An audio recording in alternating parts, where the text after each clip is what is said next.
15 seconds.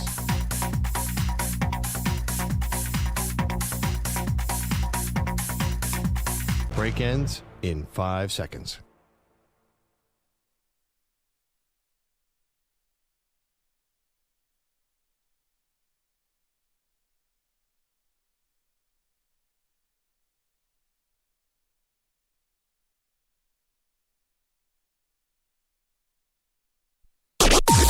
Maggie and Perloff on the Infinity Sports Network.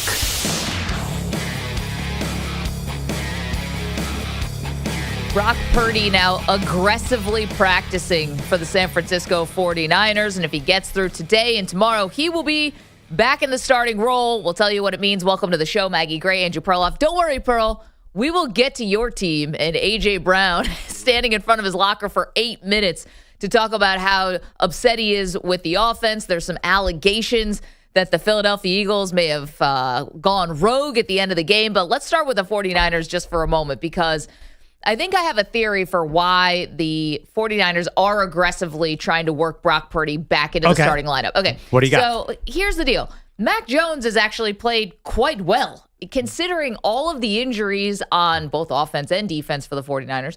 Mac Jones has done well. He's like sixth of the NFL in passing yards. They're airing the ball out. You know, he has been able to be effective even though he's not even at 100%. And San Francisco, if they were playing in any other division, would probably be leading the division. But Seattle and the Rams are, you know, maybe two of the best teams in the NFL right now. Agree. Anyway, so the 49ers are more than holding their own. They have Arizona and Carolina coming up, then 3 AFC teams, and then finish the season with Chicago and Seattle. I think the reason why Kyle Shanahan, Brock Purdy, maybe trying to aggressively ramp up Brock Purdy right now is because they have to realize that these NFC matchups are just so much more important than the AFC matchups, because the 49ers are going to be playing, you know, they are likely a playoff team. Things would have to go really wrong, including losses at the end of the year to Chicago and the Seattle Seahawks. Those are the last 2 games of the season. So my theory here is that they don't want to rush Brock back. They did that before the Jacksonville game and paid the price. My theory is they want to bring him back for these 2 NFC teams at Arizona this week. And as I mentioned, Carolina coming to town. And you never know with the Panthers. They pay up to the competition. They play down to the competition. They're now like a little bit live, like a little bit of a that's a dicier game than maybe it looked like before the season started. Not a guaranteed W, just ask the Packers. And I think they want Brock back for these next 2 NFC games. And then if he has to take a break and Mac Jones has to come back in to play Cleveland, Tennessee, and Indianapolis, they're okay with that, and then get Purdy healthier for those last 2 games of the season. Does that make sense to you? Not exactly. I don't understand why is Arizona and Carolina. Explain again. Why is that more important or less important? Because it's going to be about playoff seeding. But I mean, Arizona's not going to really be in there, and Carolina might be in there. Playoff seeding like a tiebreaker kind of thing? Exactly. Okay. So, like, these things are important. Who gives you a better chance of winning, though? I don't understand. Like, you describe ramping up Purdy with turf toe. What's the difference between Purdy and Jones? That's what I don't really understand. I think a lot of people don't understand. I think it's very clear that Brock Purdy has this enormous contract, so they have to play him. I don't even know if there's no strategic reason. It seems more like a team-wide contractual situation. Well, I'd be curious to hear from the 49er fans. We're on in San Francisco this morning, 888-710-4ISN, 888-710-4476. And there are 49er supporters all over the country, but specifically in Northern California. I think there actually is a feeling internally that even though Mac Jones has done a really good job in filling in for Brock Purdy, that Purdy runs the Shanahan offense in a better way, a more efficient way. And the fact that Purdy is limited, obviously, with turf toe, but Purdy at least has an ability to run. Mac Jones, you really don't have that. He's not a runner. Brock Purdy actually can be to get himself out of trouble. Plus, you have Ricky Pearsall trending in a good direction. He's also been out for the majority of the season, and maybe they want to get some chemistry with Purdy and Pearsall, because that's the formula, really, if you're trying to not just make the playoffs, actually make some noise and salvage this season, which when Nick Bosa and Fred Warner went down, kind of felt like, and Brock Purdy, kind of felt like, oh boy, this could be a disaster. It's not been a disaster. Okay, but ask yourself this. If those two quarterbacks were getting paid the exact same amount of money, say they just came up together, would you sit Mac Jones for Brock Purdy right now? I don't think so. I mean, I think Mac Jones is playing. I mean, obviously he's playing better than Purdy has this year. Purdy has been limited, as you mentioned, way better. So his stats are through the roof. I think Mac Jones is probably right now, since he's got some rhythm going, he's been playing, probably gives you a better chance to win right now than Brock Purdy. Because I don't know who Brock Purdy is going to be. Now, these easy games are going to be deceiving. Arizona's beat up as well. Yeah, but is that ever easy? I know they got smoked last week by the Seahawks. I wonder if Arizona's starting to lose the script a little bit because of injuries. Yeah. They're sort of starting to be worn down. Carolina is not a good team. They're a very bad team. And Cleveland, you don't have to score more than 15 points to beat. So I think that it's the two quarterbacks to me are a Spider-Man meme. You know, the meme that's on the internet where two Spider-Mans are looking at each other and saying, you're saying, I feel like Jones and Purdy are about the exact same. The problem, obviously, with this team is the defense we saw it last week. I don't care who was quarterback. The Rams scored so easily in the first quarter with no Warner, no Bosa. So I don't think there's any major difference there. I don't believe what you just said, or I don't agree that they think Purdy gives them a better chance of winning. I think it's because of the contract. Really? I'd love to know, again, 49ers fans, 888-710-4ISN. So there's something that the website The Athletic does. I'm sure other websites do it also, but I like using theirs. It's called a playoff simulator. Have you ever played around with one of these things? Yeah. Love the playoff simulator. Can I just paint a picture for you and for the 49er fans about what's coming up in the next couple weeks, okay? So right now, the 49ers have somewhere around between a 75, 80-ish% chance of making the playoffs, okay? Right. As a wild card. If somehow you lose to the Cardinals, which is not inconceivable, that's on the road, division game. If you lose at home to the Panthers, which again, the Packers never thought they were losing to the Panthers. The Dallas Cowboys didn't think they were losing to the Panthers. So let's say you lose 2 in a row. Then let's say you beat the next 3 AFC teams, Browns, Titans, Colts. But you lose to the Bears. Your percentage chance for the 49ers to make the playoffs, if you lose those 3 games, goes down to 14%. That's alarming.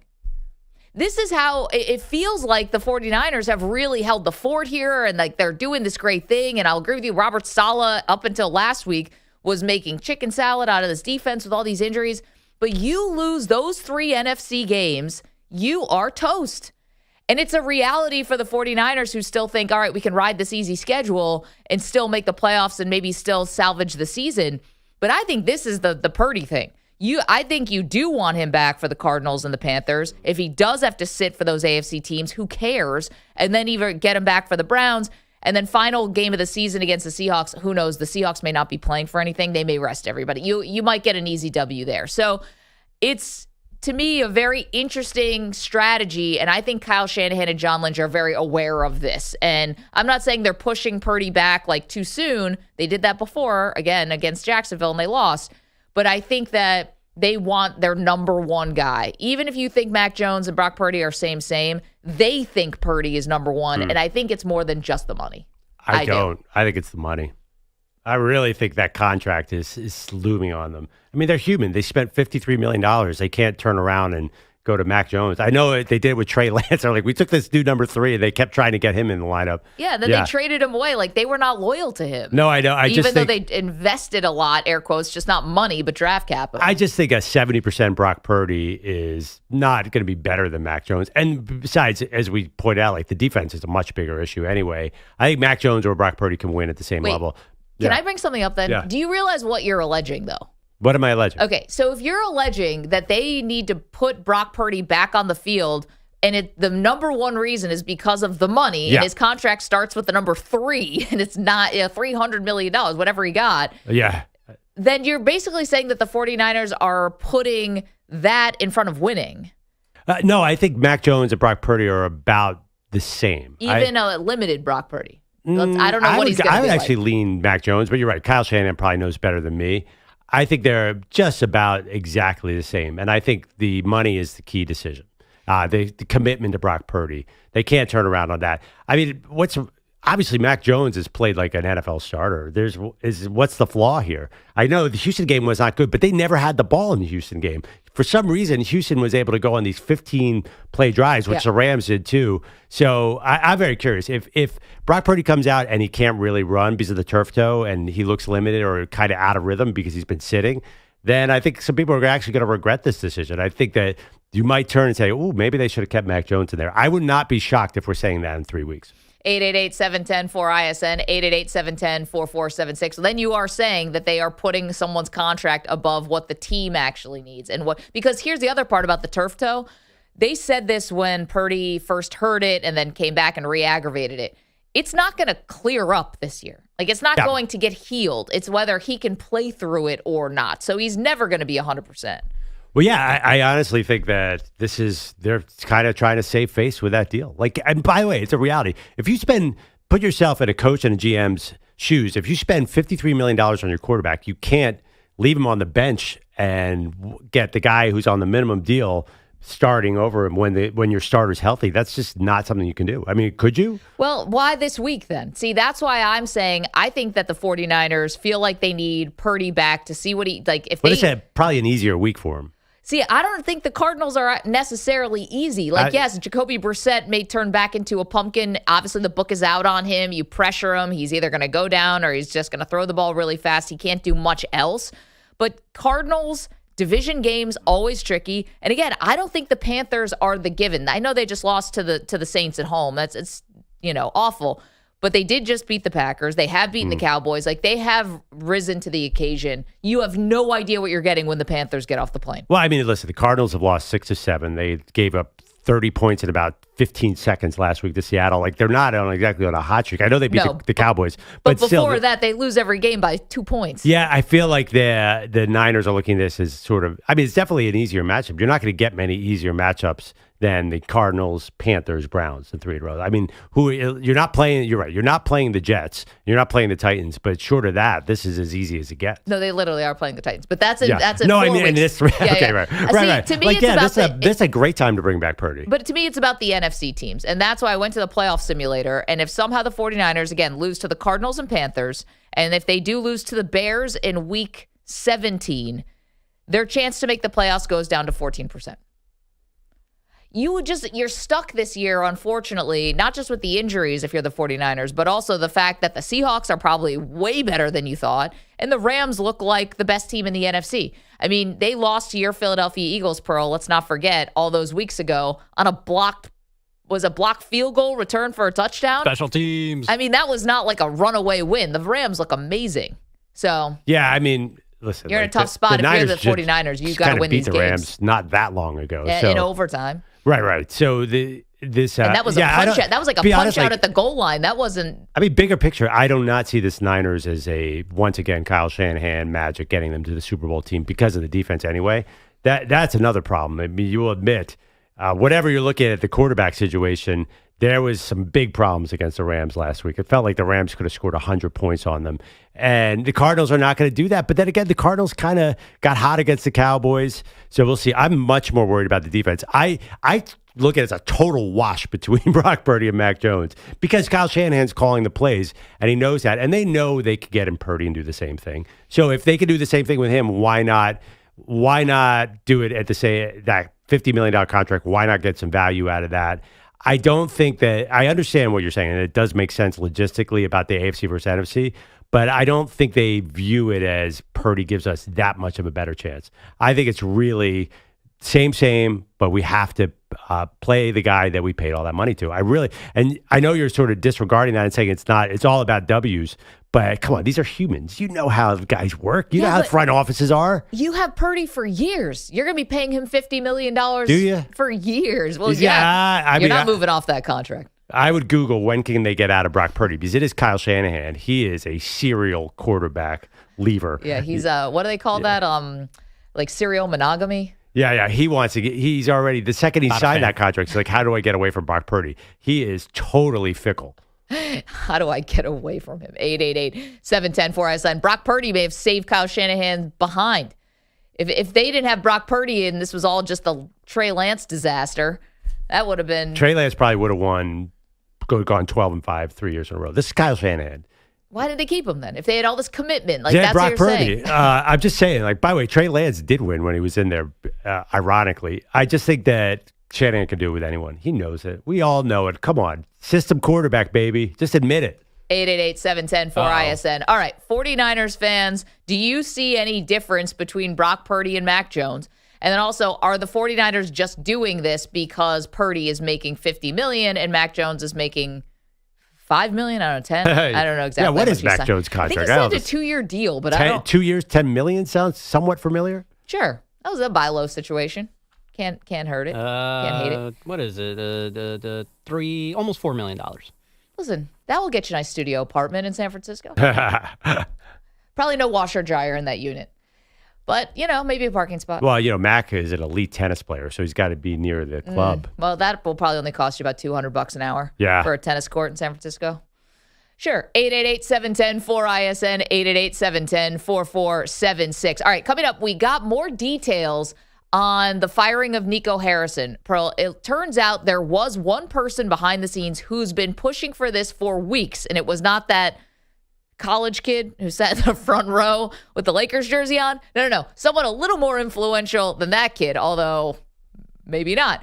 We also have this big story coming out of Philadelphia that we'll get to. Some major allegations that Jalen Hurts and A.J. Brown went rogue at the end of the game, and their head coach, Nick Sirianni, just had to wear a bad decision. It's the Maggie and Perloff Show. Let's go.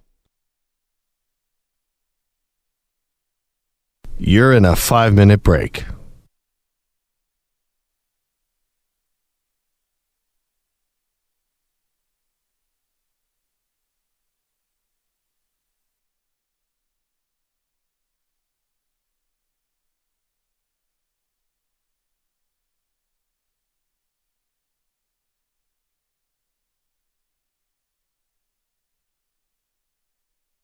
Four minutes, 30 seconds remaining.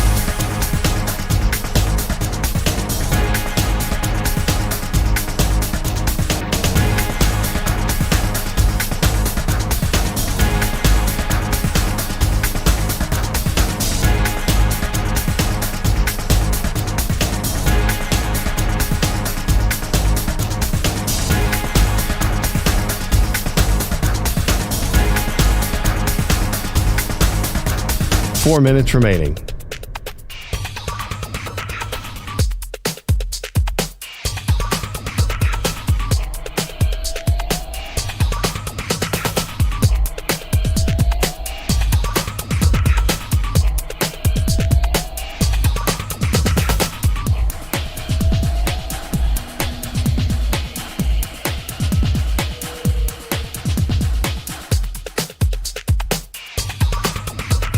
Three minutes, 30 seconds remaining.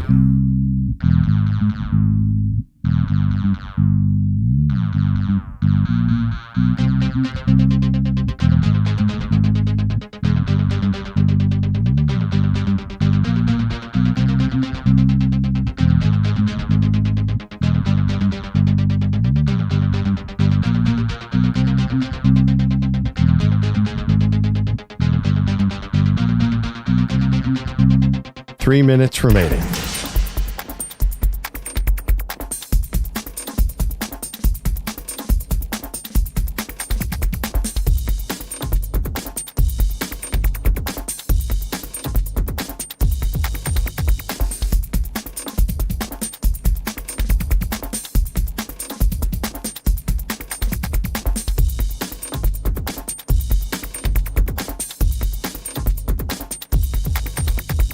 Two minutes, 30 seconds remaining.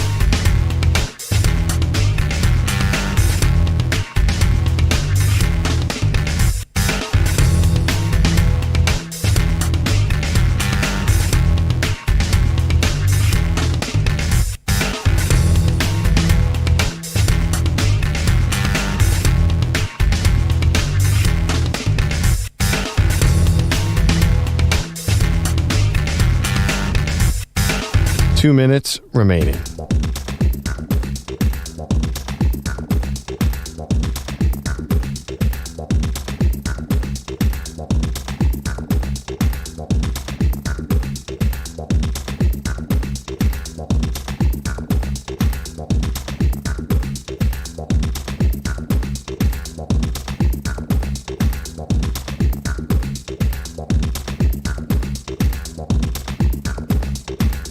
1 minute, 30 seconds remaining.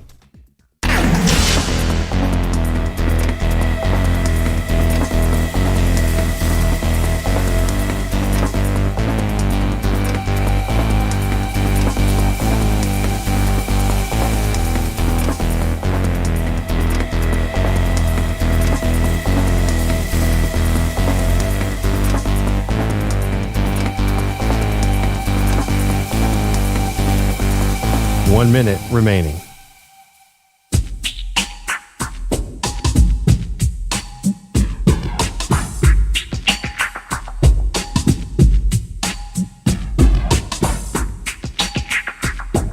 Forty-five seconds remaining.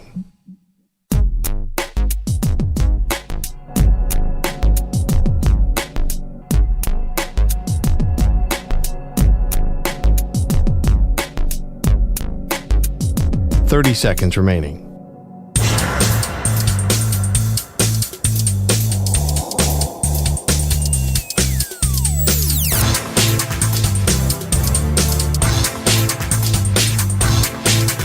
Fifteen seconds.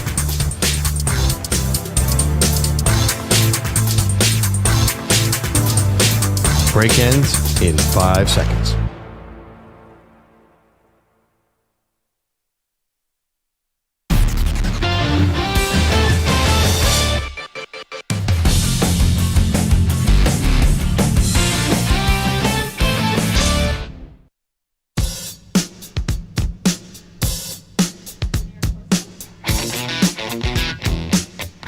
Welcome back, Maggie and Perloff Show.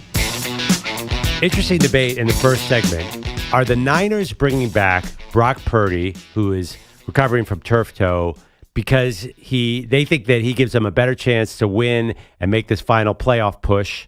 Or is it because he has this massive contract, they can't just bench him for Mac Jones, who is on a backup contract? They got to go to their starter. They're paying him over $50 million a year. He's the future. Even though Mac Jones is the quote-unquote hot hand, time to turn back to Purdy. I think that it's more about the money. Maggie, you think they have big-time strategic reasons? I do. I think they're strategic here for the 49ers. They're not, obviously, the NFC West has two teams in it that could be two of the best teams in football, the Rams and the Seahawks. And now the 49ers are going to be fighting for a wild card spot. Their next two games, at Cardinals, home for Panthers. If somehow they lose those next two games, and if they happen to lose Week 17 at the Bears, their playoff projection goes down to 14% chance to make the playoffs. That is just, it can't be. So to me, I think they look at these next two games and say, wow, these are really important. And let's say Brock Purdy has a regression after the turf toe or after these two games.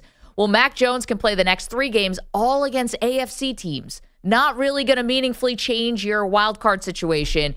Then we bring Brock Purdy back for the Bears. I do think Kyle Shanahan and John Lynch are thinking strategically about this, not just the contract. I don't know. Every game in the NFL is sort of a big deal. I think that I would hope that it's not even that. If that's the strategy, that doesn't make sense either. Like, I would hope that every game is treated equally. Well, Browns and Titans, Pearl. I think like they're rushing. Why would they rush Brock Purdy back? Like, I think they think he's better than Mac. Mac is good, but I think they believe that Purdy runs Kyle's system as good as anyone has ever run it. Maybe, but I mean, if he's a little bit, rushing back implies that he's not 100%. So, well, he's never going to be 100% on the turf toe. They're saying he's going to deal with it all year. Right. It seems crazy to me that an 80% Brock Purdy is better than 100% Mac Jones, who's not 100% either. But I don't know if it's quote unquote rushing back, then there's no reason to. Let's go to the phones. 888-710-4ISN. John's in Silicon Valley. What's up, John?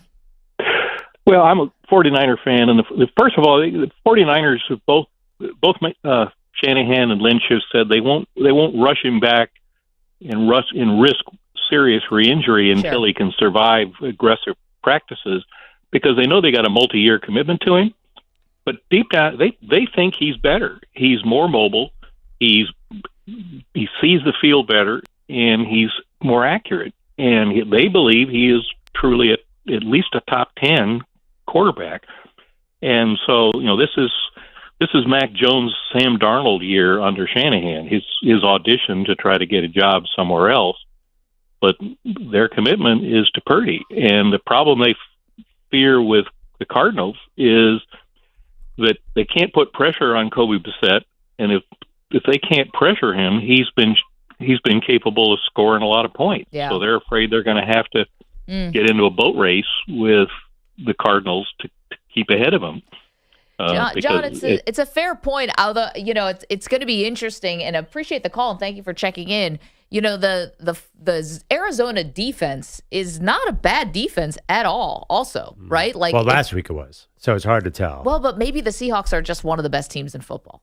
Yeah, but I mean, or the Cardinals have given up on the season. Oh, I don't know about that. I kind of think they've so. given up long ago. I thought it's better without Kyler Murray around. I think that the losses are wearing on them. I mean, they've lost 6 of 7. It's pretty bad. I know it's been close. I think that team, you don't know what you're going to get every week. But by the way, one thing he said, I don't know that Brock Purdy might be more mobile. I'll give you that, but he's not. I don't know that he's more accurate than Mac Jones. That one feels a little bit of a stretch. I mean, Mac Jones has been putting, he's very accurate. Mac Jones might not be a lot of things, but he's at 70% on the season. And last week he was 33 of 39. Like, Mac Jones is definitely accurate. I don't know what exactly is Brock Purdy better. He's better because he's more mobile, but is he going to be more mobile with the turf toe? That's my question. 888-710-4ISN. All right, you can continue to weigh in on the Brock Purdy, Mac Jones situation and what it means for the 49ers. Now, can we clean up some stuff about the big story from yesterday, which was the Dallas Mavericks firing Nico Harrison, Pearl? Felt like a long time coming, like 9 months. Yeah. Like the day after he traded Luka Doncic, we were kind of just waiting for this dude to get the axe. Can they still chant "Fire Nico"? This is a fun chant. Yeah. Manny, can you look up were they chanting anything last night? I know Jason Kidd, the head coach of the Mavs, had said to the media before the game, trying to get a message out to the fans, that the "Fire Nico" chants were hurting their ability to get free agents to come to Dallas. I don't know. Jason Kidd, everyone's trying to wrap themselves in pretzels here. I'm a huge fan of when you do an inappropriate chant. Like if you're at a baseball game and in Philadelphia they start chanting Cowboys suck. I love that. I love chants that are just off message. I'd go fire Nico through the end of the year, especially if Jason Kidd tells people not to do it. Then I'm actually going to the front row and doing it in his ear because that's such a jerky thing to say. Dude, you traded Luka Doncic. That's why the fans are mad. Not because I don't know if you have to worry about free agents not coming to the Mavericks. I don't know. But yeah, you know why they're not coming? Because you're a bunch of idiots. That's why they're not coming. Although the money's green, and usually players go where the money is green. True. But that's funny. Okay, so we got a little more detail here from The Athletic about what it's been like for the last couple weeks before the Nico Harrison firing. And apparently, Mark Cuban has been a lot more involved than maybe we thought. Now, let's not forget, Cuban still owns 27%, I guess, of the Mavs. So, that's not an insignificant stake. He's not the governor anymore. He doesn't make the actual decisions. But according to this Athletic article, Pearl, for weeks, Cuban had been lobbying Patrick Dumont, the new owner, the son-in-law of the casino magnate Adelson family, who's running the team, had been lobbying him for weeks that the team was going in the wrong direction, okay? So that Cuban now is a player in what is going to be, I don't know, a power struggle, or maybe they'll figure it out with less of a struggle, but Jason Kidd is kind of in one side, Mark Cuban is in another, and then you have the owner. Goodness knows what this dude wants to do because clearly he's not a basketball savant. So you're kind of setting up, and then there's also like a Rich Paul component here with Clutch Sports and how influential they are. They're Anthony Davis's agent. But definitely a Mark Cuban back in the building, back trying to lobby and make decisions. And apparently we'll be able to tell who has won this power struggle by who the Mavs do name as their next GM. Ah, gotcha. Yeah. So some people are Cuban people and some people are Jason Kidd people? Or? Yep. So it turns out this guy, Dennis Lindsay, these are not household names, so I'm not going to waste your time with it, but we'll be able to tell who has won the power struggle by who gets the job. Some people clearly Mark Cuban people, other people Jason Kidd people. Yeah, I mean, here's what I would do. I would trade Anthony Davis as fast as humanly possible. I know he's older and expensive, and there's other teams don't want him, but for some reason you wanted him. And I would try to trade Kyrie. I imagine Kyrie's untradeable. I'm not sure anyone's going to take a 34-year-old hurt guy who's making all that money. But it's time to build around Cooper Flagg and then once again pray for the lottery gods because they have their draft pick this year. The funny thing is it doesn't matter who's the GM. The most important thing that's going to happen to this franchise in the next 6 months is if they miss the playoffs, that lottery ball. which it looks like they will, because it's already looking like another loaded draft. They could trip into this great team despite all their total chaos. I tend to think that NBA executives are a bit overrated because I don't know, what was the brilliant move that Cleveland did to get LeBron? They won the lottery. I think the whole thing is like, it sounds like a little bit of a confederacy of dunces over there. Like, I don't know, just a bunch of guys. Maybe it's Patrick Dumont is his name. That's why I made the connection to confederacy of dunces. I think that whatever they do, like they got to move off of Anthony Davis and they got to build around Cooper Flag. Like I hope that's both Cuban and Kidd's idea. I don't know if that is in any of the reporting, but it's very clear what this franchise has to do, right? There's no two ways about it. Well, I mean, that's not in this article as far as like Kyrie and Anthony Davis, but I would just imagine that the coach wants the talented players and the front office is going to want the draft capital. Like that's generally how this works. Although Jason Kidd has more contract security now after basically playing Manny's Knicks to get a contract extension. He's kind of the most senior guy, but Cuban obviously owns 27% of the team. But Jason Kidd is going to have a lot of power here because they made a big commitment to him. Right, but it was Nico's vision to win a title with Anthony Davis and Kyrie Irving that they would come together. That's true, and that vision is gone now. So I would hope they're 3-9. Definitely tank this year. Don't even think twice about it. And then just hope that you can build around Cooper Flag. It seems like the assignment is clear, and I hope that that's what Mark Cuban is saying.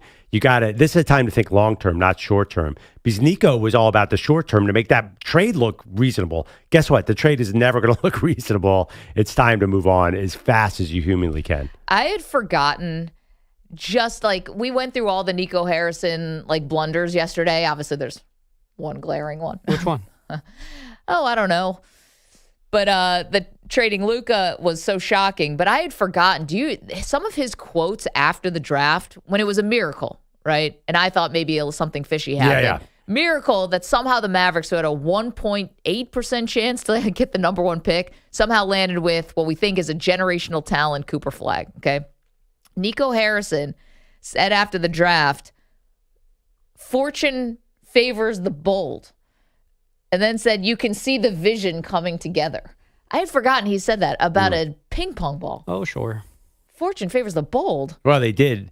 They did find a way to lose enough to get into the lottery. Yeah, that's great. I'm sure that was the plan. Anthony Davis gets traded over there and then gets hurt in the first game he plays for the Mavericks. Oh, I'm sure that was right according to the script. Of course. That's not how you run an NBA team? That's not how you run a professional sports team? That's the vision coming together. The luckiest thing ever to happen to you. Anywho. Sometimes all you need is some luck. That's true. They say that, you got to make your own luck. But I don't see how Nico did that. Anyway, he made his own bad luck. He made his own bed. Yeah. That's for sure. Now he's lying in it. What's up, folks? Guys, good morning. Your headlines are sponsored by Prize Picks, the hard-hitting football action, even better with Prize Picks. Download Prize Picks, use code PRIMETIME, and get $50 bonus credit instantly when you play $5. Must be present in certain states. Visit prizepicks.com for restrictions and details. What's the point of having Wemby put up 31 points, 15 rebounds, and 10 assists when you can't even win the game? Curry off a screen, draws bodies. Rainbow three's going to be way short. And there's Peyton again. Back to Curry in the left corner. Three ball is good. That's Tim Roy on Warriors Radio. Steph Curry on his way to 46 points. The Warriors on their way to a 125-120 win in San Antonio.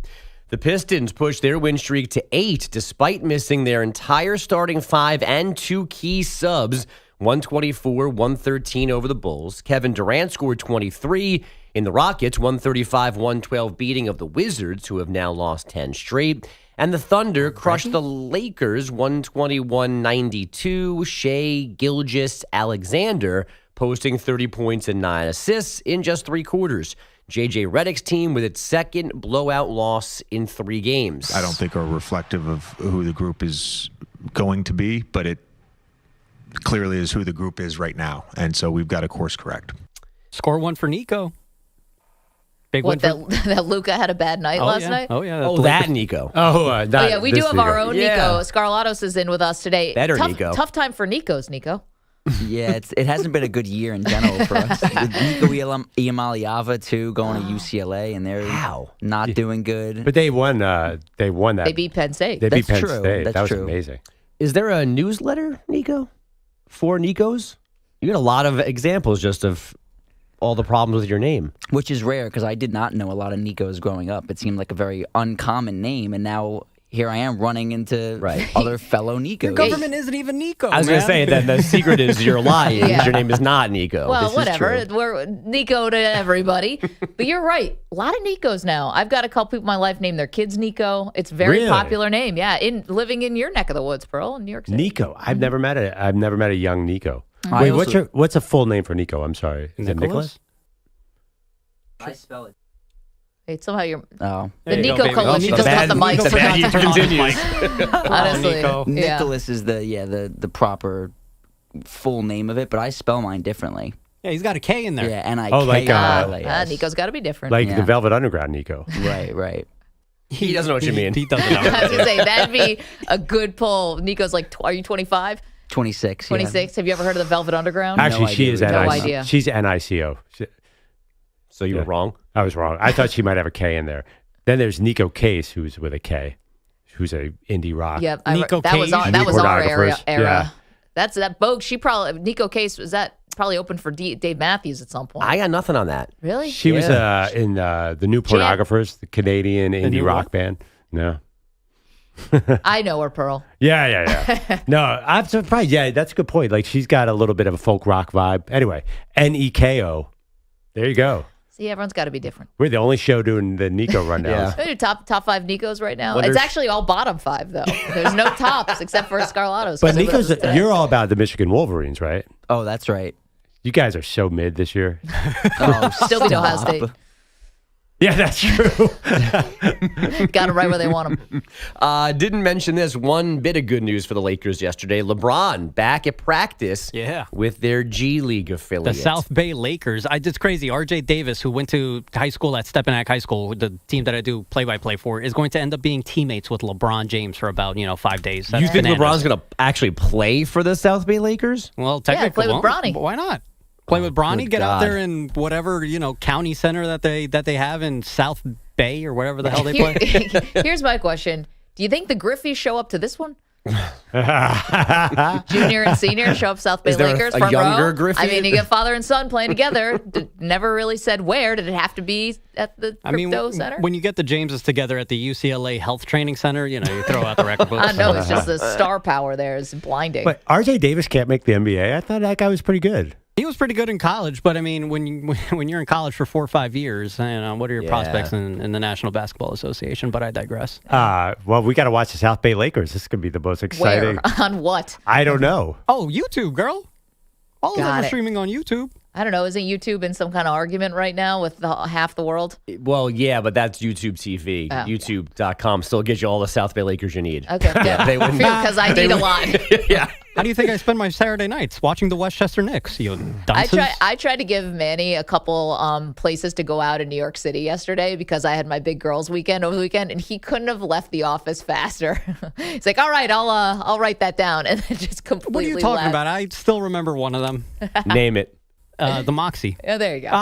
Bang, bang, like Mike Breen. Are you going to go to it? Hell no. Okay. I live 40 minutes away. I said younger people though. We were the older people there. Right. It was for your age. We still had a great time, but Still it was- probably going to strike out. there were 2 attractive ladies sitting next to us, like just kind of waiting around for a guy to That's buy him a great. They drink. can be attractive all they want. Are they attracted to Manny? Probably not. Well, give him a couple martinis. That's not how I wish to have my night go. Bring me along as your wingman. I got this. Nico's Attaboy, in. Nico, you and I with might a end up at the K. end of the night going to That's back the home kind of together. teamwork we're looking for around here. Nico and I have a bromance. Fair. Take that out on the town. We might end up taking it out on each other. And the town? What does that mean? Liberal area? That means we're going to fight. That's You what it guys, is. oh, okay. Okay. What you guys think it meant? I don't know. I mean, you do you, but That seemed to be a big admission. Perverts. Thanks. Luckily for Paul Skeens, personality not a factor in Cy Young voting. The Pirates righty, though, did add a few double fist pumps to last year's non-celebration of winning the Rookie of the Year. This time he's the NL Cy Young Award winner, a unanimous choice after a 1.97 ERA. It's pitchers making each other better, our catcher-pitcher relationship, coaches. Oh, good God. The organization putting you in good spots to succeed. I couldn't have done it by myself, and I'm super grateful that I've, had the infrastructure around me and the people around me to succeed. How does Livy not fall asleep every time that he talks to her? Hey, this is a damned if you do, damned if you don't. Because if he had been up there being like celebrating like he just won the World Series, people would have clowned him for that. Well, he's a you Pirate. play on the How Pirate. close Exactly. is he going to get to the World Series? So that's the thing. He had to kind of play. He had to understate it because the team won 60 games this year or whatever. I don't know how many they Last actually won. year was just super awkward. Well, he knew he was going to win it from probably June. But he looked bothered by winning last year. And I get it, like the camera's just right in your face. It is a weird situation to be in. How do you handle that awkward, correctly? Yes. I don't know. I'm not going to fault him for this. Jacob deGrom won Cy Youngs and barely cracked a smile. That's true. Would you rather win a Cy Young or be a role player on a World Series team? How many World Series rings do I get? One. No, I'm good. Wait, is it the Dodgers and I am actually an MVP No, I don't and want a to World be Ben Series champ? Rorschach. I'm a bit player and also an MVP. No. You're Kike Hernandez or Paul Skeens? No, you're a solid middle reliever on the Texas Rangers who won in 23, or you're Paul. Like, what's more important, winning a ring in your career or coming away with the individual award? But say Skeens never gets to a winner. Do I still have Livy Dunn under my arm? We all go Cy Young. Just admit it. Nico admits it. He's going to bring that Cy Young to a bar and get women all liquored up on martinis and take them 3 or 4 You home. can drink out of this. Well, see, I was thinking Nico, that you're entangled. The party after the World Series is better than any party you could have as a Cy Young winner, right? Apparently so. Hate to break it to you guys. These baseball players on the road, I think every night can be a party if you want it to be. And the way some of these teams play, it looks like it. You don't need a Cy Young, you're saying? I don't think so. I will kick that guy in the shin if he's out there, cheating on Livy Dunn. No Good luck comment. with that. Tigers lefty, Tarek. You come up to his shins, so that will probably not be Exactly. that. That's why I'm aiming for them. You kick a guy in the shin, you go ahead and watch him heal all and over, and then you give him a good old knee to the head. Oh, it's all over for Paul. Good night. Tigers Batman? lefty Tarek Skubal is the AL winner for the second straight year. He is the first repeat winner in the AL since Pedro in 99 and 2000. Iowa State star Audi Crooks, a program record 43 points in a 97-50 rout of Valpo. Oh, my goodness. And Connor Bedard extending his career-long point streak to 9 games, Pearl, but the Devils won in Chicago last night 4-3 in overtime. I've been riding Connor Bedard in Prize Picks. Excuse me? Yeah, I know. This is getting weird. But Connor Bedard is always my go-to in Prize Picks. Huge super fan of anyone named Connor on skates. Fair. Good betting strategy. Hockey. All right, coming up. Hashtag hockey analysis. What are we expecting from one of the hottest Perloff teams Bucks. in Bucks, the NFL? Perloff. All right, guys. We're back in a minute. You're in a 5-minute break.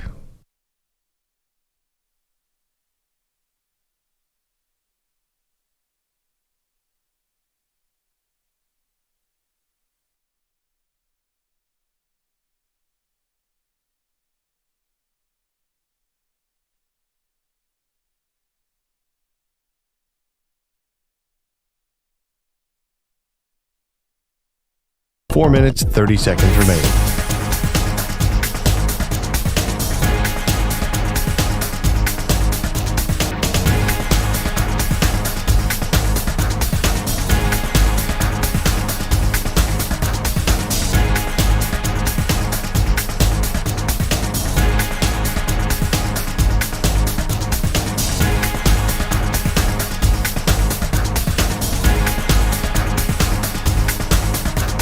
Four minutes remaining.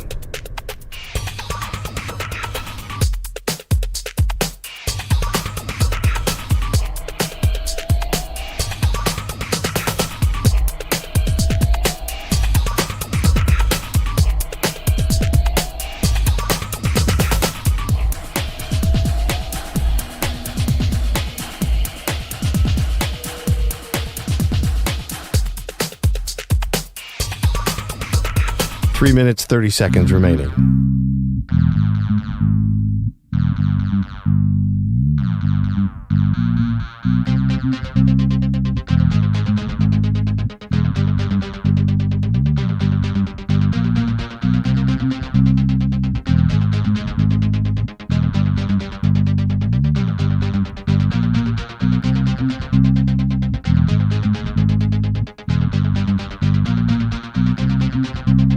Three minutes remaining.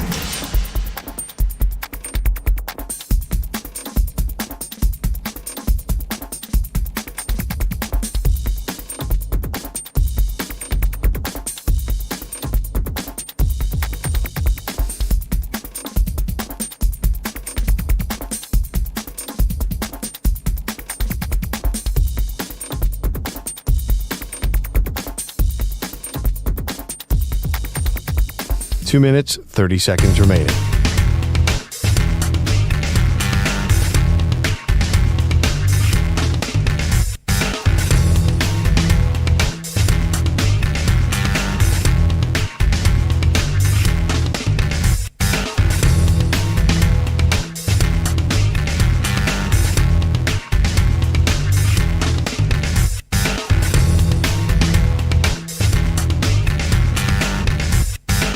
Two minutes remaining.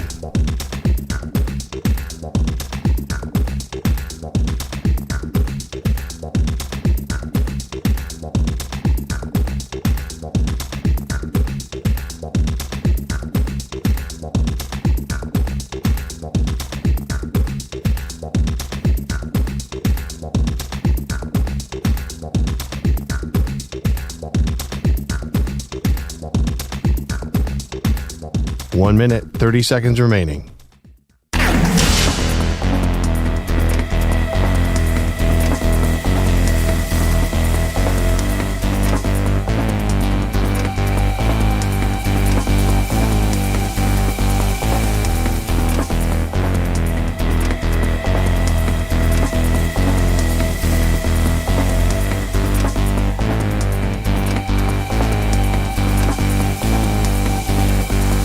One minute remaining. Out in Colorado, skies painted blue. Daily laced up, got something to prove. Ryan Rube was talking that big time game, but left that court with nothing but shame. 6'2", 6'3", it was quick, it was clean. Daly played like he was born on that green. Now he's sitting on top of that local chart, number one with the champion's heart. Yeah, so raise up a toast, give that man his due. Daly's the king, and the serve was true. He crushed that match like a back row song and left Rube wondering what went wrong. But even with Daly now claiming the crown, the tech god still got shit beating him down. He's staring at wires and praying for grace, cause his TriCaster's still locked in outer space. Maggie said that's how legends are born, while Perloff dropped stats on a Monday morn. But poor old Chef's still fighting the beast. That TriCaster's fried like a Thanksgiving feast. Buttons are blinking, the screen's gone black. He rebooted twice, but it won't come back. And while YouTube dreams fade into the mist, Peter Bellotti's still somehow missed. Yeah, so hats off to Daly, the pride of the game. He brought that heat, now they all know his name. From the baseline burn to the net front deck. But I think the game of the weekend, to me, and I think to most of the country, is probably going to be Seahawks-Rams. We're looking at teams and kind of top-heavy, it feels like, in the AFC, so we'll put that to the side. But with the NFC, your Eagles, you're winning games, but even A.J. Brown is saying there's actually major issues going on with the offense. We'll get to that story in just a moment. Seahawks and Rams do look like two of the best teams in the NFC. Maybe you throw the Lions in there. Maybe. But this they're both 2 7-win teams. Yeah. Both are 7-2. I think this is the game of the weekend. I actually don't. I think it's right there with the Eagles, Lions, and Chiefs, Broncos. And also, I think that the Bucks game too is a big deal. There's a lot Bills going Bucks. Yeah, that's the Bills can't afford to lose another game, or else big deal in the AFC. they're going to get written off. I think the Bills. I mean, they're pretty big favorites. They should be. They're almost a touchdown favorite. But this They is were a huge last week too. You know, the thing about the Seahawks Rams, I feel like they're going to kind of, as we go down the stretch, cancel each other out. And they're going to, I don't think either team is going to get a home playoff game because of that. So I'm not sure. I think they're right in the mix. I don't see it. You see this, what you just said is basically Seahawks and Rams are vying for the top spot in the NFC. I think they're both in the mix teams. Really? Okay, Yeah. so so this is what I'm having trouble getting over, and I think I just have to get over it, quite frankly, which is, do you believe that the Seahawks are true Super Bowl contenders? Because I definitely think the Rams are, but maybe that's just because I've watched the Rams do it, and I've seen them get deep into the playoffs, whereas Seattle, this all feels a little bit new. You're only in your second year with this head coach. Sam Darnold has been fantastic this year, but he was great last year, and he faltered down the stretch because the Vikings offense kind of fell apart. Are we going to have a repeat of that? I think that if Seattle goes to LA and wins this game, I think you start seeing a lot more Seahawks are true Super Bowl contender buzz. But let me ask you a question. Can you see Seattle, if it happened, and it's a long way away, going to Philly and winning a playoff game in the cold in January? If your offense looks like that, you being the Eagles, because Yeah. you're the Eagle fan here, I think that you guys are beatable if your offense looks like that, because the Seahawks also have a great defense. But I'm painting this cold, snowy, run-oriented game where Seattle is a high-octane offense right now.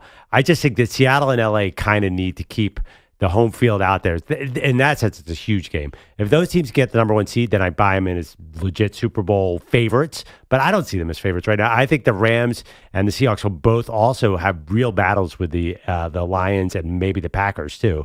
I don't see them as so far above everybody else. Is Seattle suddenly like Maui? There's bad weather in Seattle all the time. Maybe not the snow of like the Midwest or the East Coast, but It's warm in Seattle. But it rains all the time.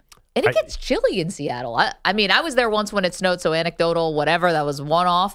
It was beautiful, but I think that they're used to playing in bad conditions, especially that's wet funny. conditions. West Coast team coming east in the playoffs. I'd like to see your data on that. Feels like But at least it's an outdoor team versus an outdoor team. Yeah, I don't know. Obviously, home field too, because the crowd and the officials and everything else going on too.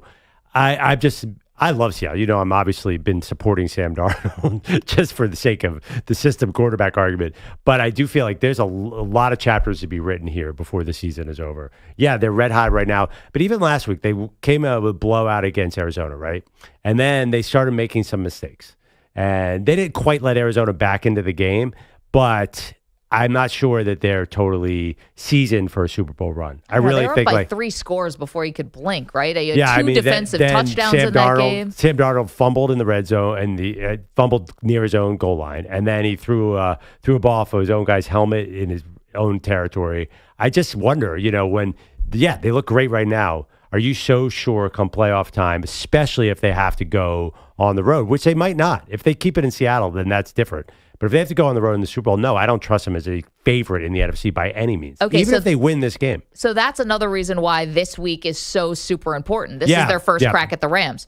So this is the first time they'll play them, and then they play them again week 16. I believe I'm right about that. So now, this Rams, is a massive game. I think it's even bigger than Chiefs-Broncos. Or Eagles-Lions. Chiefs-Broncos is big because the Chiefs have to start winning games to get into the playoffs. They are the favorite to win the whole Super Bowl. So that is really, really big. And the Eagles-Lions is big, and it's tied to this game too because we're talking about home field. Where is the NFC going to go through? All 4 of those teams are so even right now. In my opinion, Detroit, Philly, LA, and Seattle, where is it going through? I'm not saying that this game isn't important, but they're all tied together right now. I think all those teams are looking at each other and saying, how is this going to shake out? It's going to be a very, very interesting week. I would watch, what if Detroit beats Philly? Are we looking at Detroit as the strong favorite too? And depending on what happens in LA, one thing, Stafford is game tested. That gives them an edge. Detroit has not proven in the playoffs. Jared Goff has come up small for Detroit. I think all 4 teams are tied together. So I'm not disagreeing with you. This game is utterly important, but do not divorce it from the other big battle because this might come down to who gets the top seed. I mean, finally, I feel like we get some really good games this weekend. Yeah, we've had some duds. Well, it's not even just, it just feels like now they're starting to mean a little bit more. And that should happen when we're getting into, is it the 3rd week of November? No, it's the 2nd week of November. What day is it? It's November 13th. We're midnight. Yeah, and another huge game is the Bears-Vikings too because the Bears are they played really well. They're 6-3. They have to hold on for a wild card, and the Vikings season comes down to this game. If they lose this game, they're done. So you're right. This could be a really, really fun week. Yeah. Do you have a lean in LA and Seattle? I kind of lean LA. What's the spread on this game? I'm just trying to look it's now. Rams -3.5. So that's basically a little, just home field advantage plus a tiny bit more. I think that Seattle makes a statement here, and everyone on Monday is talking about, Seahawks are our actual Super Bowl contender. Okay. This is my Monday's headlines today. Yeah, I feel like this game is going to come down the wire, and I think the Rams get a close win, and maybe they get the Rams are everybody's favorite headline. Whoever wins might get that headline, but if Detroit goes on a run in the later game, then I think Detroit could be a big story too. Coming up was something fishy happening at the end of Eagles-Packers.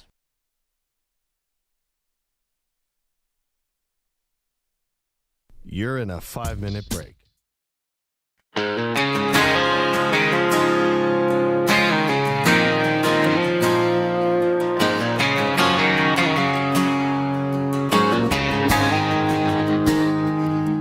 Well, the sun came up on a Thursday morning. The boys at the station felt a little torn. Infinity's gone like dust in the wind, and Peter Bellotti ain't been seen since then.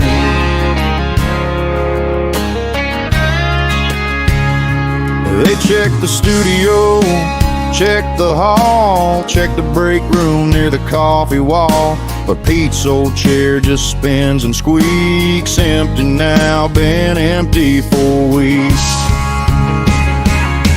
Because Bellotti rode off into that no-show sunset, a legend who no one's laid eyes on yet. Infinity's over, the sign came down, but Pete's new kingdom's of tennis courts. Now he's beating Rube and Pierre every single damn day. He drops shots backhand, sending them away. Yeah, the station may change, but one truth remains: Bellotti ain't punching in ever again.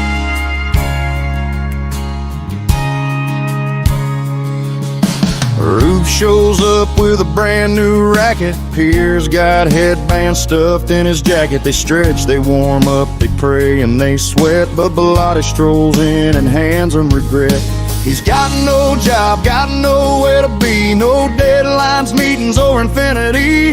Just a can of balls and a wicked grin, 'cause he knows damn well he's gonna win again. 'Cause Bellotti rode off into that no-show sunset, a man with no task and no regrets. Infinity's done, but his forehand's alive, and Rube hasn't won since 2 counts or 5. He's Dustin Pierre with a serve so mean, it left him crying on court 13. Yeah, the studio's quiet, but the courts still ring. Bellotti ain't working another damn day, Ken.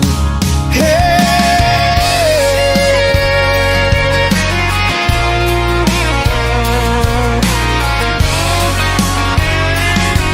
Some folks chase dreams, some chase paychecks, but Bellotti chased freedom and cleared the deck. You can keep your meetings, your schedule's tight. Pete's living large under them park court lights.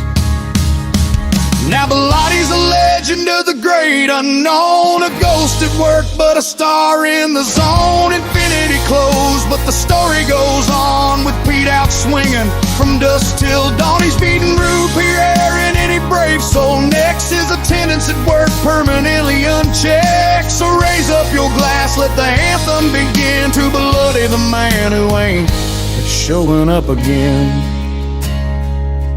Just a man of myth, a tennis machine, and the greatest no-show New York's ever seen.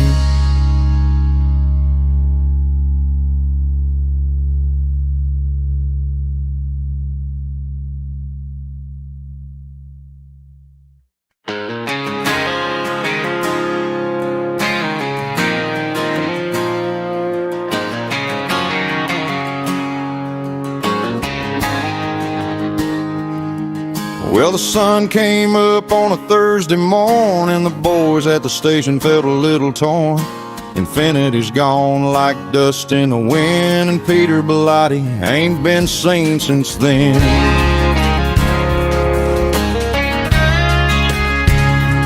They checked the studio, Check the hall, check the break room near the coffee wall. But Pete's old chair just spins and squeaks. Empty now, been empty for weeks. Because Bellotti rode off into that no-show sunset, a legend who no one's laid eyes on yet. Infinity's over, the sign came down, but Pete's new kingdom's the tennis courts now. He's beating Ruben Pierre every single damn day. Drop shots, backhand, sending them away. Yeah, the station may change, but one truth remains: Bellotti ain't punching in ever again. 15 seconds.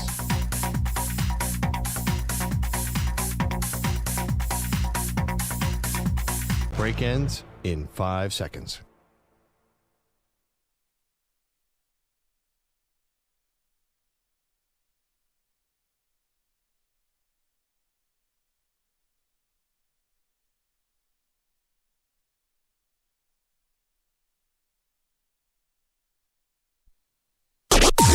Maggie and Perloff on the Infinity Sports Network.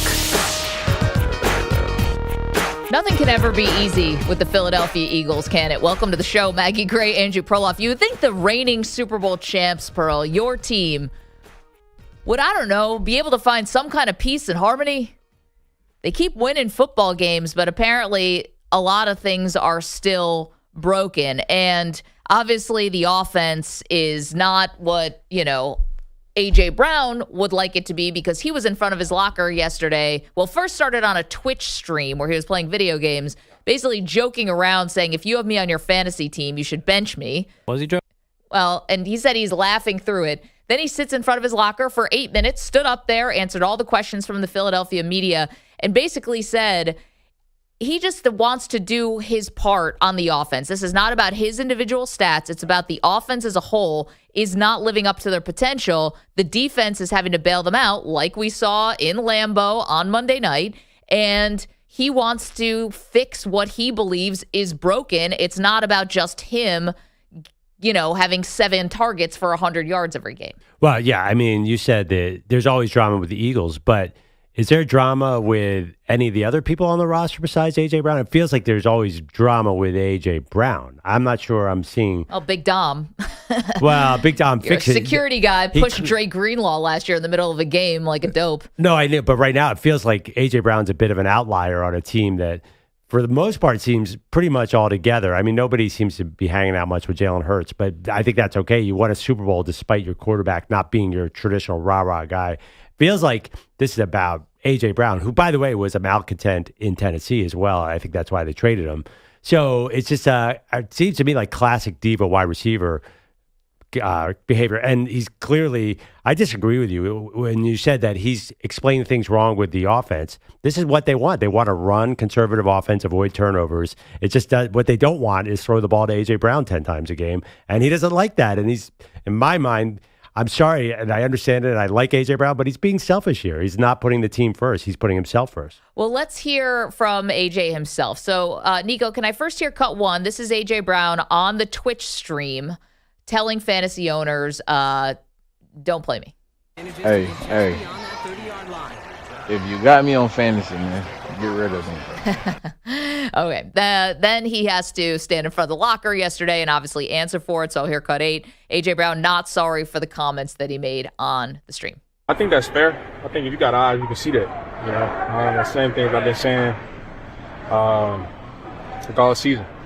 So me making light of my situation on Twitch with my friend, that's something I'm not apologizing for. Because like I said, if you got eyes, you can see that. Yeah, and he said, I'm trying to laugh through it. I'm trying to make a joke about it, kind of saying it just wasn't that serious. Another one here from A.J. Brown, Nico, here, cut 11, says the offense just needs to be better if they want to win another Super Bowl. Last year, what it was, thank you for the ring, but it's a new season.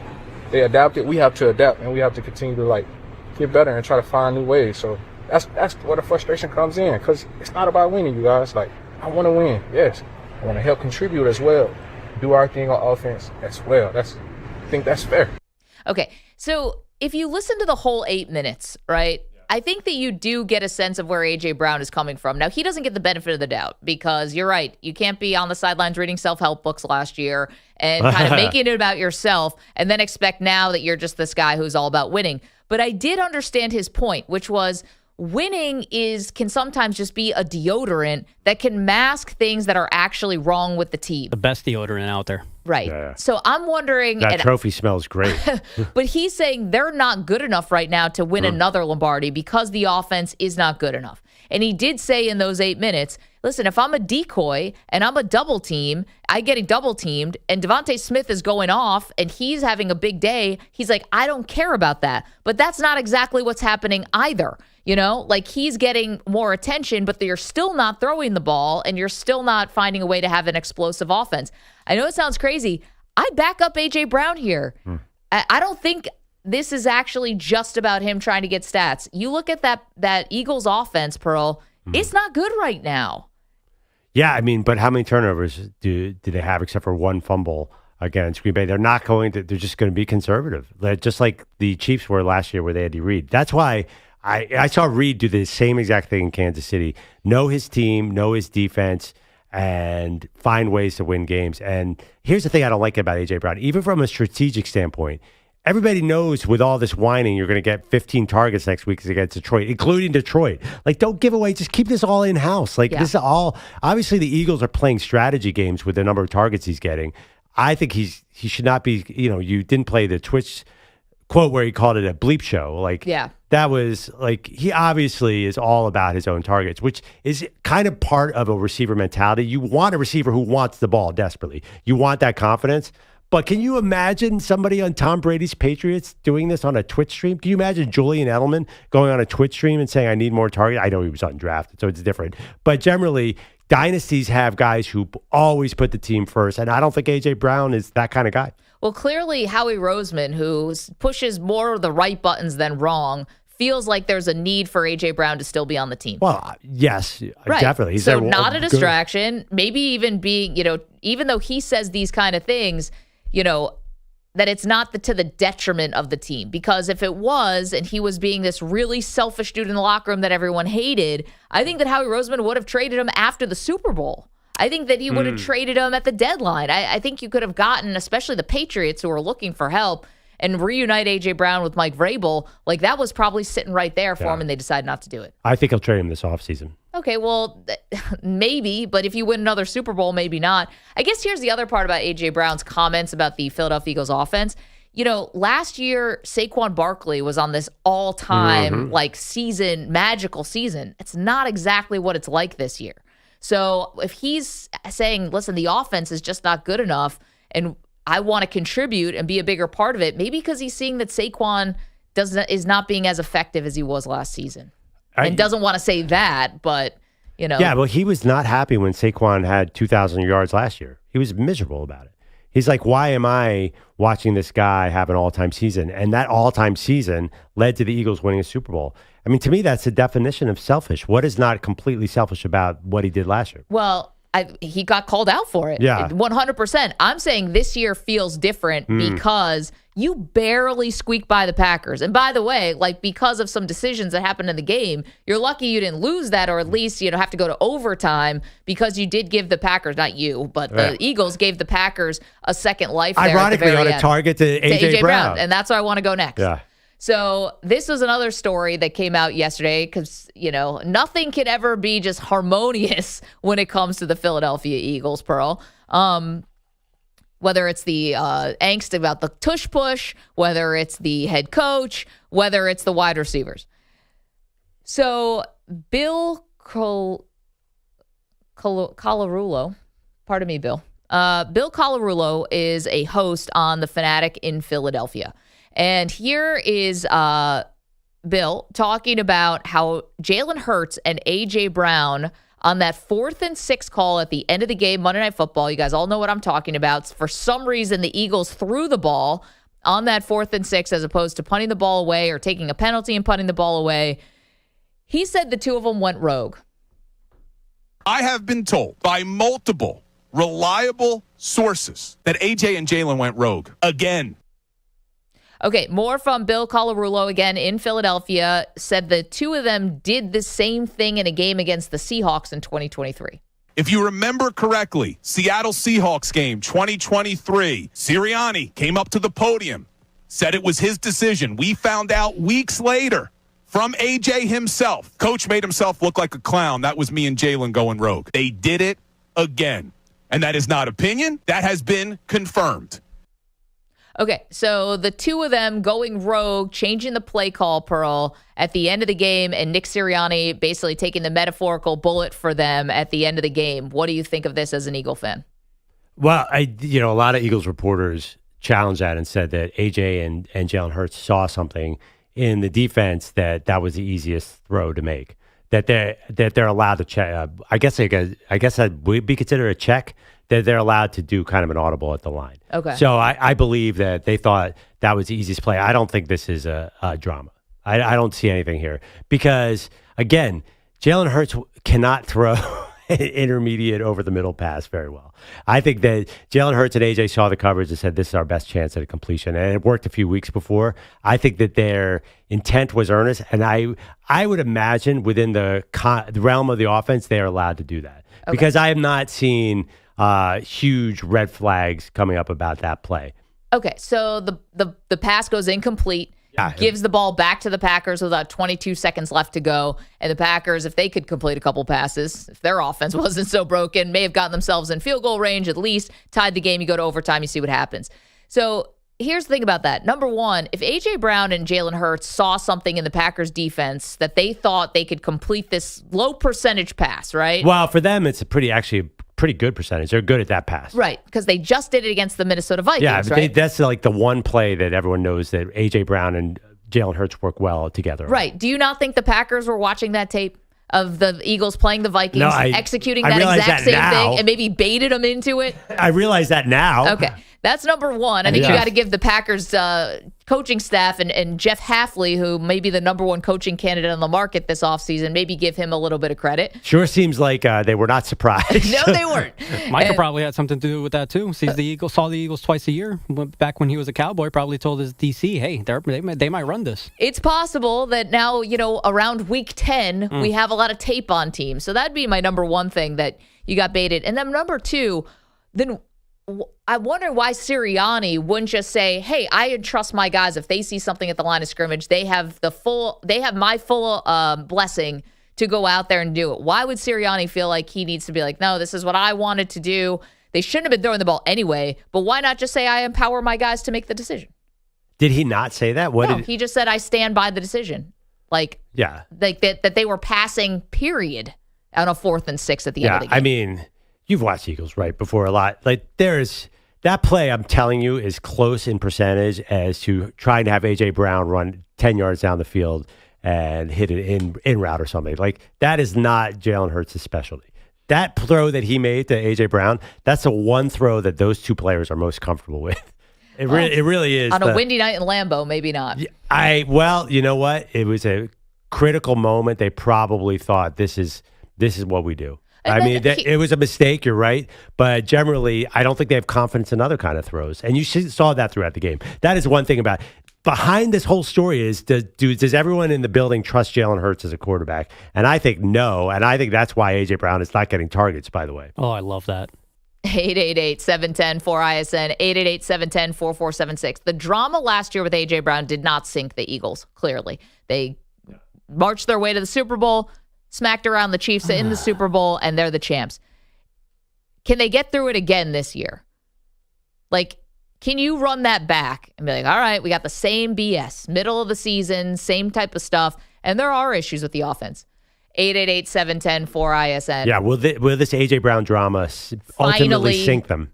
Finally, with year after year with some of the same stuff. Again, even if I kind of can see his point of view this time, but is this ultimately going to catch up with them at any point? The defense is so good. If the offense allows personalities to get in the way of what looks like a championship defense, shame on everybody in the building. I mean, the defense is good now. It certainly was not earlier in the year. I don't know. They're 7-2 though. They're despite all of this dysfunction again, they're still winning football games. So I mean, look at the rest of the NFC. Do you see anybody knocking off the Eagles in the NFC despite all of this? Well, maybe. Depends where the game is. Probably depends where the game is. If it's the Rams, they get it in LA, then that's much better. But I agree with you, Manny, but I think that's A.J. Brown's point. He's like, don't let the winning distract everybody from the fact that the offense sucks right now. Well, I think the real test. They're still the Lions come to the Super Bowl. The rest of the division stinks. The Lions come to the Link this weekend. That is the test. We'll really find out. But you need some offense to beat Detroit, right? You can't beat Detroit 10-7. That is not happening. So I think that's why I would prefer A.J. Brown just said nothing, because I think the coaches want to use him in different ways and surprise the opponent. You were talking about it. Green Bay probably knew that play was coming because they know that Jalen Hurts is limited as a quarterback. So I'm really curious what the strategy is here. Now that A.J. Brown is basically whining to everyone, give me the ball more, isn't Detroit just going to double team him? Well, most people double team him anyway. Why are you giving away the secrets? A.J., just shut up and go play this. We got a game to deal with here.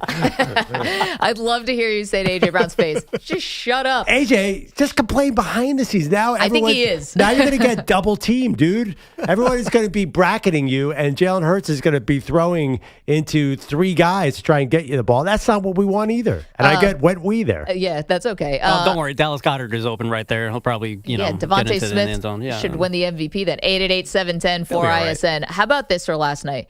So I get a text message from my mom, from Pam. Hi. She follows me on the gram. Of course she does. She's basically a member of the show.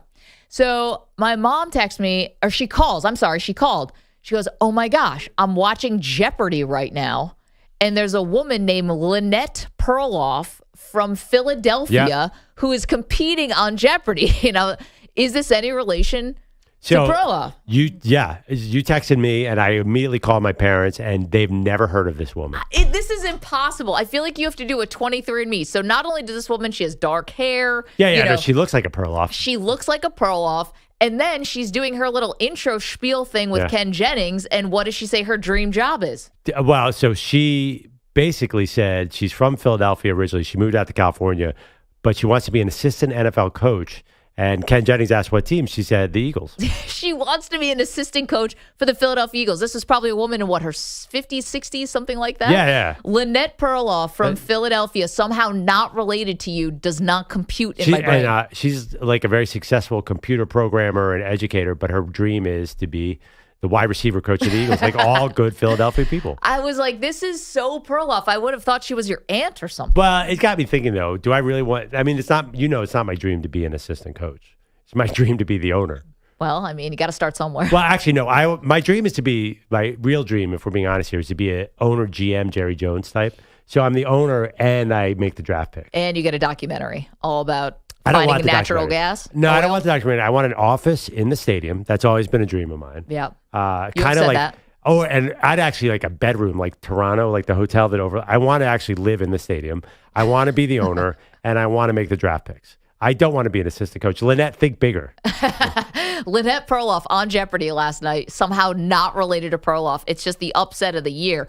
But oh, no, she's definitely probably related somehow. But you guys just don't. No, there's all sorts of branches of Perloffs in the Philadelphia area. We don't know. Okay. We don't all know each other. The government? There's branches of Perloff? It's the legislative, it's the judicial, and it's the executive. And it's actually bizarre. Our family changed their name at Ellis Island, so there's a lot going on, Yeah. What was it? It was something. It was longer. Neveroff. But we were running from the KGB. Actually, I shouldn't say that out loud. I think we're still a wanted poster. So here's my question: in your fantasy of owning an NFL team / living in the stadium / being in the locker room after every game, Jerry Jones style, to give your opinion? No, I wouldn't do those interviews. That's a mistake by Jerry. Okay, so that means you are on the road scouting all these college players all year. I would love to do that. Like when you see Joe Shane at Colorado talking to Shador and Dion, that would be awesome. That's what you want to do. I want to do that. I think I want to do that. I would definitely not do the weekly press conference. That's a huge mistake on Jerry's part. Yeah. I wouldn't. Here's the one thing. If I'm owner GM, I'm not getting close to the players because I have to cut them at some point. Sure. So Need a little distance. I'm You don't want to keeping hang a distance. out. They can't use the private jet. I've actually thought about that a lot because I'm such a good drafter that I have major salary cap problems. Like, how am I going to pay all these gems at once? Who told you you can draft? What's that? Who told you can draft? No, in my fantasy, I'm a great drafter. Sure. In my fantasy, It's all about the second contract. yeah, I'm like the 74 Steelers. I'm getting bargain. I'm getting George Kittle in the 5th round. I'm getting Chris Jones in the 3rd round. I have a whole plan. I've had this fantasy. I mean, this is basically what keeps me going. So to bring this full circle, last night, Jeopardy, a woman competing named Lynette Perloff from Philadelphia. Dream is to be an assistant coach for the Eagles. How'd she do? She got steamrolled. Some nerd just knew everything. They're all nerds. You know how It's when you Jeopardy. play, nah, that's true. But when you watch Jeopardy, you always think like, oh, okay, I could compete. You know, I know the answer to that. This guy knew everything. He's going to win 14 games in a row. He's unbelievable. He had 27,000 going to Final Jeopardy. She had 3,500 or something. Perloff texted me at one point. He goes, Lynette's in the hole $1,600. Yeah. Bill from Chesapeake Bay or whatever was getting destroyed too. Lynette and Bill were good. They got killed by this guy who's probably never talked to a girl, but he was awesome. I was really impressed. I think he's going to go on a huge run.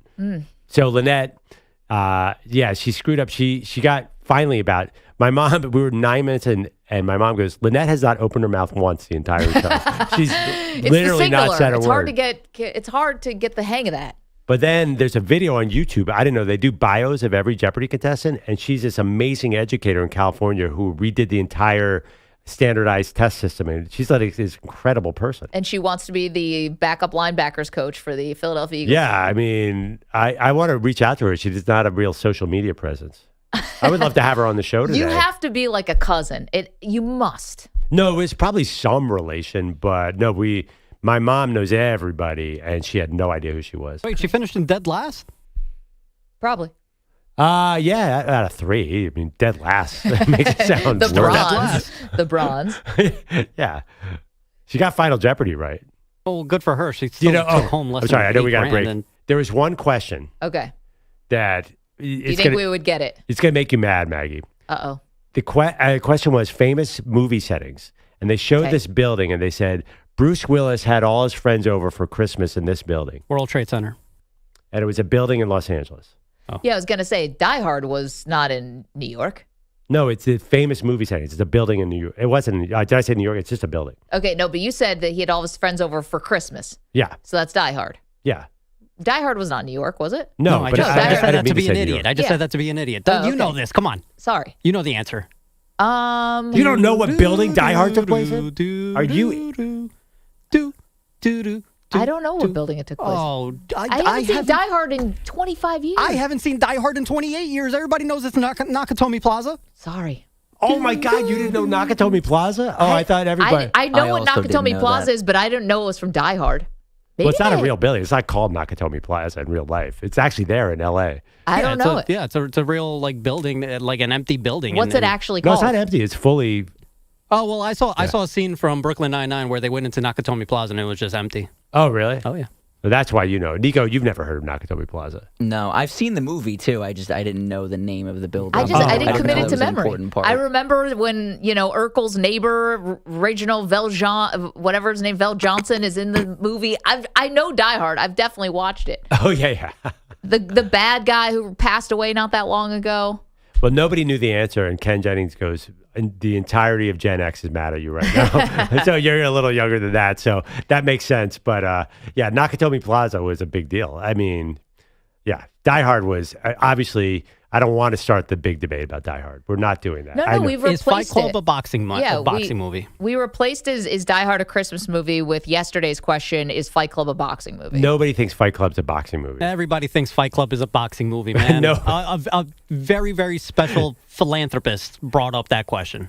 Manny Rodriguez. 0 out of a million people, 1 out of a million people thinks that Fight Club is a boxing movie. I got 2. Are there any boxing gloves? Are there any rings? Are there any ropes? But you could have one of the Rockies that ends with a street fight. I think it's Rocky 5, right? Bing bong, the witch is dead. Wait, did we not put this up as a poll? That logic does not hold up. Wait, did we not put this up as a poll? Is Fight Club a boxing movie? If we did, I'm embarrassed. Take it down. I don't think we did. Your logic that Rocky 5 with Tommy Morrison ended as Steve fight means that Fight Club was a boxing movie doesn't quite add up. The math is not there, man. Do you want me to put up a poll? Yes. Oh, boy. All right.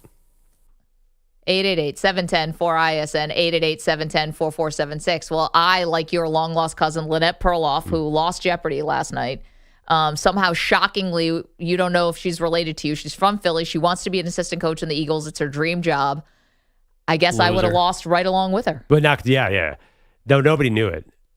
I guess Nakatomi Plaza. I don't know. I've seen Die Hard probably 14,000 times. So, man, I need to rewatch Die Hard. Well, wait till Christmas season. It will be playing nonstop very, very soon. Yeah, we're already. By the way, just to say where my family is, we're already in the Home Alones, and Me it's only too. November. Oh, it's great. 888-710-4ISN. When your kid discovers Home Alone is like a really special moment as a parent. Anyway, we're back in a minute. We have a question for you about one of the big NFL games this weekend. It's M&P. You're in a 5-minute break.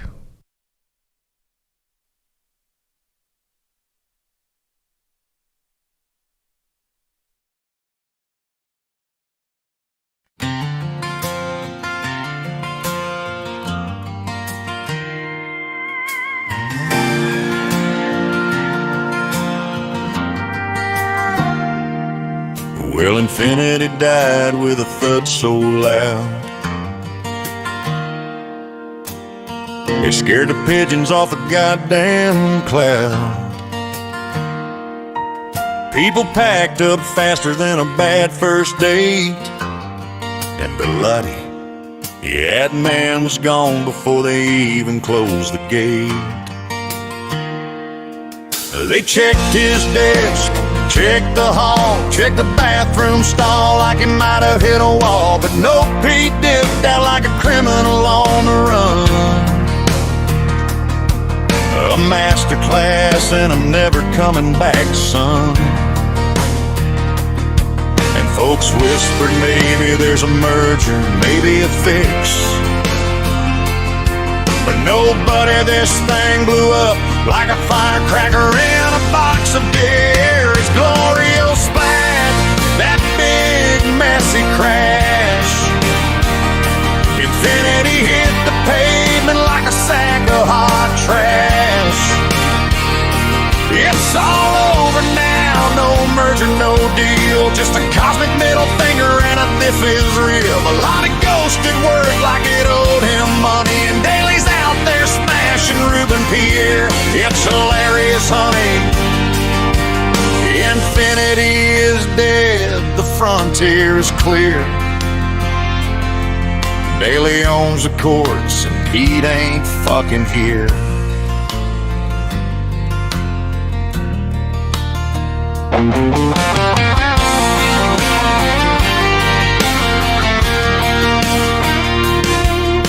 Rube shows up with a racket like today's my day. Pierre's got wristbands like he's headed to the ballet. They stretch, they grunt, their hopes are high.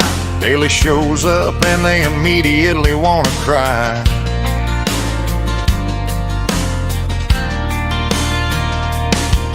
Daly fire serves like he's pissed at God, while Rube whips so hard it's honestly odd.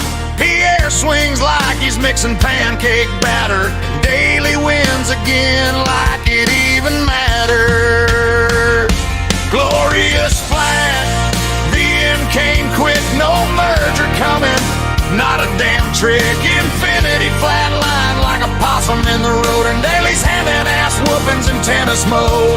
Pierre's praying for mercy, Ruba's lost his soul. Daly sends them home like pay the damn toll. And Bilotti, a ghost, a legend, a myth. His PDO balance must be absolutely fucking sick.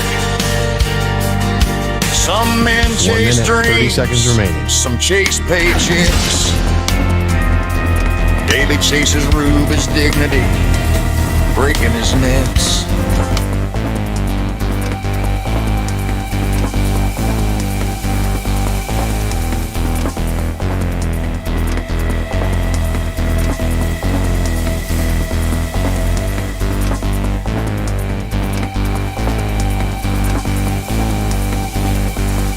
1 minute remaining.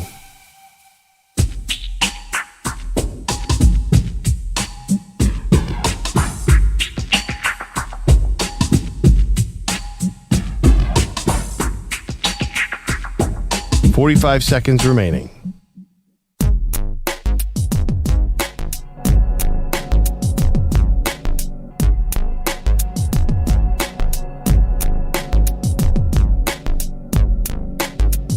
$30 seconds remaining.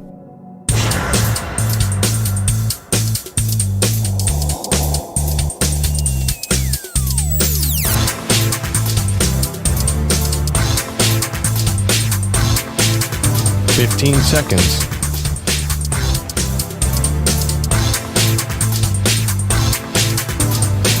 Break ends in 5 seconds.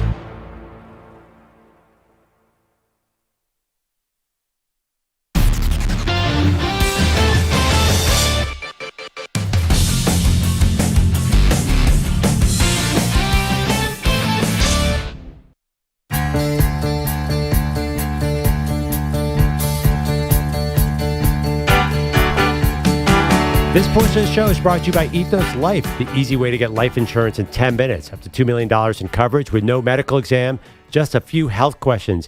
Get your free quote at checkethos.com. Not available in all states. If you're on your phone or your computer, you have to go to our X feed for probably the most important poll question we've ever asked here at Maggie and Perloff Show. Is Fight Club a boxing movie? I could just picture people out of context seeing that and be like, two things. A, who on earth thinks that Fight Club is a boxing movie? And B, why are you asking this now for a movie from 1999? Yesterday's great debate was best boxing movie of all time. Manny has never seen a boxing movie, which is insane. Well, not one Rocky movie, not a Creed movie. Blame the sport for being boring. But he has seen Fight Club, which is a great movie. I voted for Fight Club in the poll, by the way, because it is a fantastic movie. I mean, I think we're doing something dangerous here by acknowledging there is a Fight Club. You know, it's breaking the rules. Yeah, it's the first rule. But who won that poll yesterday, by the way? I think I did with Rocky 1. Yeah, you were leading by quite a bit. It's an OG. Yeah, I mean, I had Raging Bull, a little more OG even than Rocky, but the 9 movie critics voted for that.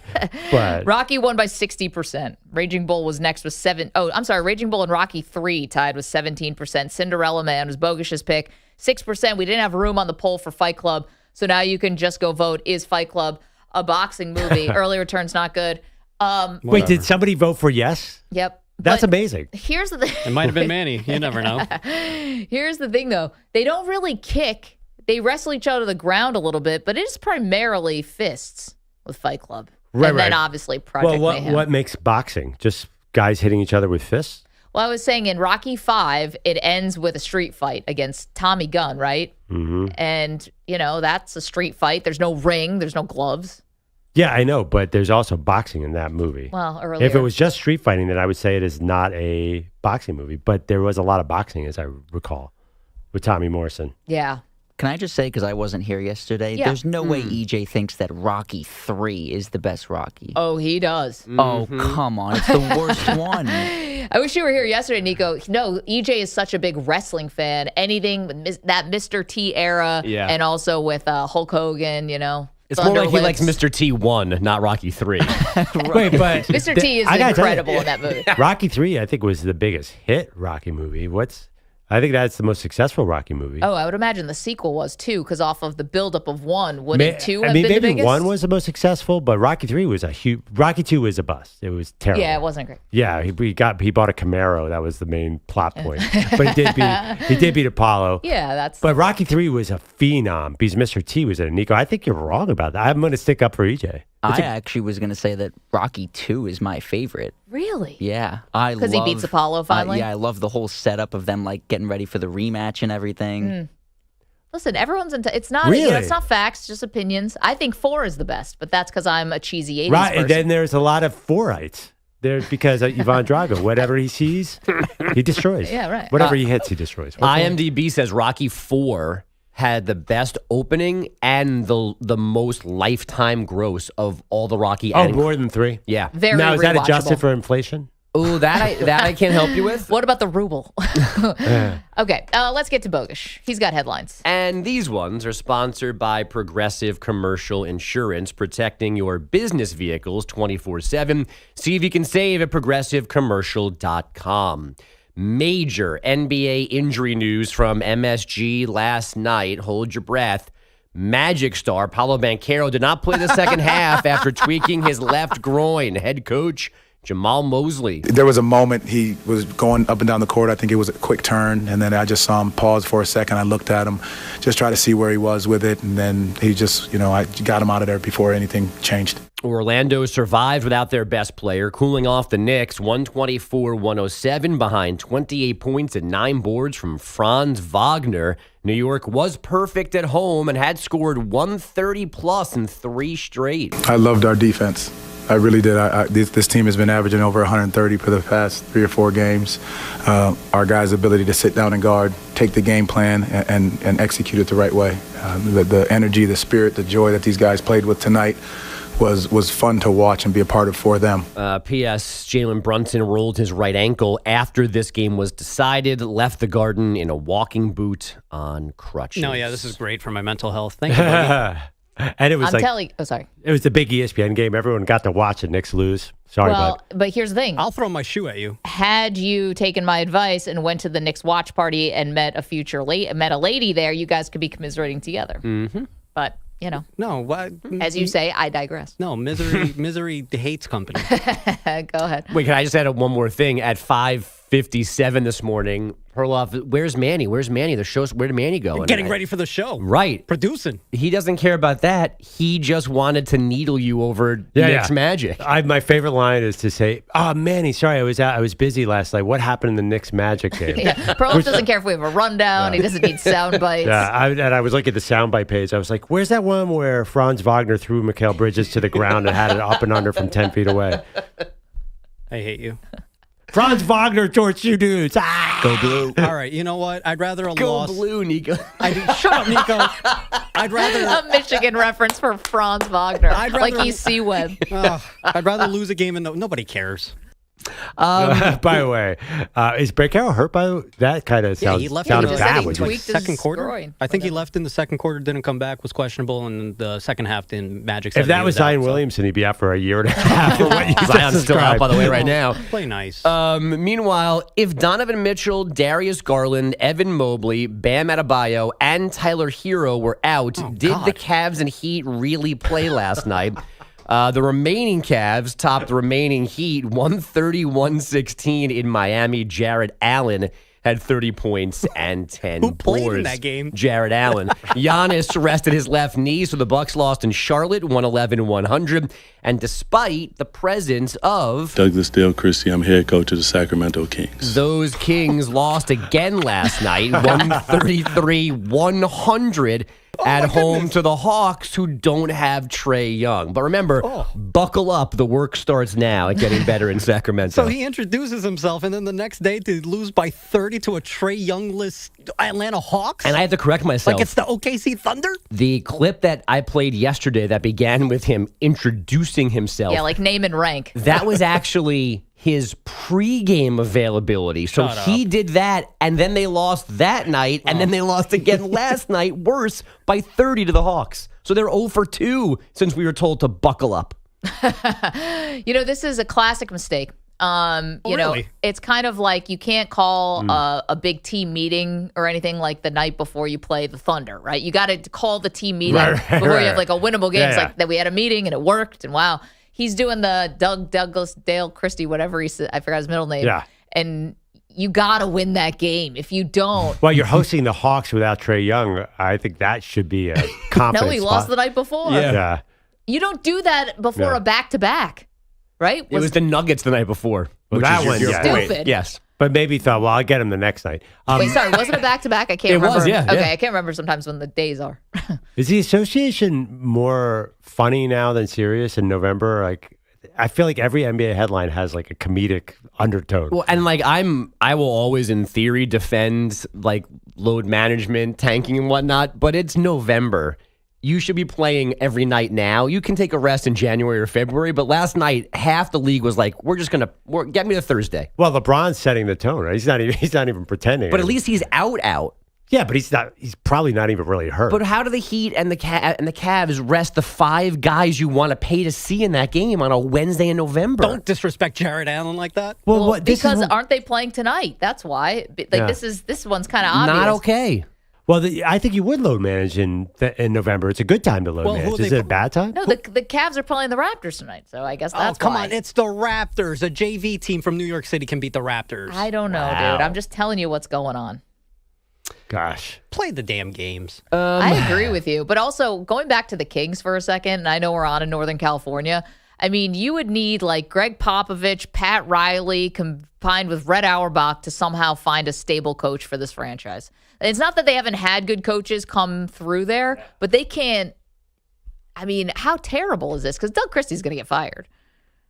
I guess, but I mean, they wanted him to be the guy to begin with. Like that, they were like excited when he was the interim last year. And dude, it's going terribly. He just introduced himself with his middle name. It's going in the wrong direction. Not even going terrible. It's not even like they're not even flatline. They're just nosediving. A reminder that we are not allowed to know which quarterback Aaron Glenn is starting tonight for the Jets. I would say this: please don't ask me anything about the quarterback because you know I'm not going to tell you, and I don't want to waste my time when it comes to that. When it comes to who's starting, it's going so well. So you're a 13.5-point underdog. Like I think the Pats are going to be ready for whoever. And it's right. It's Justin Fields or Tyrod Taylor.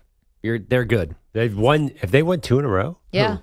The Jets. I mean, they're one of the hottest teams in the NFL. Are they going to return back-to-back punt and kicks they better. for touchdowns tonight?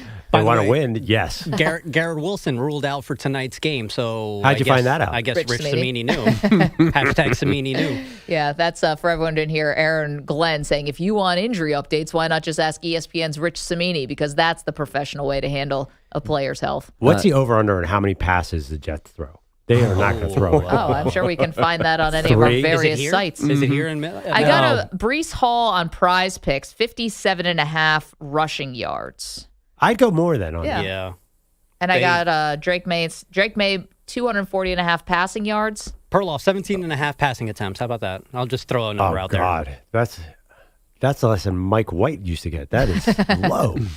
I think we're getting silly uniforms tonight, too. What do you mean silly? Color Rush? Well, whatever that is, the new version of that. They call it like rivalries or something like that. It's and they have cheesy names. I think the New England one is called the Nor'easter. Oh, I like it. I saw the New England one. It's really cool. Whatever your all white Bills They ones call are like from. Arctic Frost or something. That's the dumb. Patriots version. It's like tonight. a light gray, I think. I don't like New Age uniforms. I give this one an A. It's very cool. Okay. I don't know what the Jets are doing. I think Are the Jets also in the it? Jets have one. They have a rivalries jersey too. I think it's called like Gotham Gray or Gotham Black, something like that. But I don't know if they're wearing it tonight. I don't know if you go head to head with those or you save them for home games. Still, it's not going to make this game There's watchable. going to be about 4 people in the Fair. stands next time the Jets have a home game, Yep. so you might as well break them out now. 17.5 passing attempts, over or under. I'm going less than on that one. Oof.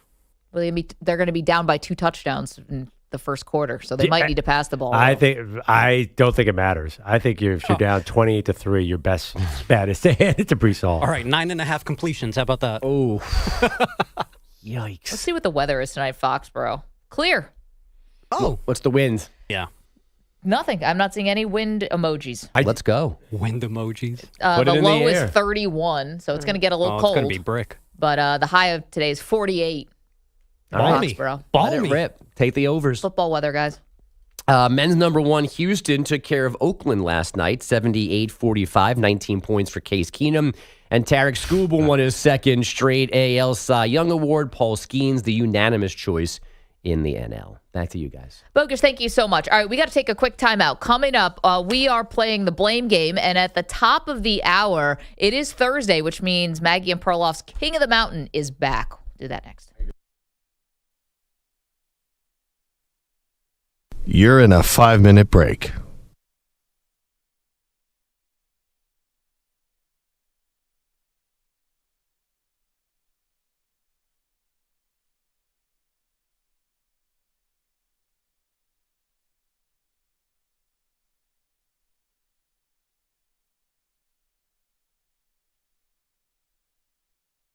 All right, 3, 2, 1. I got it. Some men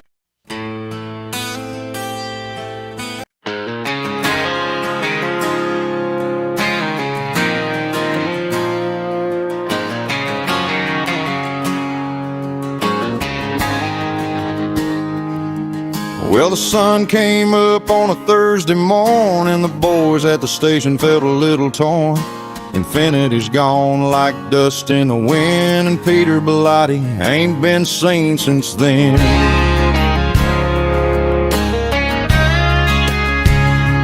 They checked the studio, checked the hall, checked the break room near the coffee wall. But Pete's old chair just spins and squeaks, empty now, been empty for weeks. Because Bellotti rode off into that no-show sunset, a legend who no one's laid eyes on yet. Infinity's over, the sign came down, but Pete's new kingdom's the tennis courts now. He's beating Rube and Pierre every single damn day. Drop shots, backhand, sending them away. Yeah, the station may change, but one truth remains: Bellotti ain't punching in ever again.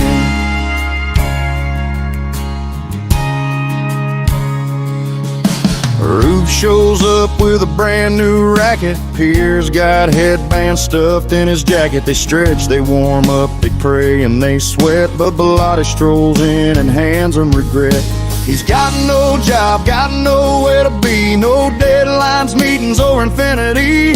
Just a can of balls and a wicked grin, 'cause he knows damn well he's gonna win again. 'Cause Bellotti rode off into that no-show sunset, a man with no task and no regrets. Infinity's done, but his forehand's alive, and Rube hasn't won since 2 counts or 5. He's dusting Pierre with a serve so mean, and left him crying on court 13. Yeah, the studio's quiet, but the courts still ring. Bellotti ain't working another damn day, Ken.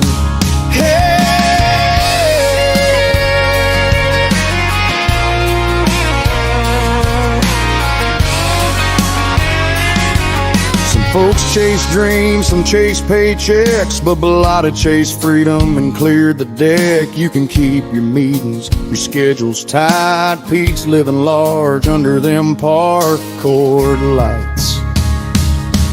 Now Bellotti's a legend of the great unknown, a ghost at work but a star in the zone. Infinity closed, but the story goes on, with Pete out swinging from dusk till dawn. He's beating Rube Pierre in any brave soul next. His attendance at work permanently unchecked. So raise up your glass, let the anthem begin, to Bellotti, the man who ain't showing up again. Just a man of myth, a tennis machine, and the greatest no-show New York's ever seen.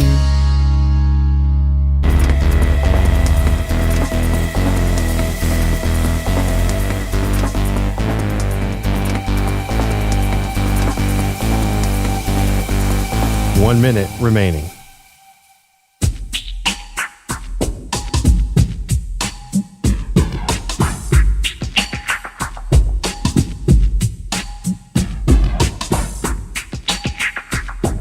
$45 seconds remaining.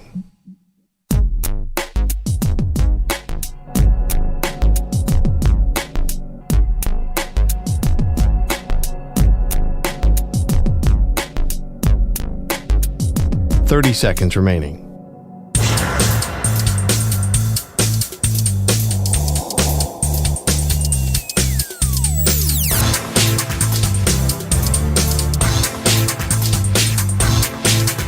$15 seconds.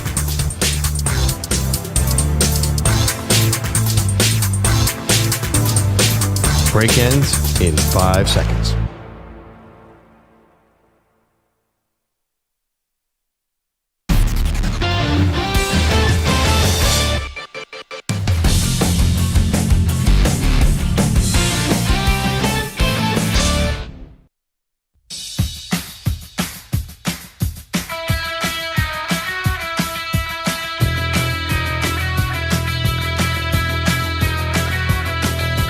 Welcome back. Maggie Gray, Andrew Perloff. You know, we're living in a really interesting time, Pearl, because we have access to athletes in a way that we never have before, right? So there's a huge story today in sports. It's going to be all over the front of every website about A.J. Brown on a Twitch stream joking around by saying, hey, if you have me on your fantasy team, you should cut me or whatever. And then he's got to answer questions about it in front of his locker, and his coach has got to ask questions about it. And it's just we have this sort of access to athletes because a Twitch stream is not something that existed in the early 2000s. Yeah. Although I definitely don't think he was joking, but go ahead. Okay. So we get Cam Scatterbo.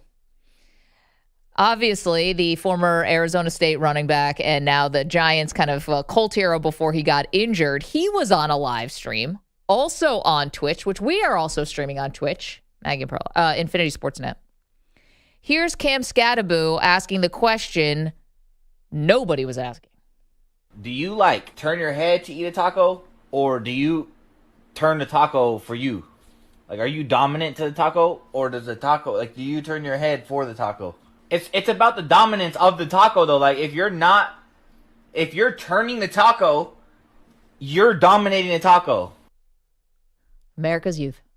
I love this is where masculinity is in the year 2025. Are you dominating the taco? Hey, listen, as the lone representative of Mexico on this show, Yes? everybody knows that you become submissive to the taco, because if you are dominant with the taco, listen, I know Cam has taken many hits in his life. You fold over the taco, everything falls out, brother. And I know you're eating hard shell tacos too, bro. So, I mean, like, let's he looks like a hard shell guy. His brain's going to be soft shell if he keeps running the way he runs. I don't disagree with you on that. Listen, he's from California, Northern California. I'm not too familiar with the Latino population is in Northern California, but I'm pretty damn sure he's had tacos before. You always become the sub to the taco. Also, I don't think that's a negative. I don't mind being submissive to the taco. It's that good of a food. Oh, you're welcome. Yeah, thank you. I don't know. Cam, this is not a bit.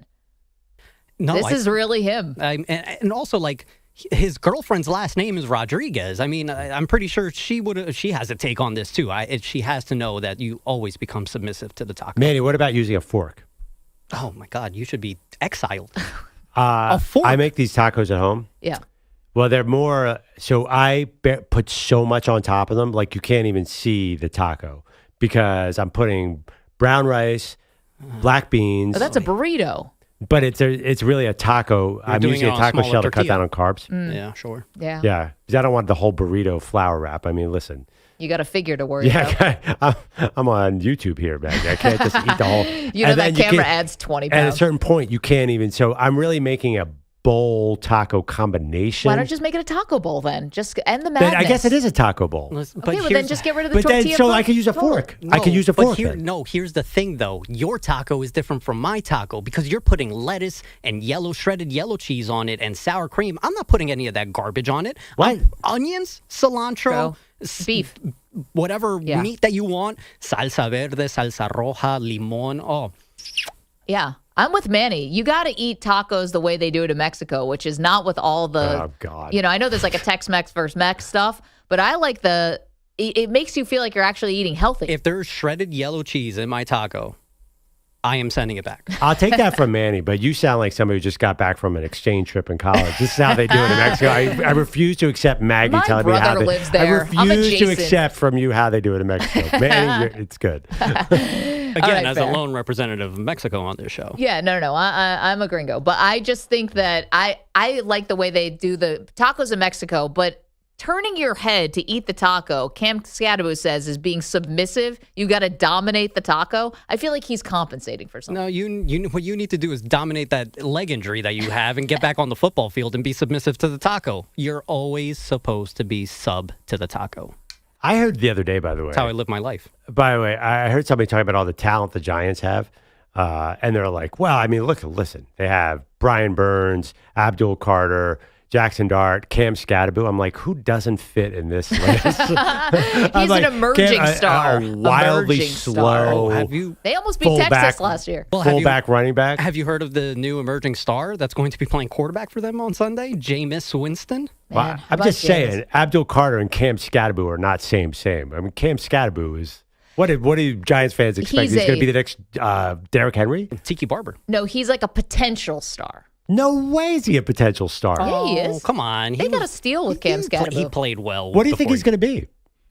I don't know, but I like him as a weapon. The taco take is ridiculous, but averaged 4 yards a carry. I think he's a role player. I don't think he's somebody you build around. No, but I said you build potential around Jackson star. Dart. See, that's a little different, right? Like he can be a role player, what have you, but he's like a star. He's going to be a thing in New York. In the context I had, they were talking about all the talent that the next coach will have. To me, first of all, any running back who's short of Jahmyr Gibbs and a couple other guys is not a difference maker. But Cam Scatterbo is totally different than Abdul Carter. I don't think coach would be like, well, they got this guy. He runs about a 4.9, but he's got a really hard head. Bowling ball. Is this take because of his taco take? Must be. No, he's not that big a deal. I think he's all New York hype. He's got a little insanity vibe. When he is getting a bust in Canton, Ohio, I want a written apology from Andy. It's all right. Perloff thought Wembanyama was going to be a bust. You can't trust this guy. Again, Victor Wembanyama, Cam Scatterbo, not same. What makes you say that? Yeah. In what way? 888-710-4ISN, 888-710-4476. All right. No pun intended. We'll bite. Do you turn your head to eat a taco? I just don't understand how you wouldn't. You're going to eat that thing straight on? Like Manny said, stuff's going to fall out. Take it from the Mexican, okay? Oh, man. Okay, coming up, Maggie and Perloff, King of the Mountain. We do this every Thursday. Plus, we will tell you about the biggest story that's going on in the NFL right now. You have to hear this. M&P.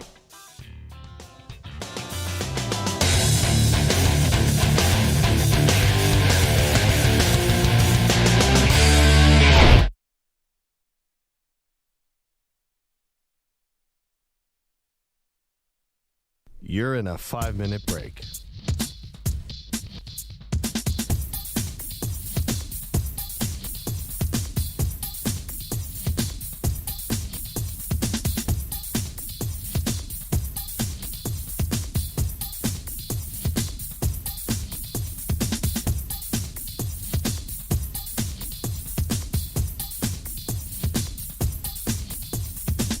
Four minutes, 30 seconds remaining.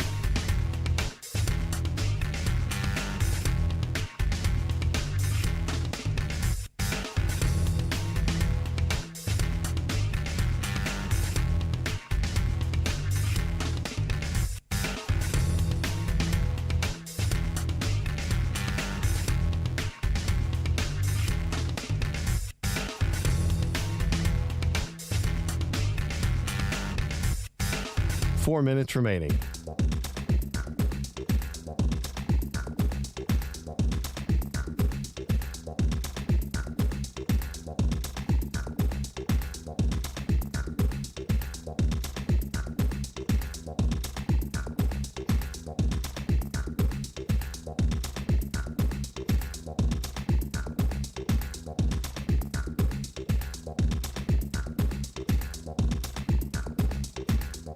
Three minutes, 30 seconds remaining.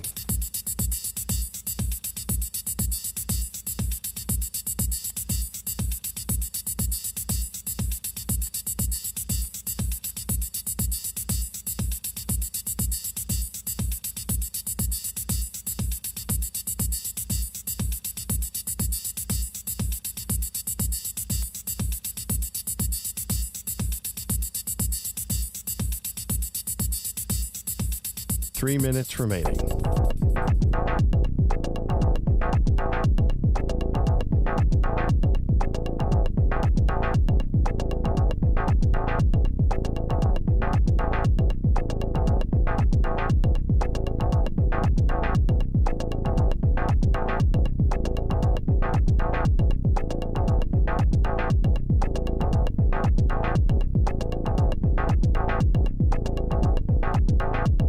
Two minutes, 30 seconds remaining.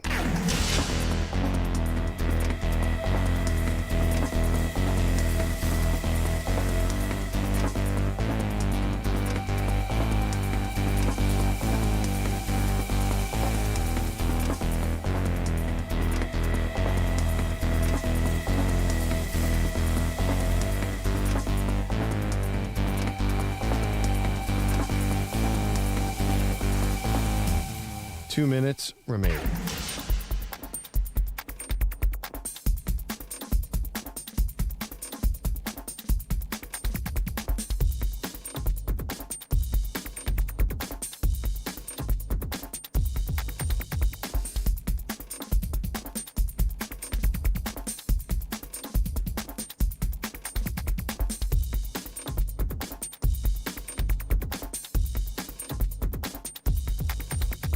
1 minute, 30 seconds remaining.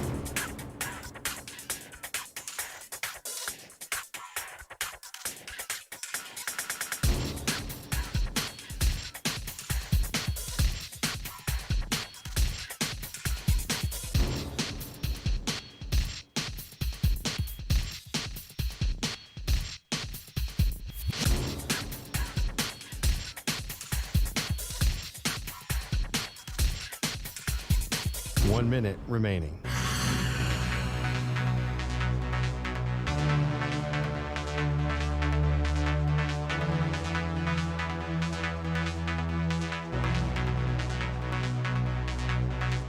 Forty-five seconds remaining.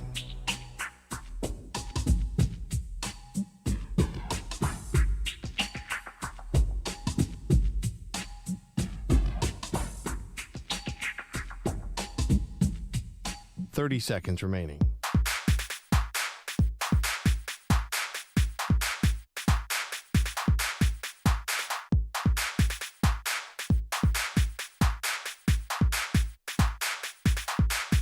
Fifteen seconds.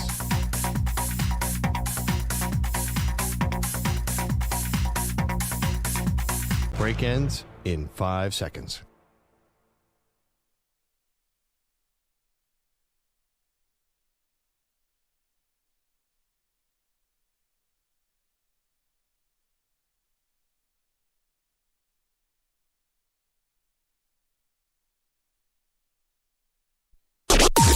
Maggie and Perloff on the Infinity Sports Network.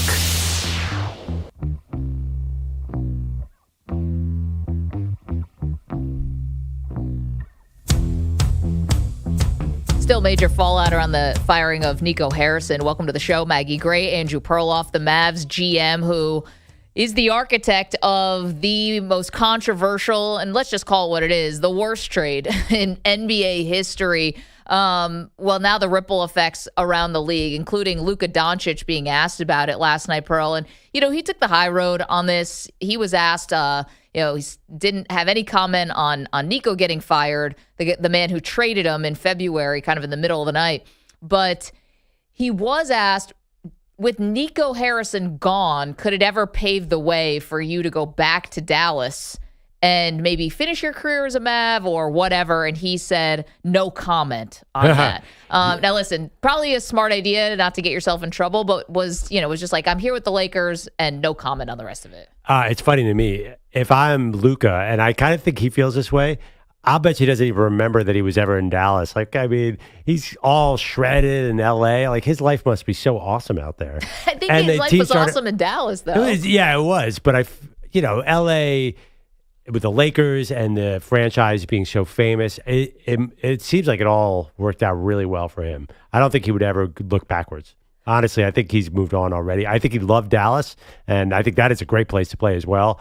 But I think that being a Laker seems to fit him. I think he likes that sort of star power. I'm not saying that living in LA is better than living in Dallas or anything like that, but it just feels like he's jumped into the history of the Lakers very quickly. Last night, not a great night for Luka Doncic, just 19 points, very inefficient, 7 for 20 on the night, 1 for 7 from 3. I thought for myself, and not even good for the free throw line, missed 3 free throws, which is unusual, but I was like, was he distracted yesterday? Because I kind of disagree with you. I think that Dallas is still very much a part of Luka Doncic. I think, he got emotional last year when the return to Dallas, literally crying. I think you move on from your ex pretty quickly in these days back. In LA, you're saying? I don't know. I think he's still very connected, and I was wondering if this was just a run-of-the-mill off night, for a superstar who's, you're allowed to have off nights. You just play the Oklahoma City Thunder, who have one of the best defenses in the league. You might not play well. But was he a little distracted by all the Nico news? Yeah, but we've seen Luka have off nights so many times. That guy will definitely throw out a 9 for 31 and not even think twice about it. Because, he's sort of the little bit better right-handed James Harden. That's what he does. I mean, this is not alarming in any way. That's a good point. He definitely could have been off his game last night. But this means nothing. For Luka Doncic to have a bad night, that rolls right off him. I think it's a European thing. Right. Like, I mean, have you ever seen Luka? He's had bad playoff games where he came back the next night and was on fire. That's true. I think just NBA players, especially shooters, you got to put it behind you, right? You can't get mired down in a bad night or else you're going to take away your superpower. He'll do that. He'll toss up threes like they're going out of style, even if they don't go in. Yeah, that's the mentality. And now it's a weird power struggle that's going to happen with the Mavericks, who are probably less interesting now, to be honest, although Cooper Flagg and his development is like number 1, 2, and 3 on how the future of the Mavericks. I'll watch Cooper Flagg. I'm interested. Right, but no one's expecting them to be like a playoff team. Like the Nico Harrison thing, he made this Luka trade, and it was like, it's about the now. We're in our window. Just you wait. Just you see. Now, his team had just been in the NBA Finals, so whatever. That logic was dumb. But he was saying, this is it. Like, we're making all these win-now moves. After you fire him, someone else is going to have to come in and have an entirely new approach, which is most likely getting rid of these veteran players and trying to rebuild through the draft. So it's just going to be very different. Yeah, I mean, I don't think, no offense to Anthony Davis and Kyrie Irving, they're not exactly must-watch TV. That team was kind of, he wanted to win with defense. He said, let's get rid of Luka. Defense wins championships is what he said. So the Mavs, this is good. They can move on. This is a total, just rip the Band-Aid. It was bad. Now get rid of Anthony Davis. I hope that they don't try and salvage Nico's vision. Move on, be the Cooper Flagg team, pretend that none of this ever happened. 2 years, be like, wait, Luka who? Nico who? I don't know what you're talking about. You see Cooper Flagg out there and hopefully a really good player in this year's draft, and then we're good to go. You want them to continue the fire Nico chants, though, just for good measure? I love it out of context, fire somebody chant or talk about a different sport, like a Jared Goff chant at a Red Wings game. All about that. Yeah, I remember once being at a Maryland football game, and they were playing Florida, and a bleep Duke chant just broke out. Yeah. I think Philadelphia. This was back in the ACC. I think Philadelphia had the Republican National Convention, and you could hear Cowboys stuff. There we go. All right, let's get to the King of the Mountain, shall we? Who is the King of the Mountain? Maggie and Perloff search for the greatest NFL team of all time. Well, Pearl, your pick for the greatest NFL team of all time was always, the 85 Bears, right? Yeah. If you know anything about football, you know the 85 Bears won the Super Bowl. Yeah, that's true. It's the most iconic one-year team ever, and they are now the King of the Mountain. And they are the King of the Mountain, and they have been the King of the Mountain now for the last 2 weeks. So how this works, if you're just new around here, is that we had started with the 25 greatest teams in NFL history. We randomly put 2 teams up against each other in the first week, and whoever won became King of the Mountain. The next week, new challenger. Whoever won King of the Mountain gets to stay. The next week, new challenger, and on it went to here we are now in week 11 of the NFL season. And we're counting down, obviously, to the Super Bowl. So the 85 Bears are the current King of the Mountain, and today, well, first, let's hear about the 85 Bears. When William the Refrigerator Perry barged in for Chicago's final touchdown, the most one-sided game in Super Bowl history was complete. After 22 years of frustration, Chicago had finally recaptured its place at pro football's summit. They dominated this game and this season as few teams had ever before. Yet the Bears also captured the country's imagination with their flair for excitement and fun. The Bears return home as world champions. There you go. 85 Bears, so many iconic moments, people, players, Hall of Famers, obviously. 85 Bears, Pearl, beat the New England Patriots 46-10 in Super Bowl 20. Obviously, you had a 15-1 regular season. 6 players got into the Hall of Fame because Ditka is in as a player and could not be inducted twice. But 6 Hall of Famers. The team was first in points allowed on defense, first in total yards on defense, first in takeaways, first in rush yards allowed, third in pass yards allowed. It was the dominant, shorthand for dominant defense. Yeah. Their offense was really good, too. They didn't just beat you, too. They beat you. They made you look bad. The offensive stats for that team, second in scoring, but number 1 in rush yards, number 1 in rush TDs. Not surprisingly, when you have Walter Payton on your team. So, 85 Bears, they are the reigning King of the Mountain. Today, they go up against the 1991 Washington, whatever we're going to call them, Go ahead. The Redskins' victory in Super Bowl 26 was as overpowering as the Hogs' blocking, and as majestic and perfect as one of Mark Rippon's passes. With a coaching staff as deep and talented as the team itself, they had thoroughly defeated the best team in the AFC and richly earned the title of world champions. Okay, so obviously the 1991, what are we calling this now? Washington football team franchise. Okay, defeated my Bills 37-24. That score is not even as close as it may have even sounded there. The regular season record was 14-2. Joe Gibbs, Pearl, obviously the head coach. This was his third Super Bowl with his third different quarterback. No one's ever done anything like that. They have 4 Hall of Famers, 3 players, and then obviously Joe Gibbs. The offense, first in scoring, 4th in total yards, 5th in pass yards, 7 in rush.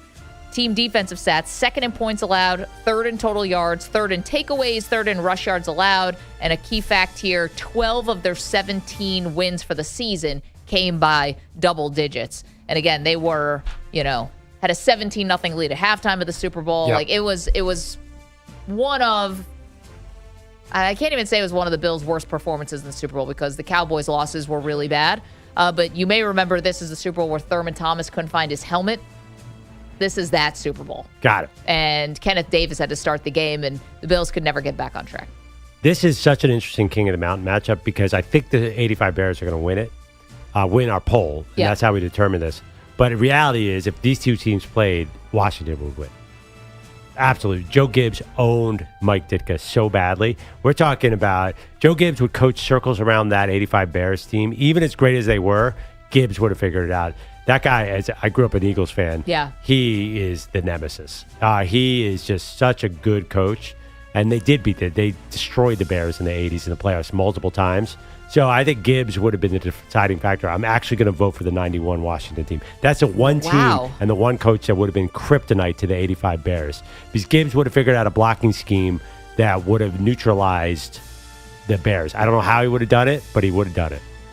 Amazing. All right, so the poll is up right now. If you'd like to go vote at Maggie and Pearl on X, who deserves to be the King of the Mountain? Is it the 85 Bears, the current King of the Mountain, or the new challenger this week, the 1991 Joe Gibbs Washington team? Now, Pearl, just correct me if I'm wrong about this, not to put you on the spot, but the famous game where the Philadelphia Eagles play Washington and 8 players got knocked out of the game, the body bag game, was that the season before? Oh, I don't know that game. Okay. Yeah. Body bag game? Body bag game sounds familiar. I thought that was Eagles Cowboys. I'm a little. No, not to put you on the spot. I wasn't sure if that was this season or the season before. Either way. I was at a game November 12th, actually, yesterday. 1990. Okay, so season 4. I was at a game where the Washington beat the Eagles in the playoffs. That was bad. Buddy Ryan couldn't beat the Washington at all. But I don't think that's that game, though. You're talking about a regular season game? Yeah, I was talking about a regular season game. Yeah, it sounds familiar. I think that actually this really set up what was a big revenge game. Now I'm seeing it. It's the revenge game, the body bag game, where 8 players got knocked out of a game, which is insane. Apparently Washington really had that on their mind going into the next season, and they crushed the Eagles 23-0. And I think that was the moment they were like, all right, we have a real thing here. Really, really amazing team. And it's funny because Mark Rippon doesn't really get remembered, Pearl, as he's kind of like an afterthought because obviously Joe Theismann is a much more famous quarterback, and then Doug Williams for the reasons of being, first black quarterback to win a Super Bowl. There's so much more he's kind of the third guy, even though he had a really good game. Yeah, he had a good season. I mean, they had all that talent around him. Kind of feels like a system quarterback. Again, though, does anyone really remember? I think, what do you remember about that Washington team? They beat my Bills. They beat my Bills in a year when Thurman Thomas was the MVP. No, I think it's 3 quarterbacks, as you said. Yeah. I think the interesting thing is, so it all comes back to the coach. And I think he's kind of underrated historically because he came back under Daniel Snyder, huge mistake. Joe Gibbs was the man. Again, the talent, though, when we're doing this exercise, there's so many teams with so many Hall of Famers. I don't think Washington's talent stands out. I mean, Mark Rippon is not going to beat Steve Young, Joe Montana, Troy Aikman. But that team was pretty special. 888-710-4ISNs. There you go. Maggie and Perloff always covering the most current topics of the day, which is who would win between the 85 Bears and the 91 Washington football team. Can't find that anywhere else. but is the King of the Mountain project. So let us know, and you can go vote at Maggie and Pearl. While you're there, we got a couple other polls for you. Maybe a little bit more up to date. Pearl, this one. Not really. No, kind of. This one. Why are the Niners bringing back Brock Purdy now? Mm-hmm. We have two options for you. His contract or that he's better than Mac Jones. 51 to 49%. Very, very close. 51% say he's better than Mac Jones. 49% say it's about the contract. Wow. And then something a little more off the news. Is Fight Club a boxing movie? This result shocks me, to be honest. 90-10? I can't believe it's not 100-0. Who thinks Fight Club other than Manny? I don't know how many times you were allowed to vote, Manny. Call in if you can explain in your logic why Fight Club is a boxing movie. The only thing I can get behind is that they were primarily punching in Fight Club. They weren't kicking. They wrestled each other to the ground a little bit in some of those scenes. But Jared Leto's face did not end up that way from kicks. It was from punches. Does that make Marvel movies boxing movies because they have a lot of punches were thrown? No, like they is throw Black each Panther other a boxing around movie? like rag dolls. That doesn't count. You know that. Also, it's CGI. Fight Club really happened. Exactly. Thank you, Margaret. You know. 888-710-4ISN. Don't shake your head. 888-710-4476. A real philosopher said that.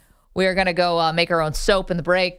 And, yes. We got to actually sit Manny down and make him watch Rocky, for God's sake. You work in sports, dude. He's not going to have the attention span for that, Pearl. That movie was For what? Rocky 3? No, Rocky. The original is what, Any of them. 1970? 76? 76. Rocky's The movie's awesome. way too slow. Manny's not going to be able to hang on. Oh, I hate slow movies. It's one of those slow buildups. Well, yeah. It was a movie from the 70s. They aren't like today. They were actually good. No. Yeah, I said it. Well, I don't watch movies in general, so I don't have an He opinion doesn't even on the watch movies movies today. from the 10s. Well, that's So- what I'm saying. No, what do you- attention span. 2000s, I'm telling you, man. Best movie I've ever seen, The Longest Yard, 2005 remake with Adam Sandler. Hell yeah. Somehow Manny hangs on, though, for Saving Private Ryan. Oh my God, I love because I mean the first scene, there's guts everywhere. You see, that's how you get my attention span. Bunch of blood all over the water, guts everywhere. Tom Hanks trying to pull a dude. That's how you get your attention. Okay, so you like war that. movies, but have you ever seen Deer Hunter? Have you ever seen Apocalypse Now? No. I'm not a fan of hunting in general. I don't think it's humane. So, Nico. Sorry. Are you like Manny and EJ and have blind spots in movie history? Yeah, sports movies, I'm all over it. This guy loves The Longest Yard. You've seen Rocky? Of course, yeah. All the Rockies? Yes, one of my favorite movie He franchises. said Rocky 2 was his favorite. I Have mean, you that's seen The Godfather? That's pretty good. Yes, and I've seen all three. Three kind of sucks, but we'll move on. Yeah. I have Kinda not- sucks is nice. Oh, Goodfellas. Yep, another big one that yeah, I love. but Nico, have you watched Happy Gilmore? Because that's elite course. cinema. That is cinema. Sandler, it's a given. Everybody in the building has seen every Sandler movie, I'm assuming. Well, Nico also said he's seen every sports movie. My biggest movie flaw, like when I say, like, oh, I haven't seen this, never saw Shawshank Redemption. Wow, how'd you miss it? I mean, because kids don't have cable anymore. Yeah. Shawshank's on cable right now. We're actually watching it. Is it on TNT? It's actually the second time through. We've already watched it once this morning. The second I met Andy Dufresne. No. Good movie. But, I've heard. on your own time. Yeah. Maggie, do you have any movie blind spots, ones that you haven't seen, famous movies? Well, I didn't know the Nakatomi Tower thing that you just said Plaza. last hour. That's minor. No, I mean, is there ever like a Die major- Hard. Yeah, I have a TV one that people in my circles get mad at me for. What's that? I've never watched Breaking Bad. Oh, yeah. I know, that's a right? big That one. reaction by Nico honestly gasped there. I've watched one or two episodes and I didn't quite get into it yet. I know, that's crazy. I've told you my Breaking Bad story. No, So maybe. I what caught were you on cooking, Maggie? What's that? Meth in my basement. Yeah, wait. You mean the show? You guys wouldn't believe it. I was out in the desert. No, so I got on to Breaking Bad just a little bit late, maybe like a calendar year behind everyone else. So I found myself having to catch up. I was always playing catch up on Breaking Bad. And one year at the Super Bowl, Aaron Paul was there making the rounds. Oh, the tequila guy. Sure. Yes, the co-lead from Breaking Bad. The series had already ended, but I had not watched the final season. So I'd been with the show, but hadn't watched the final season. Okay, so it was established already as a massive show. Massive show, and Aaron Paul is coming in, and he's going to do the interview on Radio Row when the Super Bowl was in New York. And it's the day before the interview. and I haven't watched the last season. So I sit with my producer at the time, and I go, all right, just tell me everything. He spoils the whole last season, the finale, tells me every part about it. I'm there taking notes, the whole deal. Aaron Paul canceled. Oh, God. Oh, so you got spoiled for nothing. And so I never went back and watched the last season because my producer told me everything that happened. Well, do you remember what happened? Yeah. Oh, that's unfortunate. Can I top with an Aaron Paul story? Similar vibe. It was the Miami Super Bowl where Drew Brees beat Peyton Manning a long time ago. Damn. DP show. Aaron Paul's dad is a DP show super fan. Not surprised. The show was just starting. Okay. And we were in an elevator with Aaron Paul and his dad, and he was talking. We hung out a little bit. He's like, I'm in this new show. It's about a teacher turned drug dealer. And it was he told you the plot. Basically, it was, and there was no like pressure to know it at all yet. It hadn't hit yet. And he wasn't anything yet. He was just the son of a DP show super fan, because I think they're from Oregon, where all people are DP show super fans. And he was the nicest kid, and his dad like hung out with us the whole week in South Beach because they were in the same hotel promoting the movie. Much different vibe. So by the time you got to Aaron Paul, he was a massive star. Couldn't walk down the street. Yeah, he was huge, and he still is huge. He's a great actor. We had no idea who he was, of course, and that was cool. I'm sure as an interviewer, you've had that many times. Like, you got to know where the person is in their career. If it's a new show, you're given a lot more leeway. But if it's a hot show, you have to know exactly who that person is.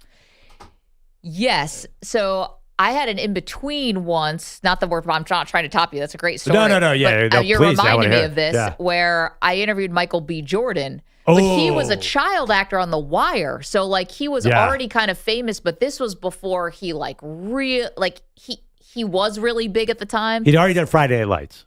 And he was promoting something around Friday Night Lights. Oh, so he was in the middle of when he was the quarterback in Friday Night Lights. Yes, I forgot exactly why he was there, but he was a child star with The Wire, but had not become what he is today.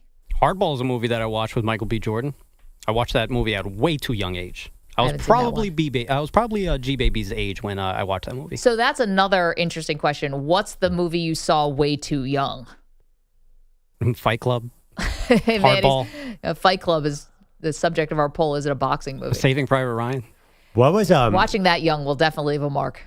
That's why I'm not enlisted in the military. Explains a lot. Yeah. I saw a really funny tweet yesterday. They were talking about who should be the Giants coach, and somebody said it's got to be the coach from Friday Night Lights. Kyle Chandler. Kyle Chandler's character. And then somebody tweeted back, what are you talking about? He couldn't win the state championship with Vince Howard. You really want him running the Giants operation? Who was Michael B. Jordan's quarterback. I thought that was really funny. Michael B. Jordan, when you go back to The Wire, it is stunning to see him as a baby, basically. Yes. I know. Crazy. 888-710-4ISN. 888-710-4476. Okay. Got a little distracted there talking about movies. We're talking about the NFL. We got this crazy story going on with the Philadelphia Eagles. Stop me if you've heard that before. A.J. Brown, not happy. Stop me if you've heard that before. But I think what's more interesting is the allegation that Jalen Hurts and A.J. Brown went rogue at the end of the game. That 4th and 6 call that seemed so silly to do at the time and not winning football cracked the door open for the Packers to maybe kick a game-tying field goal. That was actually just Hurts and Brown calling their own number. Interesting. 888-710-4ISN. Coming up next, one of the best stories in the NFL met an end. It's M&P. You're in a 5-minute break.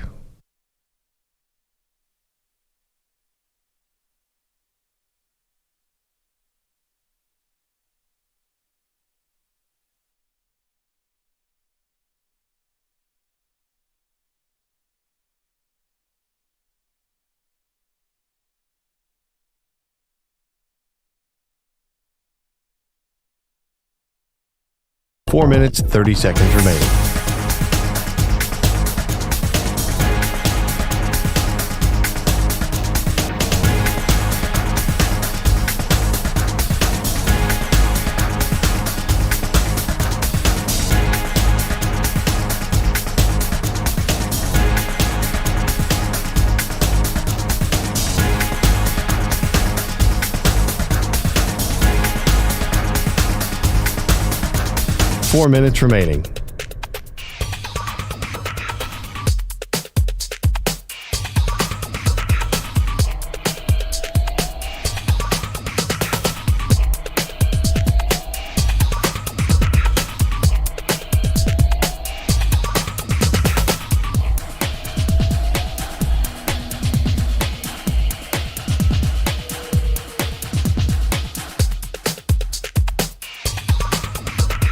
3 minutes, 30 seconds remaining.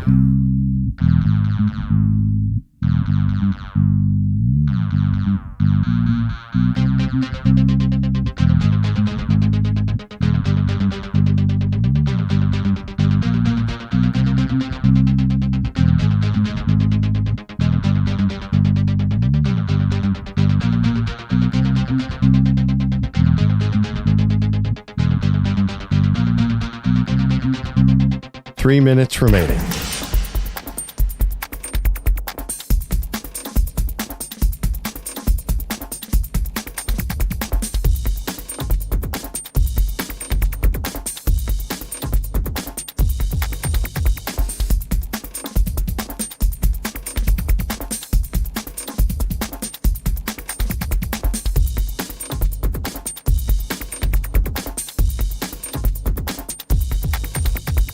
Two minutes, 30 seconds remaining.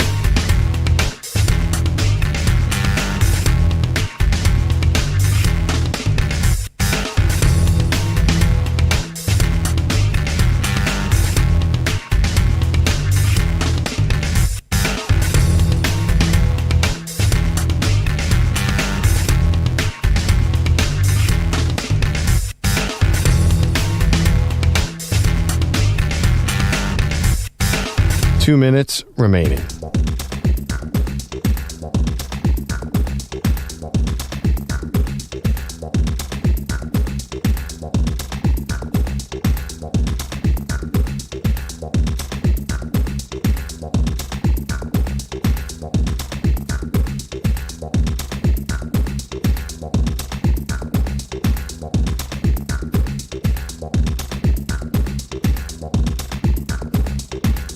One minute, 30 seconds remaining.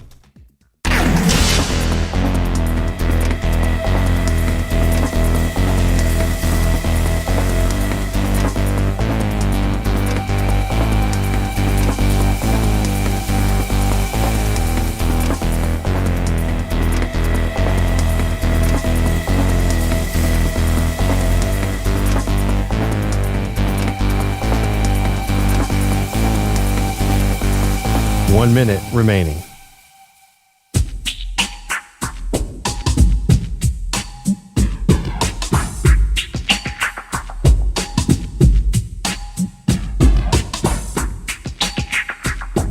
.45 seconds remaining.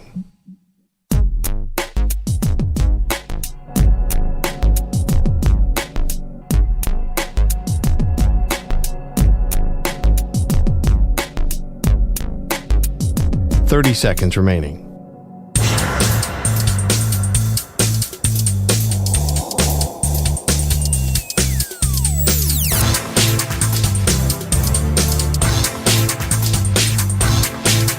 .15 seconds.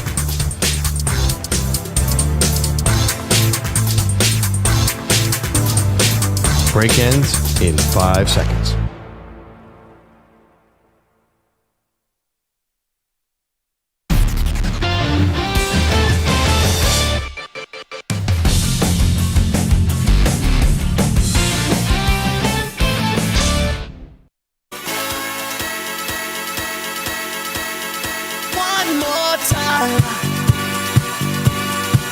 Welcome back, Maggie and Perloff Show. Maggie, you were out clubbing this weekend. Did you hear this song?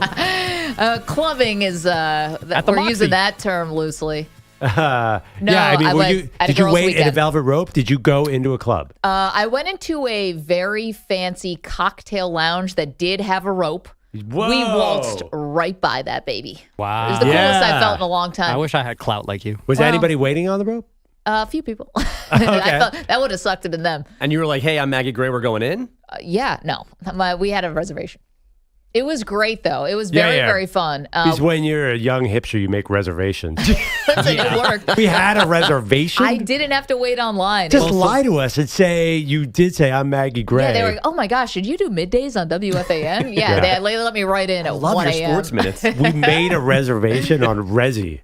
Like, what? No, it was it was my friend made the reservation, but it was so worth it to have the reservation because we did waltz right in, and it was great. It was a lot of fun. I don't go out like that ever, so we had a fantastic time. I'm not sure you understand how much we're making fun of you about making a reservation to pass a velvet rope. Picking up what you're putting down. Yeah, okay, because that's not really like in what's that movie where Katherine Heigl has a baby. Oh, Knocked Up? Knocked Up when they don't let her in. Doorman? Doorman. Yeah, they won't let her in. Kind of doing the dice thing a lot. Yeah. I think that the dice thing. If I was going to waltz by a velvet rope just based on celebrity alone, it would have to be at Citi Field or something. Like, it's not going to work at a nightclub. I think you'd get through on looks, Meg. I'm just confused that a place takes reservations and has a velvet rope. Yeah, it should be one or the other. Yeah, Maggie wanted to move past that too quickly. Let's focus if you're on this. open table, you can't have a velvet rope as well. Listen, guys, who was in the club and who was outside? You were in a club, though. I was in. I was in a cocktail lounge. Are we jealous? Yeah, you are. In the words of the great Chris Brown, how can you hate from outside of the club? You can't even get in. Yeah, well, he's my least favorite person on earth. But here's the thing. So it was super fun. We started out at this very fun rooftop thing, a rooftop cantina, like fun vibes. I told Manny about it. Were we the oldest people there? Yes, we were. Did it matter? No, it did not. So it was like we're in our early 40s. Most of the people there were probably in their late 20s. Yeah, take that, old men.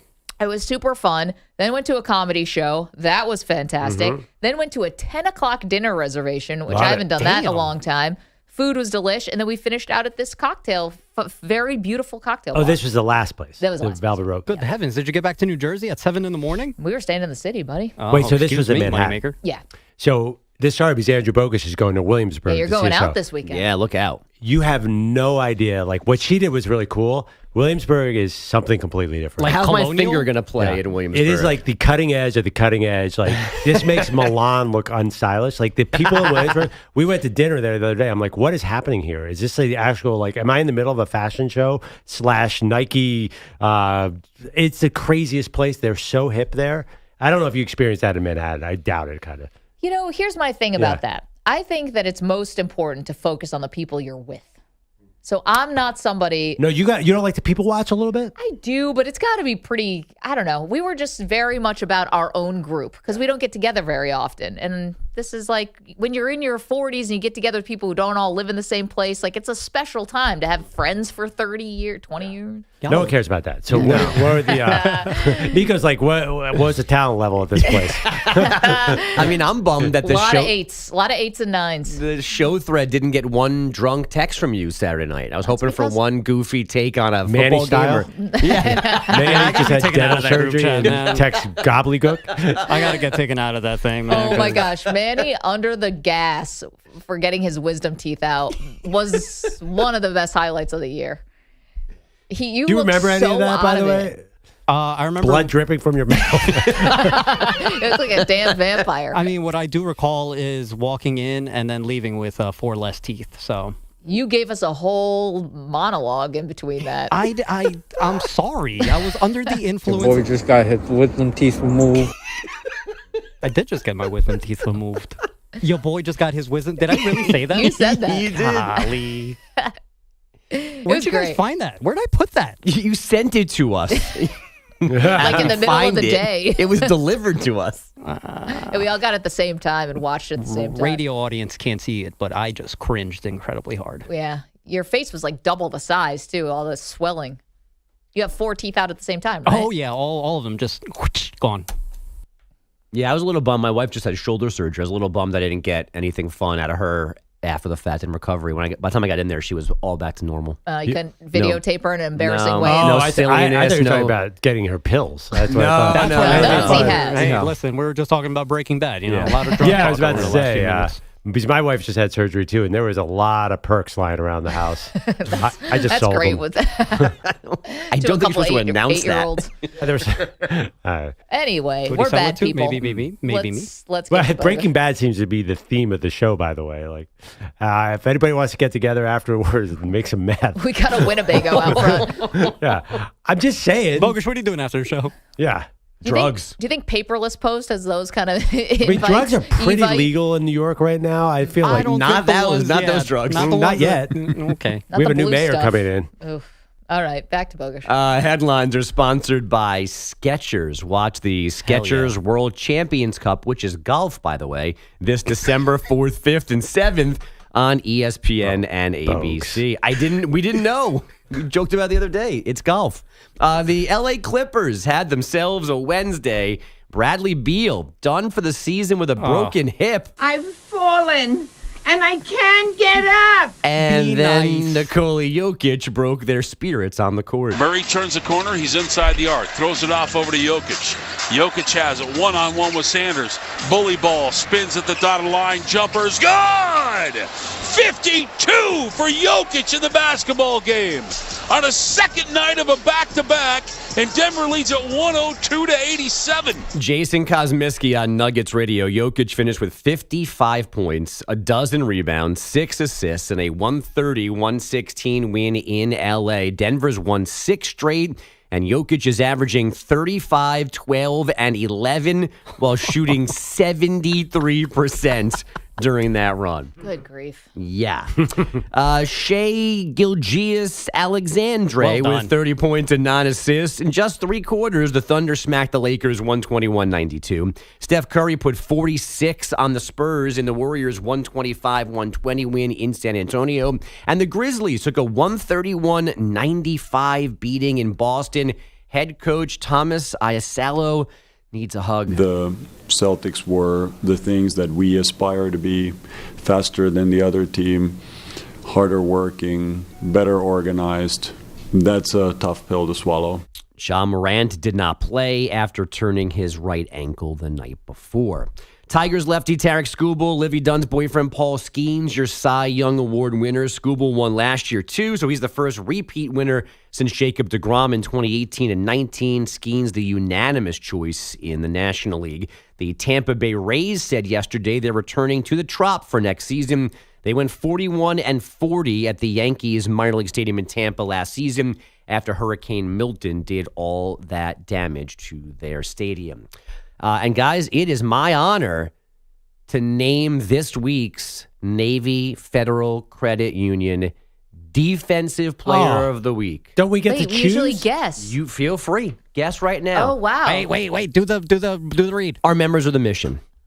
Okay. The Defensive Player of the Week. Okay, is brought to you by the Navy Federal Credit Union. Our members of the mission. I was going to do the read, Manny. I know how to do this. Well, they were about to start guessing. It's okay. Don't fight with me. This one's so easy. It's got to be DeMarcus Lawrence. DeMarcus Lawrence from the Seahawks. Now, we usually do Navy Federal. Are you still drunk from the non-club you went to on Saturday? Navy Federal, we usually do on Tuesdays. Correct. But So- Manny was absent on Tuesday, so. Yeah, so the NFL is still a little fresher in our mind from last week, but technically that still stands. I mean, you technically sure you're wrong. Your thoughts? Okay, so EJ often goes for the most recent game, so I'm thinking Packers-Eagles was a defensive battle, but I'm not really sure who stood out in that one. Yeah, no. So it doesn't matter. Next, anybody else? Any thoughts from my left? Is it got to be NBA? Ooh, you're getting warmer. I know the answer, so I abstain. Nico? Is it Wemby? It's not Wemby. We did Wemby recently. Wemby in perpetuity? Nope. I got nothing. It's not a Michigan player. It's not an Islander goalie. It's Is not it- Matthew Schaefer. You said closer. Is it NBA or college basketball? College basketball. Is it men's or women? Women. Another steal for Hidalgo. Here she comes in transition. Inside. You have got to be kidding me. Yeah. I saw that headline this morning I on did ESPN.com, and I should have thought of that. Notre Dame star Hannah Hidalgo had an NCAA record 16. That's a 1-6 steals. Plus a program record 44 points in an 85-58 demolition of Akron. She did all of that, by the way, in 28 minutes. What? Good. 44 points, 16 steals in 28 minutes. And she is the Defensive Player of the Week, brought to you by Navy Federal Credit Union, our members of the mission. You can't just, I like to study for that, Bogues. You can't just jump it out of there with a, I'm very disappointed in you. And me? Why don't you give us a warning? I usually go through the weekly You had an leaders. extra day. It was supposed to be yesterday. No, it's supposed to be Tuesday. It's supposed to be an extra 48 hours. Does it matter that Notre Dame was playing the Akron Zips, who have not won a game yet? Be nice to the Zips. No, I'm just saying, 16 steals. How many 16 steals did you have? 0. Okay. Akron kicked my butt. It's still a lot of steals. It's a ton of steals. It's a lot. I still think DeMarcus Lawrence should have gotten it. 888-710-4ISN, because I support women. 888-710-4476. I know what everyone's thinking, you animals. Okay, coming up next, thank you, Bogues. Coming up, we have to address a story that Perloff and I were so excited about before the season, but looks like it may have come to an end. M&P. You're in a 5-minute break.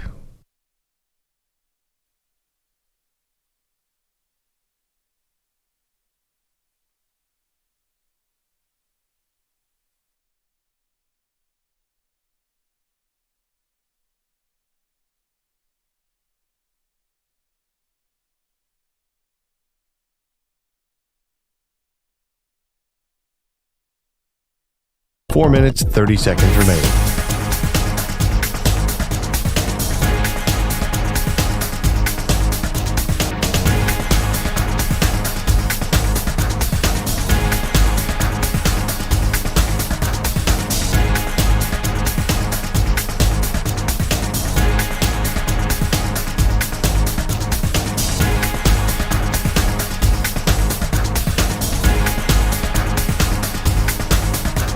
Four minutes remaining.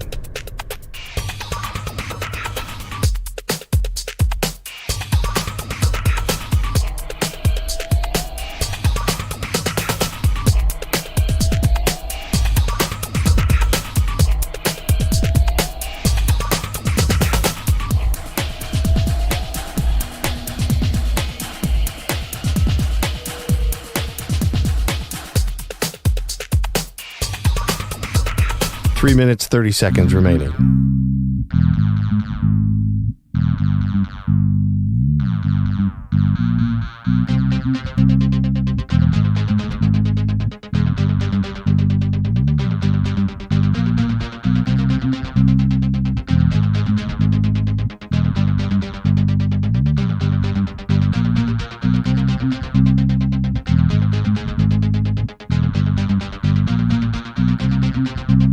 Three minutes remaining.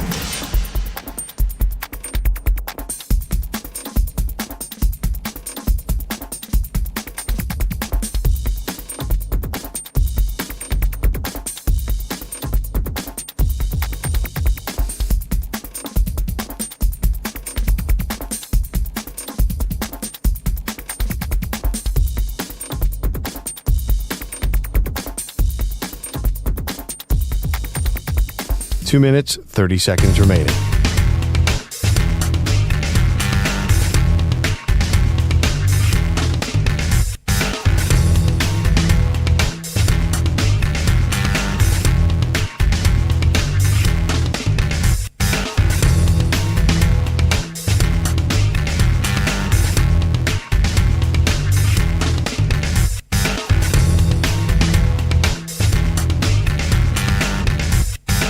Two minutes remaining.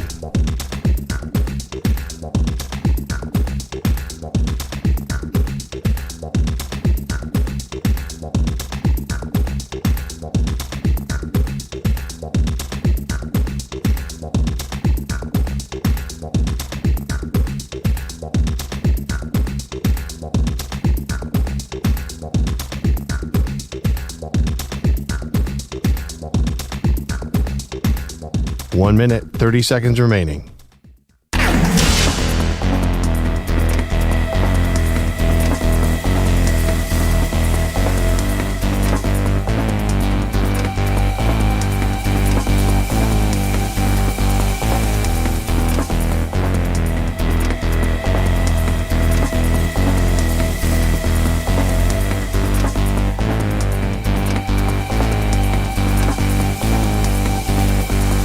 One minute remaining.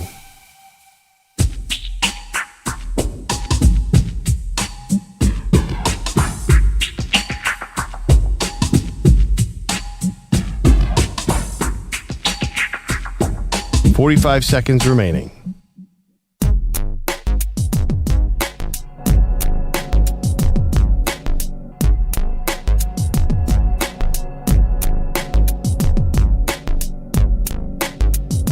30 seconds remaining.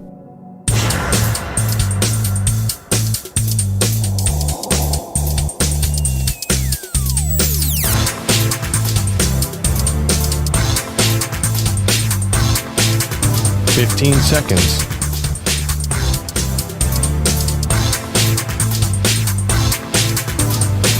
Break ends in 5 seconds.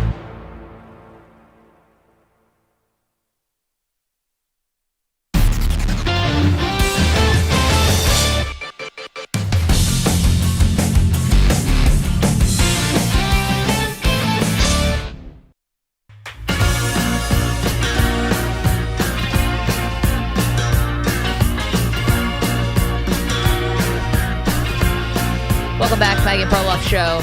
Pearl, you and I were really excited about one story heading into the NFL season. Oh, I know where you're going. Yep. That story was Travis Hunter. Yep. I mean, we really wanted to see whether or not the Heisman Trophy winner could do this thing, could do this Deion Sanders impersonation, but even better. Could he do a full workload or work his way up to a full workload of both offense and defense? Yeah, we want to see NFL version of Shohei Ohtani. Totally. And then when the Jags traded up to get him, it was like, wow, okay, they mortgaged now a first-round pick for next year just to get Travis Hunter. Like, they have a plan. They must have a vision for how they're going to use this guy. They feel like they're getting two players in one. Well, didn't last long. Unfortunately for Travis Hunter, season-ending surgery, a torn ligament in his knee, and that's it for the rookie campaign. And, you know, listen, I don't know what it means for the future if he could ever do this full workload, but it's got to be a massive red flag. And if I'm the Jaguars, I've already taken Hunter, sacrificed a first-round pick for next year. Don't you at this point, Prof, to say, all right, we're going to end the two-way player experiment for now, and as you work your way back from this injury, we're picking one side of the ball, and we're going to stick with it. So I would, but I had trouble. I was thinking last night, which side do I pick? And I actually lean cornerback. But I can't make a final decision. That's not the way that the Jags they had been using him like 60-30, basically. 60% of the snaps on offense, 30% of the snaps on defense. And to me, the thing is he didn't distinguish himself so much as a wide receiver that you have to play him there, where I feel like if he really focused on cornerback, he could be a Deion Sanders kind of player where you're not going to want to throw to his side of the ball because he could get that thing and take it to the house. Okay, just the way that Jags have evolved, I don't feel like him as a receiver is a huge game changer. Okay, but can I do a counterpoint here? Please, yeah. What's the most important thing for the Jags right now? Trevor Lawrence. Trevor Lawrence. And you already have Brian Thomas who's hurt. You've had some major injuries for the offense, and now Travis Hunter's out too.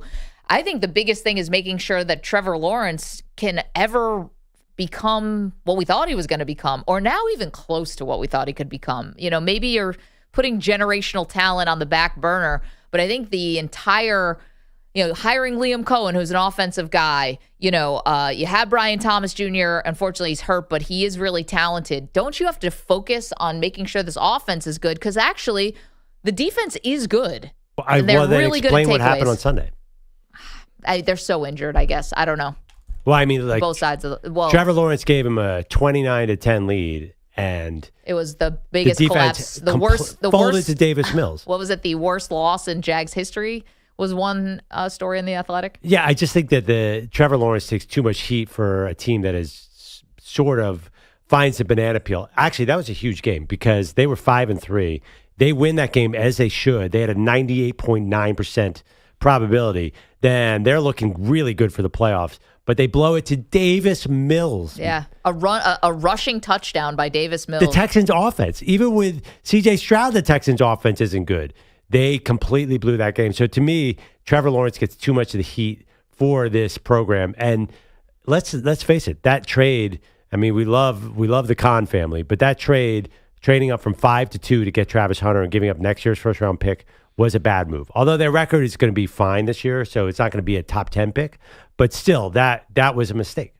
Okay, and I ask you this question, though. Right now, if the playoffs started today, the Jags would be in as the 7th seed, okay? Over Kansas City, who they beat. They have a tiebreaker on. They have a tiebreaker on.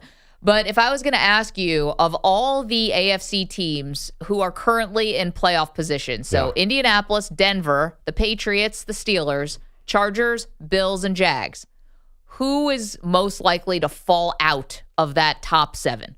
Because I think we all believe that the Kansas City Chiefs are going to be heard from in a real way. And I think we all believe that Baltimore is going to be heard from in a real way. So that's 2 teams that have to fall out of the playoff hunt as it would stand right now. Well, I mean, it's a little confusing, though, because Pittsburgh's 5-4. But they're the division leader right now, which is why they'd be the 4 seed. Baltimore takes the Steelers spot. And then it basically comes down to the Jags and the Chiefs. And maybe the Steelers are all in that mix. I think the Chiefs come out. I think the Jags and the Steelers fall out. I think last week's loss when Liam Cohen threw down his headset, that was a moment where things are going to start to go south. And as far as Pittsburgh, Baltimore, I mean, it's a main narrative of the season, right? Everyone thinks Baltimore's going to do it, and I'm right with them. I think Baltimore's going to surpass them. They're only 1 game back now. So it's going to be Baltimore, and then it's going to be Kansas City. You know, I'm obviously have a lot of scar tissue. Yeah. You know, being a Buffalo Bills fan, our King of the Mountain today, the 85 Bears against the 1991 Joe Gibbs Washington team, obviously handed my Bills a very embarrassing Super Bowl loss. Is there a world where the Bills are not making not making the playoffs?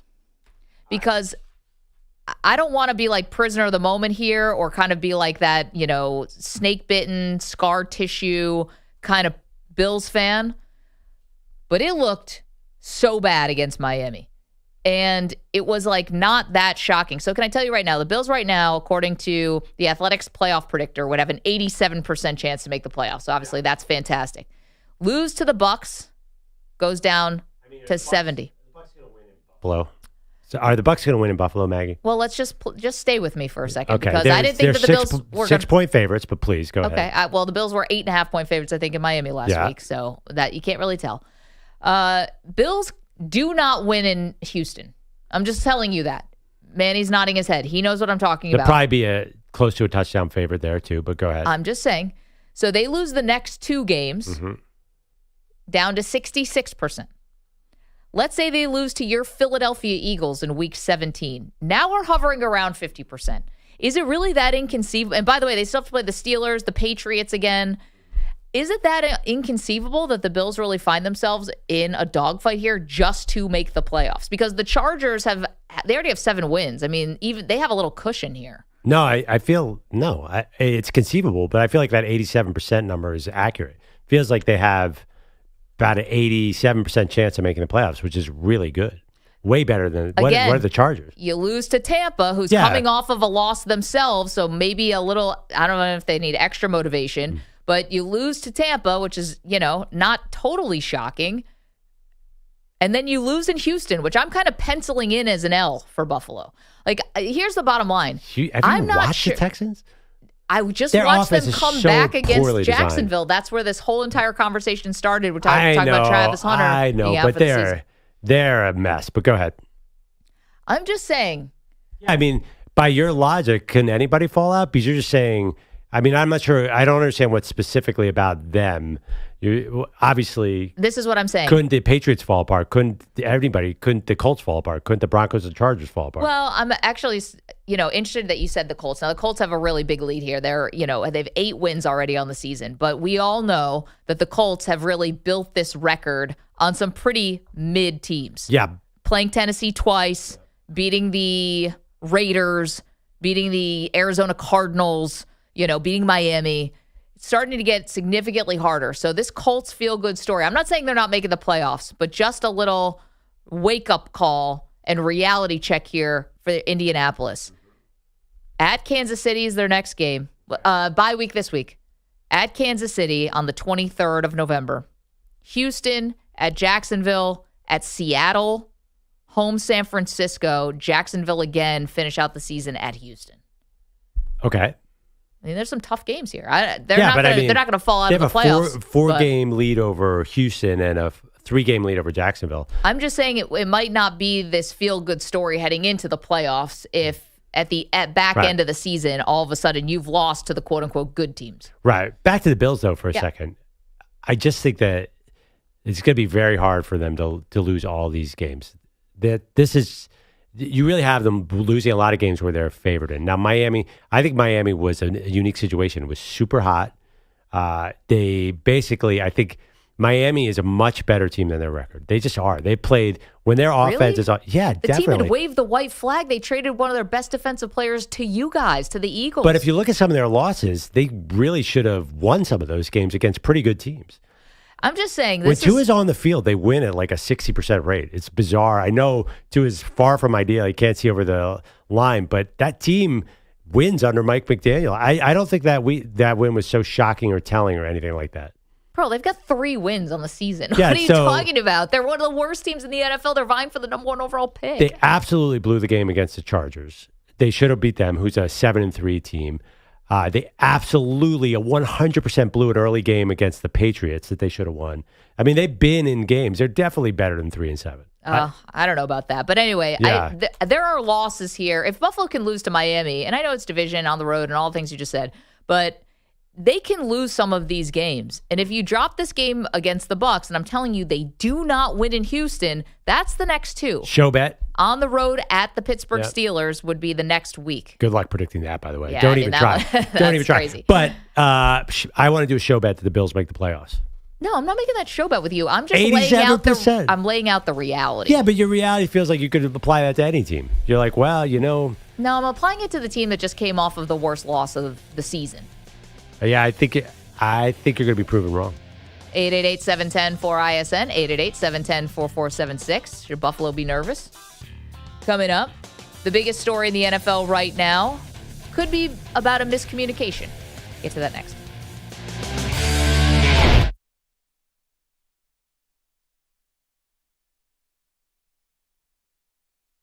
You're in a 5-minute break.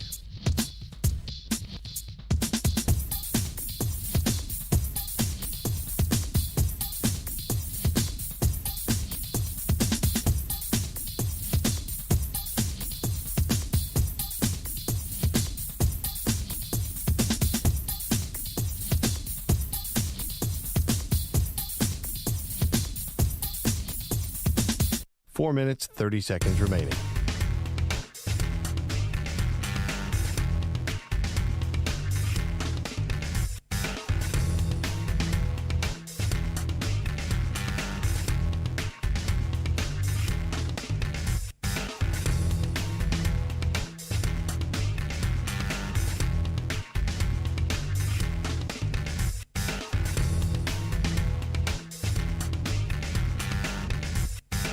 Four minutes remaining.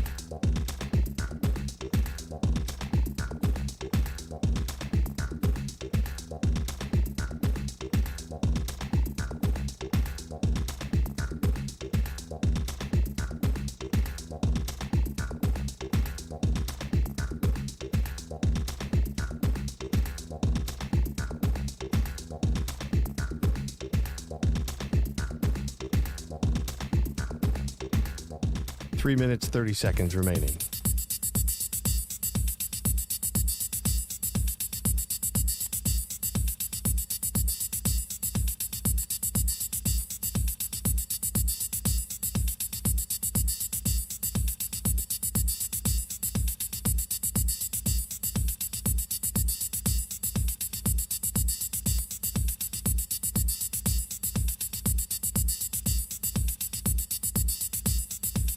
Three minutes remaining.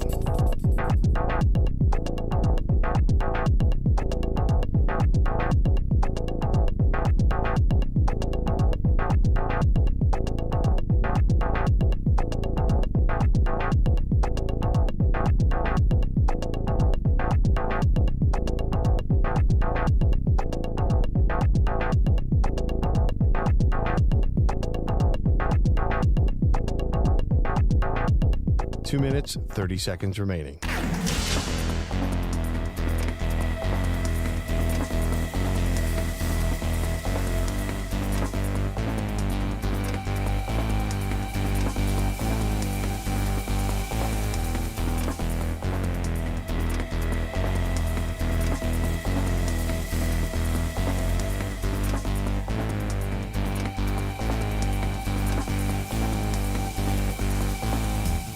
Two minutes remaining.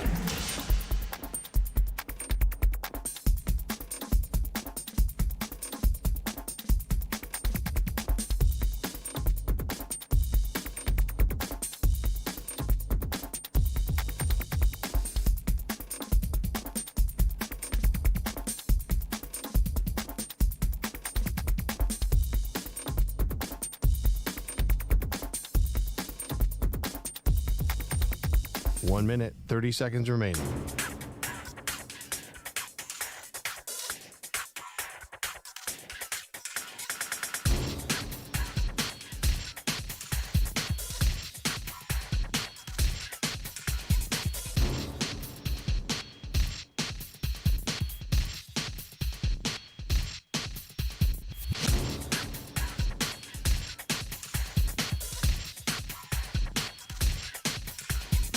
One minute remaining.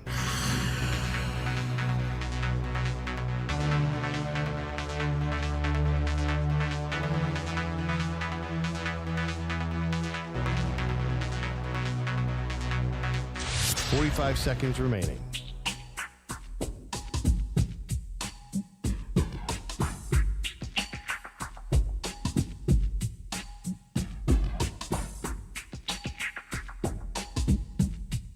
Thirty seconds remaining.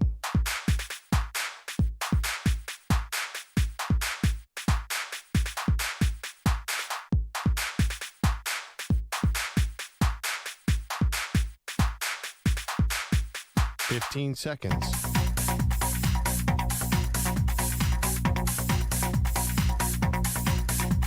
Break ends in 5 seconds.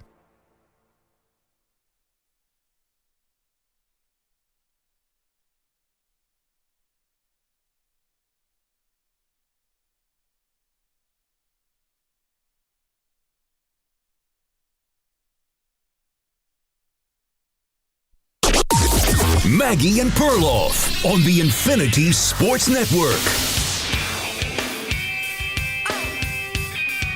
Despite being the reigning Super Bowl champs, I feel like the Eagles do everything on hard mode. Welcome to the show, Maggie Gray, Andrew Perloff, and I'm mostly talking about their interpersonal relationships. And stop me if you've heard this, but A.J. Brown is not happy. Pearl, this is your team. You know them intimately, being an Eagles fan all your life. You hear A.J. Brown on a Twitch stream, and Nico, can we play cut 1, please? A.J. Brown telling fantasy owners that if you have him on your team, we'll cut him. Hey, if you got me on fantasy, man, get rid of me. All right. Pearl, you hear that as an Eagle fan and think what? Yeah. Well, I think it's not just, I don't think the Eagles do everything on hard mode. I think when you win a Super Bowl, often there's a position group where players start to ask for the ball more. And egos start to play into it. I think what's happening to Philadelphia is what happens to almost everybody except the Patriots. I think egos get in the way, and I think the one guy on the team whose ego is the biggest is A.J. Brown, and I think he wants the football, and he's not getting it, and there's a reason he's not getting it. The Eagles have looked at their team and said, the number one thing we have to do is avoid turnovers, and we're going to win with a more conservative style, kind of like Andy Reid did with KC last year. So he's the odd man left out, and he's unhappy about it, but to be honest, you know, he's not putting the team first in a sort of dynastic kind of way. Okay, but I ask you, like, is this really how the team is built? Because you do have A.J. Brown, and you decide to pay him and trade for him. And you do have Devontae Smith, and you decided to draft him and pay him. Thank God, Right, and then you did, pick up But you paid Saquon Barkley, and you pay a lot to your O-line. And you paid him, right. But, like, you have the pieces in place for a dynamic offense. Like, do you? Well, yes, Pearl. And, like, that's... Do you really, though? Because think about who's playing quarterback.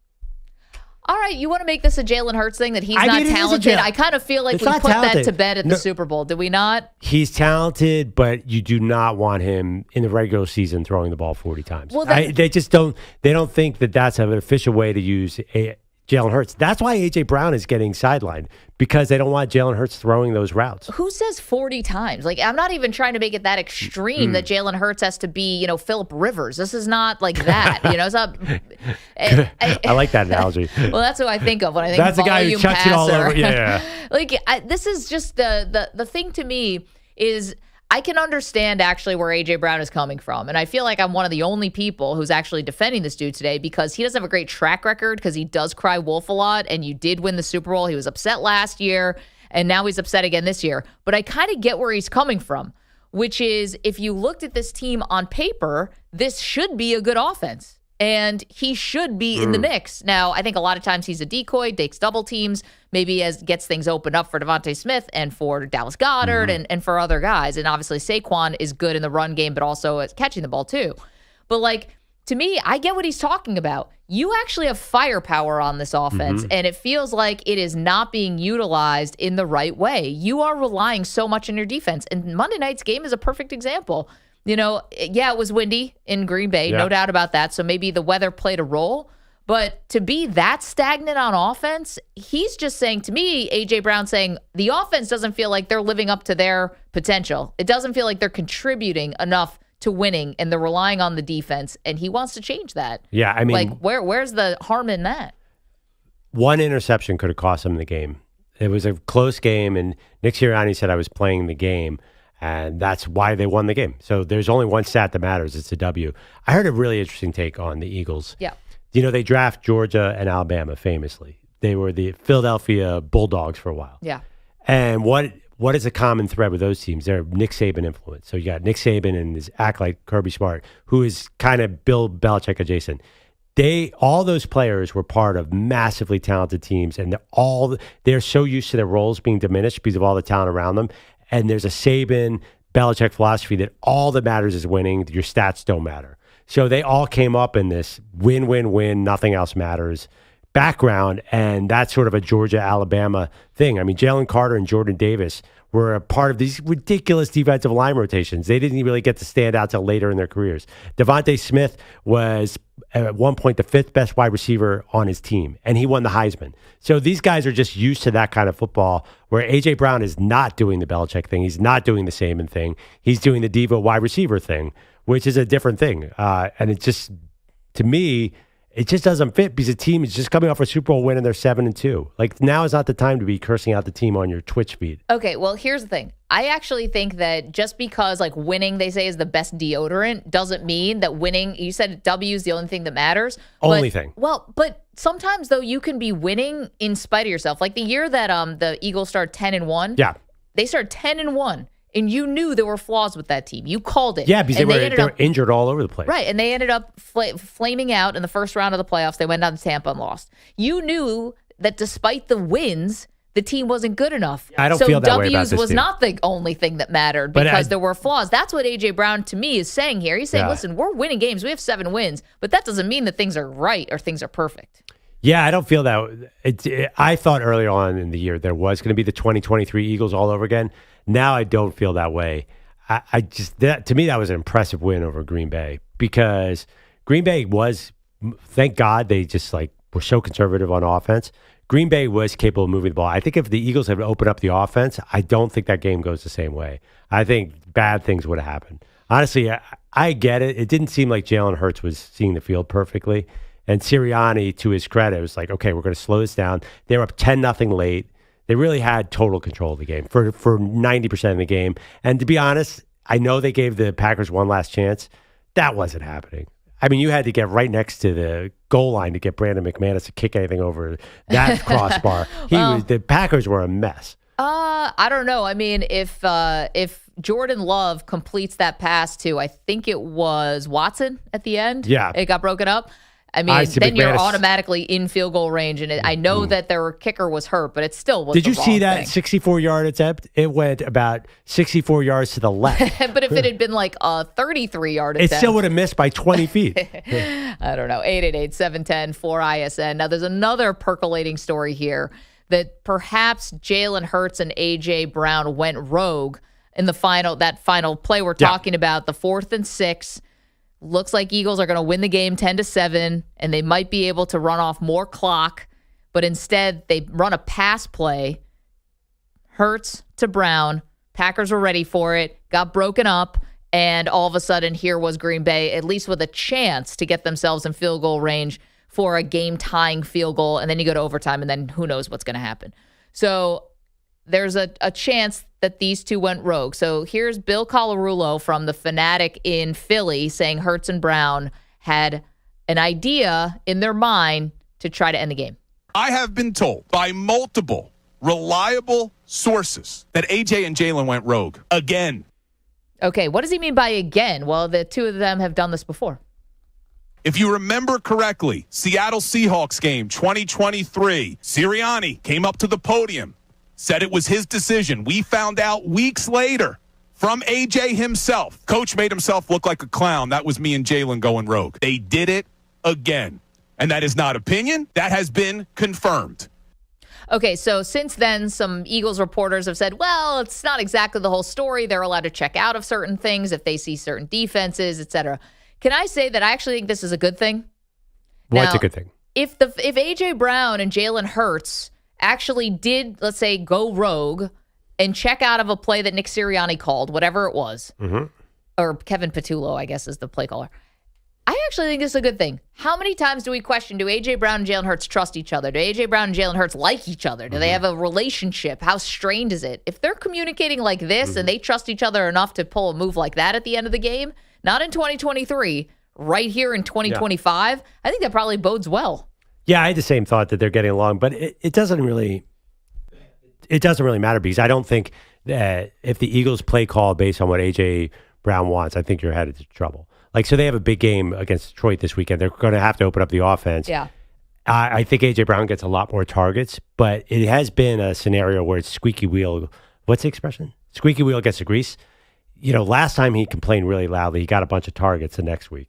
So I just don't know why he would do this out in public again, because now it's not about A.J. Brown. It's about how do you win these games. Like, go to the coach in private. Why? And say, get me more targets. I don't think he needs to do this publicly because now it's going to be really interesting. All game long, people are going to be wondering, is Hurts forcing the ball to Brown? Okay, well, he did say that they're in constant communication behind the scenes. So I think he is going to the coaches. I think he got caught on this Twitch live stream thing and then had to answer questions about it. He was trying to get the word out. Or whatever. But then whose fault is that? Because you said squeaky wheel. I think it gets the oil, grease, same thing. If it's worked before for him to go public and then he gets more targets, then why wouldn't he think he could do it again? So but how does that help the team? Well, isn't that partially on the team then? To say just because you complain publicly doesn't mean we're going to force the ball to you. Like, it has happened before. He would probably think he could run the same playbook. I would hope the team would completely ignore him. But they didn't last time. Yeah, I mean, maybe they we don't know because maybe that there was strategy. They saw something like, well, this should be a big A.J. Brown game. I mean, clearly the Eagles do need him because if you take A.J. Brown off that roster, they become a lot more predictable in offense. He's a very, very valuable distraction. You can't really put him out too much on one-on-one coverage. I think you do. The safety has to watch A.J. Brown. So he's very, very valuable to the Eagles. But he might not get targets. Dude, you won a Super Bowl. Why do you care so much about your targets right now? I don't totally understand what A.J. Brown is thinking. Well, to be fair to him, he did say, this isn't so much about my stats. Yeah, it's a lie. It's about the offense is broken. That's a total lie. All right, well, I'm just telling you what he's a wide receiver. He wants targets. They feed on them. Okay, that is their life force. Well, maybe that's not on the coaching staff to understand who's on your team. I mean, you're really siding for A.J. Brown here? On this one, I am. And he gets no benefit of the doubt because he's been a pain in the butt before. But I get what he's talking about here, Pearl. You guys are winning games. Your Philadelphia Eagles are winning games, but the offense doesn't look good at all. And Saquon Barkley is not having the season he had last year, even though he ripped off a big run against Green Bay. Or I guess that was a pass, technically a catch and run. But it's not the same. I don't think people fear the Eagles offense the way that they have at times in the past. The defense is what's carrying you. But it's just to think that in principle that a wide receiver openly complaining about the way the offense is run, that can't be a good thing for a team. That's never helped a team in the history of the NFL. Well, I'm wondering if it does finally catch up to them because last year, it didn't. A.J. Brown was reading these self-help books on the sideline and generally carrying on, and you still won the Super Bowl. But now here you are, is maybe a little disease of me, as Pat Riley used to call it. I think that was Pat Riley. And does it finally catch up, the egomaniacal behavior? I mean, yeah, see, I don't think, I think they're used to it at this point. I think the keys are, I'm really curious about this great defense that you were just lauding, how they hold up against Detroit. Like this is a much bigger test than Green Bay even, because Green Bay's offense is stuck in the mud. I'm curious about this defense. And the other thing, too, we know how this team is one of those teams that I think they really need certain players to stay healthy. They need Jalen Carter to stay on the field. They need Quinyon Mitchell and Cooper DeJean to stay on the field. And what really worries me is there's been a lot of Lane Johnson went out last week. Feels like all that football from last year is starting to wear on the team. That concerns me a bit, Meg. Not what A.J. Brown says. Generally, though, do not say anything about the way the offense is run. That would be my philosophy. If I was Tom Brady and I was running that locker room, I'm sure Tom Brady would not accept that. He would pull him aside and say, dude, I know you're frustrated, but we'll hook you up. Winning is everything. 888-710-4ISN, 888-710-4476. Well, no matter what, things are definitely going better in Philadelphia than they are with one of our polls today at Maggie and Pearl on X. Is Fight Club a boxing movie? It's just looking bad for you, Manny. Looking bad. 92% of people saying no. And I think 100% of people never even contemplated this before. Well, maybe some individuals, those individuals who voted for no, should probably, open up their third eye. Get a little bit deeper. All right. Maybe we missed the movie. It wasn't about anarchy and how our financial system works. It was actually about boxing. Just good old knuckles on skin. That was Tyler Durden. It was really just about actually hitting people. Amen. Mm-hmm. That makes sense. All right, coming up next, we're going to talk to one of our favorites, Jory Epstein from Yahoo, to break down all things Cowboys. She's also in Foxborough tonight, which is really cool. We'll get her thoughts also on, is Matt LaFleur on the hot seat, the Green Bay head coach, and of course, got a couple openings here in the NFL. We'll get her thoughts on the Giants and Titans. Okay, let's do it.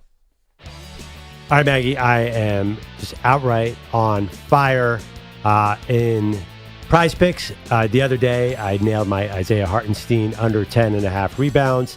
And last night, I looked at it. I had to look at it again.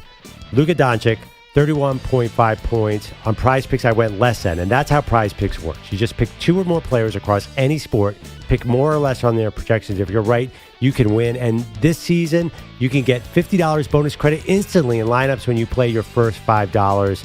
Mag, what are you thinking? It's a busy, busy night. Lots of choices. Okay, how about this? Can I get a little Drake May? I checked the weather in Foxborough. Everything's going to be fine. Not a lot of wind. So Drake May, more than 239.5 passing yards when the Patriots take on the New York Jets in Foxborough, as I mentioned. And how about put that together? A little Donovan Mitchell, well rested, as we know. Cleveland Cavaliers playing Toronto tonight. 45.5 is the fantasy score. If you're a fantasy basketball person, I'm going to go more than, again, seems like the Cavaliers kind of had this matchup kind of circled. I don't know. I'm not sure why. But I'm going to go with the more than for Donovan Mitchell. And that's why we love Prize Picks. We're obsessed with it because it's fun. And it gives us a way to look at sports like we never have before. And if you want to know if Prize Picks is available in your state, probably is. 40-plus states are having fun on Prize Picks, including California, Texas, Florida, and Georgia. All you have to do is download the Prize Picks app today. Use the code M&P. Get $50 bonus credit instantly in lineups when you play $5. That's code M&P on Prize Picks. Get $50 bonus credit instantly in lineups when you play $5. Win or lose, you get $50 bonus credit in lineups just for playing. It's guaranteed. Prize Picks. It is good to be right. Must be present in certain states. Visit prizepicks.com for restrictions and details.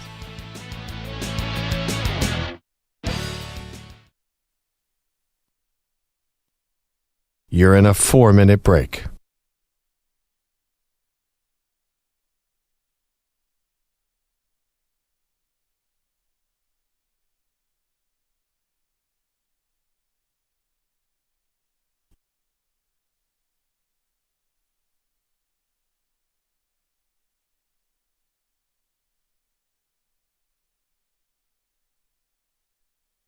Three minutes, 30 seconds remaining.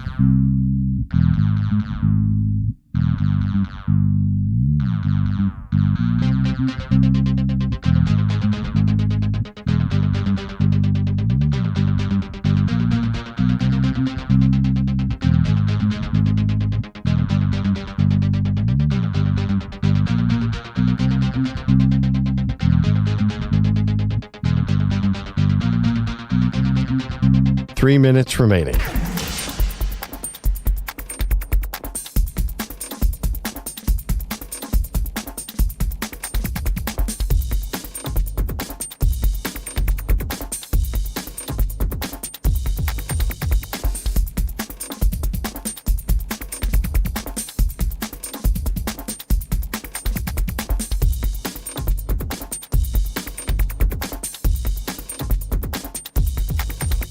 Two minutes, 30 seconds remaining.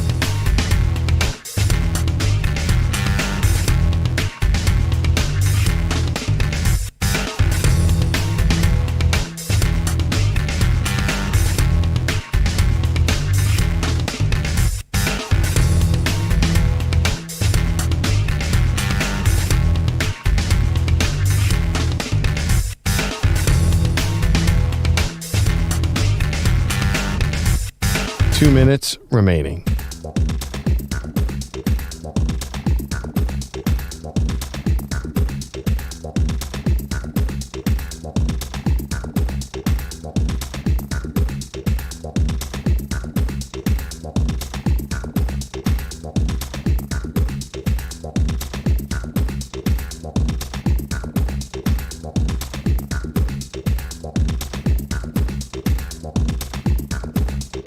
One minute, 30 seconds remaining.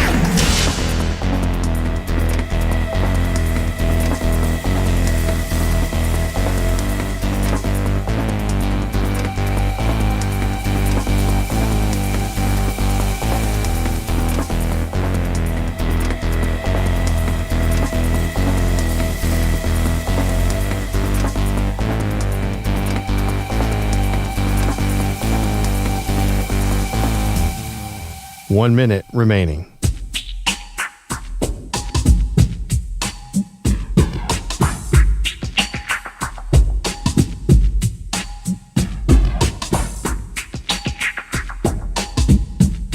"45 seconds remaining.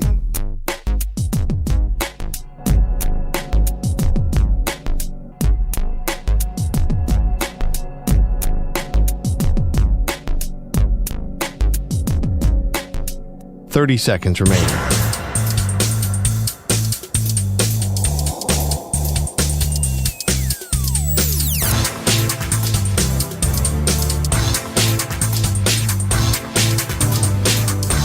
"15 seconds.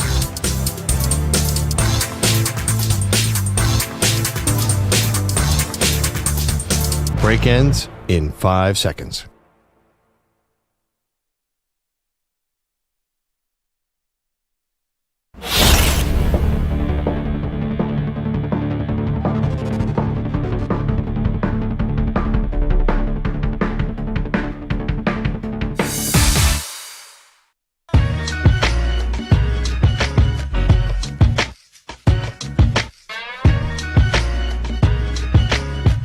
Welcome back. Maggie Gray, Andrew Perloff. Got a interesting one for you tonight in Foxborough.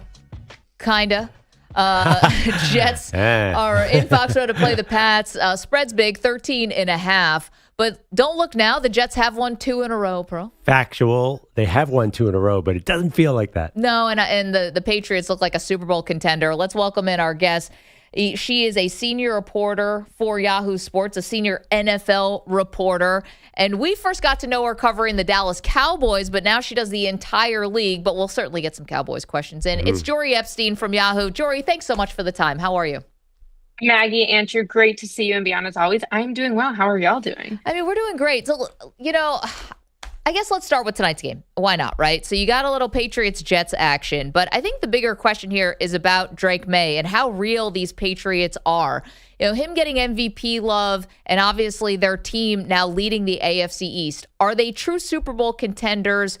And then on Drake May, if we redrafted that 2024 draft, Caleb Williams, Jaden Daniels, Drake May, Bo Nix, Michael Penix, J.J. McCarthy, would Drake May be no doubt the number 1 pick now?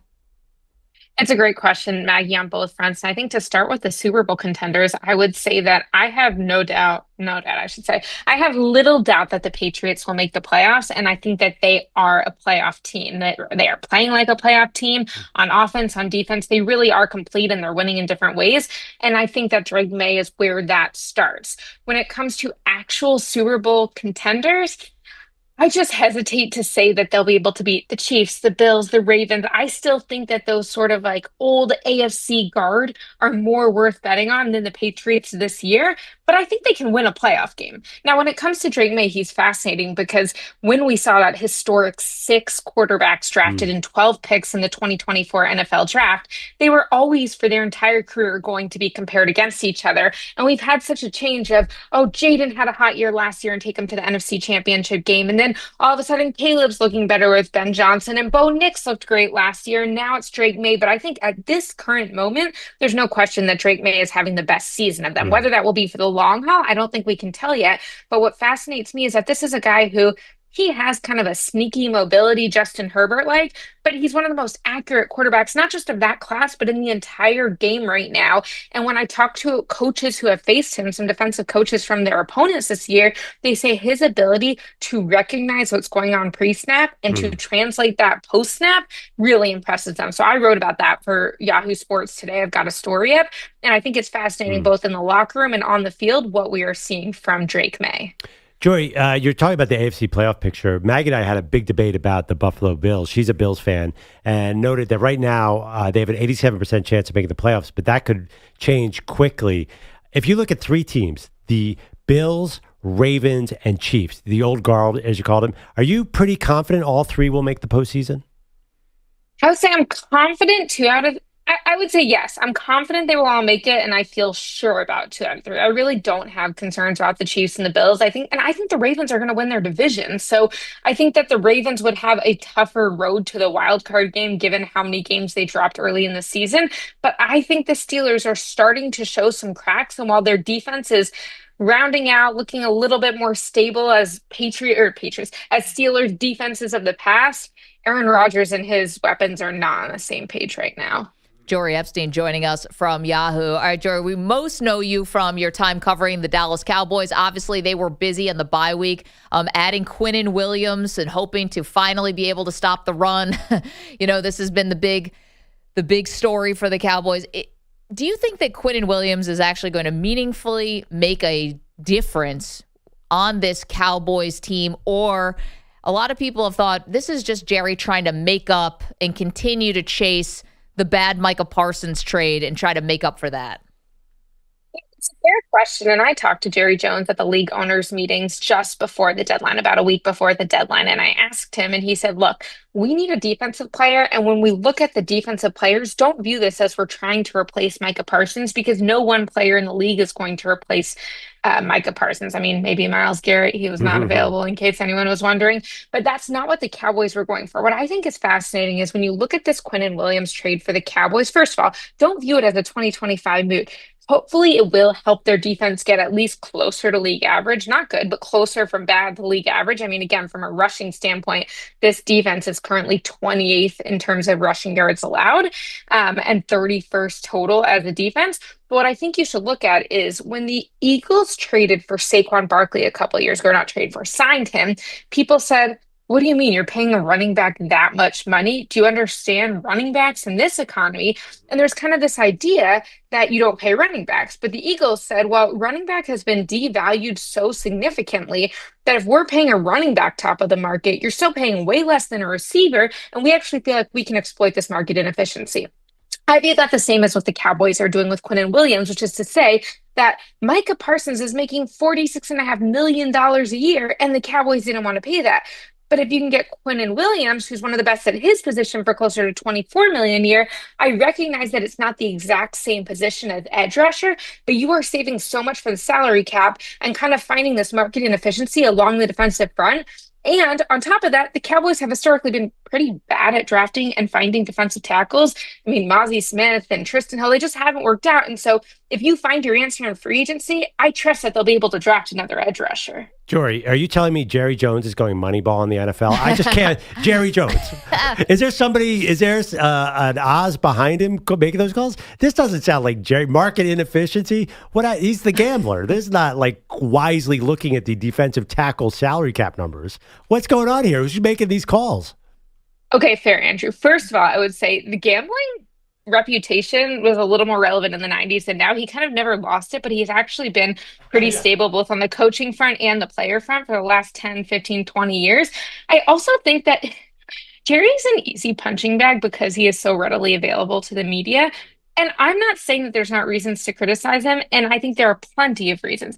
I don't think this is one of them, and I feel like people are just so quick to say Jerry's always wrong that they assume that this is wrong. But had Howie Roseman made this move, you'd be like, wow, Howie Roseman just got Quinnen Williams? And I don't think that, even if Jerry is not the only one making this decision, I think the Cowboys made a smart play here. And in terms of the cost, it was going to cost something to get Quinnen Williams. And oh, by the way, he's now reunited with the defensive line coach, Aaron White-Kahn from the Jets. And so I don't think it will be a super slow impact the way we saw that Jalen Phillips, for example, reuniting with Vic Fangio in Philly quick impact against the Packers. Jory Epstein is a senior NFL reporter for Yahoo Sports. Okay, so Cowboys right now, 7% chance to make the playoffs.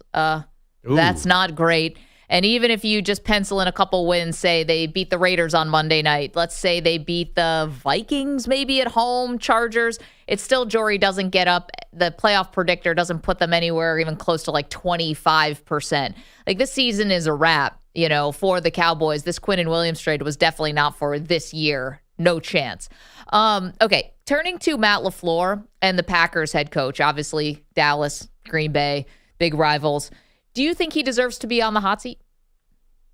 It's interesting because I don't think he deserves to be on the hot seat in the sense that they should fire him after this year, but I feel differently than a lot of people about whether or not he should go into a contract year next year. Now, if they sort of win a playoff game, all of that, an extension's probably warranted. And I think that if you are looking for another head coach of the Green Bay Packers, I think you would be hard-pressed to find someone better than Matt LaFleur. And anytime you're trying to get rid of a player or coach anything, do you have a better option? If not, why are you making this decision? Clearly, their defense is looking a lot better than their offense right now. And I think that there will be reason to not want to extend him if their last couple games are reflective. I also think Tucker Kraft got injured. Matthew Golden wasn't playing. You've had a couple other receivers in and out of the lineup. They need to stabilize their offense, but I still think that Matt LaFleur is one of the best coaches in the NFL. Right? Not like top 3, but probably top 5 to 10. And I don't think you're going to find a better coach, much less a better person to develop this offense than Matt LaFleur anytime soon. Jory, what do you think about the New York Giants head coaching vacancy? Yeah, I think it'll be fascinating. And I think that at some point, Brian Daboll was so aligned with Jackson Dart in terms of the physicality, the toughness, the swagger, that he maybe didn't fully protect Jackson from himself. And I don't think that was malicious or intentional, but I do think at some point, Jackson is kind of reckless in how he plays, and you need someone who's going to rein him in. I think that will be interesting, and I think that someone like Joe Brady in Buffalo is someone to watch in terms of who the Giants should want for that vacancy, whether or not they actually go get him, especially if Joe Shane continues to be the one leading that. He's got his eyes on Buffalo. That'd be crazy if they just went back to the well with Buffalo. They took Brian Daboll, who was their offensive coordinator last time, and they would do it again. Can an NFL team really do that? I don't think it would be surprising. And I think that Joe Brady has had success in multiple spots, including outside of Josh Allen. And then, hey, maybe Brian Daboll goes back and takes that Buffalo offensive coordinator job. Just a little switch. We love a little switch. Oh, my gosh. That'd be crazy. Jory, Lane Kiffin's gotten a little bit of buzz, as far as his connection to Jackson Dart from Ole Miss. Do you think there's anything to college coaches now maybe jumping? It's been a while since Urban Meyer. Maybe the Urban Meyer Jacksonville was awful, but maybe we've gotten past that a little bit. Yeah, I definitely am hearing that there's going to be some taking from the college well, in large part because we don't feel like there's such a deep pool of obvious candidates for head coach for the NFL. There's not a Mike Vrabel this year. There's not a Ben Johnson. I'm actually not hearing Lane Kiffin so much as I've heard interest in Matt Campbell or Dan Lanning or Marcus Freeman. Those are some of the names that have been floating. And I don't know exactly which teams yet are going to want which of them. The other thing that's interesting, whether it's those coaches or Bill Belichick, is that if the Giants wanted to talk to Bill Belichick, who, by the way, I hear maybe coordinated a defense for a Super Bowl for the Giants, maybe you got to check that on me. But I think that if they want to talk to an NFL coach, they can't do it right now because there's tampering and there's rules and there's processes. To talk to college coaches, you can do it whenever you want, and there are not NFL mandated rules on that. So we may not hear about all of the college coaches who are approached by these teams because they don't have to report that. Jory, we're getting short on time, but I want to hear about all these teams. I'm going to give you 3 quick hitters. Are they looking for a new coach next year? The Las Vegas Raiders, Cincinnati Bengals, and the Cleveland Browns. I'll say no, yes. I think that Kevin Stefanski has not figured out the quarterback situation. He's given up play calling twice. I think it would be difficult to keep that job. On the other 2 fronts, why did you hire Pete Carroll to fire him right away? I don't think that makes sense. And Zach Taylor? Zach Taylor, I think that he has shown that the offense is not the issue. Now, you probably need a new defensive coordinator, but Joe Flacco, Joe Burrow, that offense looks great. Keep the guy. Jory, love it. You got a new piece up right now, Yahoo Sports, all about Drake May and the Patriots, and they're playing tonight against the Jets, so perfectly timed there. We always love getting your opinion on the NFL, the Cowboys, everything. Thanks for the time. Maggie, Andrew, I'll talk to you soon. Talk to you soon. Crazy stuff there. Don't forget Steve Sarkisian. Remember our friend Diana Rossini had that report that Sarkisian's representatives were maybe poking around a little bit in the NFL, including the Tennessee Titans. Sark did a couple years in Atlanta, and as I recall, I feel like he's offensively more designed for college. So we'll see. I don't know there are going to be that many openings. She just said that Pete Carroll could keep his job and Zach Taylor could keep his job. We might have 5 openings, and that means that less likely a college coach. I don't think it's going to be as crazy as some people might think, but you never know. I think LaFleur keeps his job too. We have a lot of college openings. Yeah, right. So the market is rich. So if you're Lane Kiffin, you might get more money in college. Or is there somebody who's like, you know what, I'm done with the NFL. Maybe I'll go to college. I don't know. Usually that doesn't work that way. You're kind of washed out of the NFL. Bill like O'Brien Bill did not choose Boston College. Yeah, Belichick, I don't think, was looking at UNC. No. Maybe LSU and Florida and Penn State are different, but I don't think it's going to happen that way. Will be interesting. I'll bet you. I do another show about it. I don't think any college coaches jump up because I think there are a few less vacancies than we think. Let's get to Andrew Bogusch, who's got all the latest and greatest. What's up? Guys, your headlines are sponsored by Skechers. Watch the Skechers World Champions Cup this December 4th, 5th, and 7th on ESPN and ABC. The Dallas Mavericks responded to the firing of GM Nico Harrison by falling into an 18-point second quarter hole, getting within 3 in the final minutes, and then losing to the Suns last night, 123-114. Jason Kidd saying the right things about the front office change. Yesterday was a tough day for everyone, for the organization. Anytime you lose someone because you've spent, the last 4 years with, it's tough. That's a lie. Yeah. I mean, not to be like dancing on Nico Harrison's professional grave there, but no one believed that from Jason Kidd. Nah. As we know, Nico's demise began with trading Luka Doncic to the Lakers 9 months ago. Luka was asked yesterday if Nico's departure means he could return to the Mavs down the road. Right now, I'm just focused on the Lakers, man. There's no further comments. Translation, yes. Yeah, Luka then missed 13 of 20 shots, scored just 19 points in a 121-92 loss in OKC. Nikola Jokic, 55 points, 12 rebounds, 6 assists in the Nuggets, 6 win in a row, 130-116 at the Clippers. The Pistons outscored the Bulls 124-113 for an 8-game win streak. And the Knicks took their first home loss of the season, 124-107 to the Magic. And this happened. Brunson commits the foul so he can come out of the game and go right down the tunnel to the locker room. Not walking well. Yeah, you hate seeing that. Especially just with the fight that he played with. Somewhere Manny cries. Brunson seen... Somewhere. He's right here. Right. Sorry, my bad. I actually can't see him. Brunson seen leaving MSG in a walking boot and using crutches after twisting I thought his right ankle. Save that for the playoffs when he twists his ankle and walks out on a walking boot. I just got this coffee about 15 minutes ago, still piping hot. I'll throw it on you. That guy's ankles take more wear and tear than any player I've ever seen. He cuts like crazy. Rather him roll an ankle now on November 12th, November 13th, than him rolling an ankle in May, which is probably going to happen, but I'd rather it now. Is there an option C for both? No, we love Brunson. I love Brunson, but that... No, you don't. Yes, I love Brunson. Philly but guy. You have to admit, something's wrong with his shoes. How many times has he, has he rolled that ankle? Well, nobody wears high tops anymore. They're not in style. You need to tape those things or something? Yeah, probably, but I mean, how much tape could an ankle... how much tape could you possibly put on those things? Is that like a woodchuck chuck? We were going there. We have to Boris sound. We have to get to Boris. Scott Boris at some point, Bogues. I don't know if he's in your update right now. He's not. I thought I heard you say you were going to play it, so I left it for you guys. So feel free to. Last one, or do you want to do it now? Go ahead. All right. Well, Scott Boris is obviously one of the most powerful people, if not the most powerful in all of baseball. And now that we're into the offseason, this is really his time to shine. So he was at the, what do they call this? Winter meetings, GM meetings? These are the GM meetings, Okay. not the full winter meetings yet. Yeah, I think because that's next month, right? Baseball has to draw everything out. Whatever. So they're all in Vegas right now. You got, actually, AL MVP is going to be announced tonight, Judge versus Cal Raleigh, which is interesting. But anyway, here's Scott Boris trying to get cute, talking about Pete Alonso, who's going to be one of the big free agent names.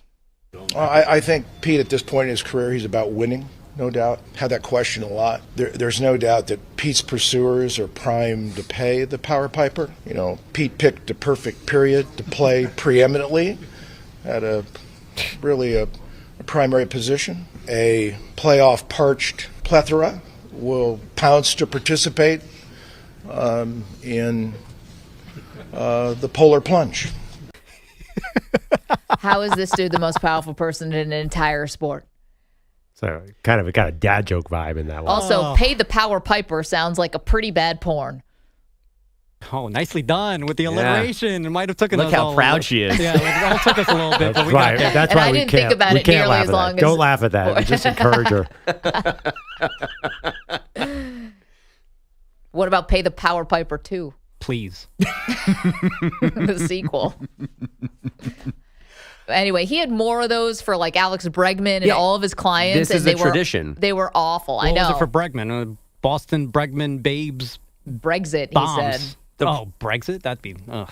The problem is it's awful. the idiot writers that stand there just like, say Bregman. They feed him the names so they know they're coming because that doofus spent months workshopping all these things with his staff in California. Think how rich this guy is. He can have better writers than that. Yeah. No. Oh, you kidding me? You didn't want to hear Bregman? I want to hear Bregman. We'll dig it up for you. Something about Dunkin' Donuts. I mean, he was all over the place. That doesn't start with B. He found I a always way. wonder about Scott Boras. Like, how much money does he need? Like, why is he still forcing to? I mean, he must have more money. Like, he could live 50 lifetimes and not spend it all. Well, but he does- still holds everybody over the coals. I always find that interesting about him. I mean, it worked with Juan Soto. Like, he played that perfectly. Work for what? Like, he doesn't need the money. I mean, I he's- think it's principle. You like to pass up a lot of money. I think he's probably close to a billionaire. I don't think Probably. I think he will be dead and have $800 million in the bank That's easily. not the point. He's trying to beat the other agents. Like, he doesn't No, have I know. Shohei. I think it's all competitiveness. I don't think he cares about the money anymore at all. I mean, it just, I'm saying with all that in the bank, why does he still hold every team to the coals like it's his first contract? Well, because he's doing right by the player. Right, he can't go. I'll take $7 for Juan Soto because I'm already Yeah, he rich. didn't. can't He do didn't that. mail in Michael Conforto. Well, maybe he did. I think he's a wildly competitive agent. It's funny to me, like he hasn't slowed down at all. Well, the other part too is so there's going to probably be a lockout that happens in Yeah, baseball because of him.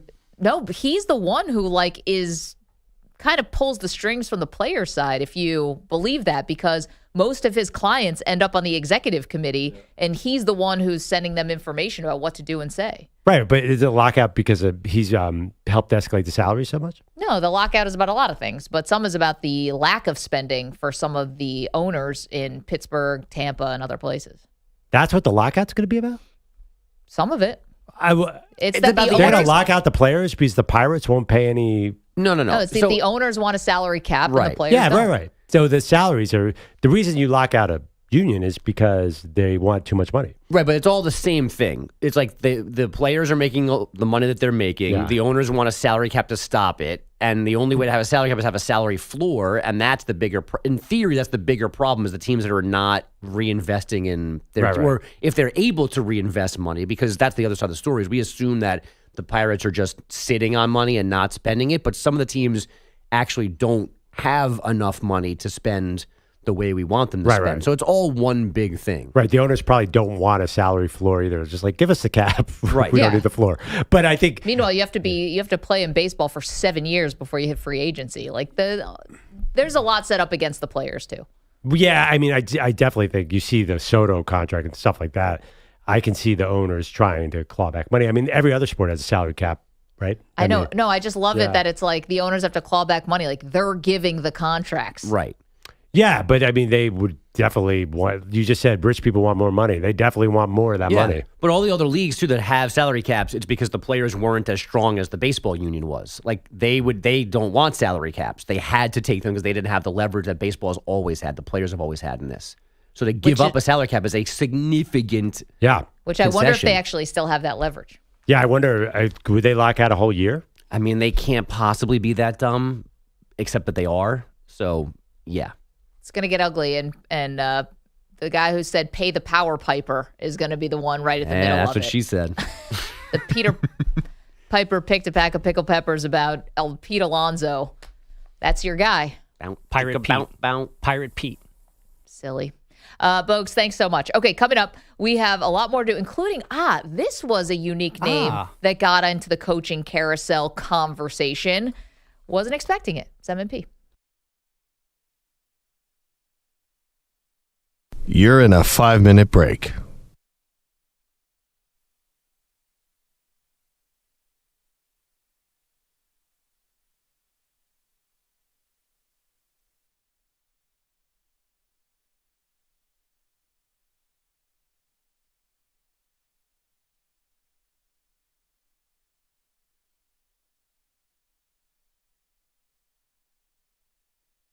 4 minutes, 30 seconds remaining.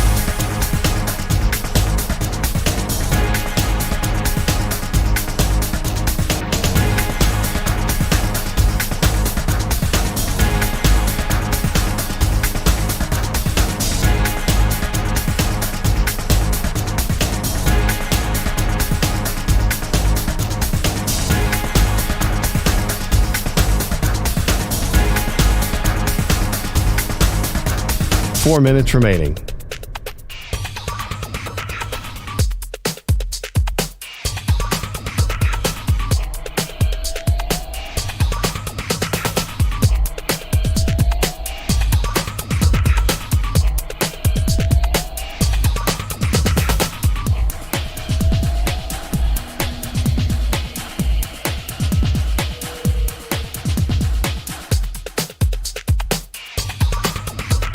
Three minutes, 30 seconds remaining.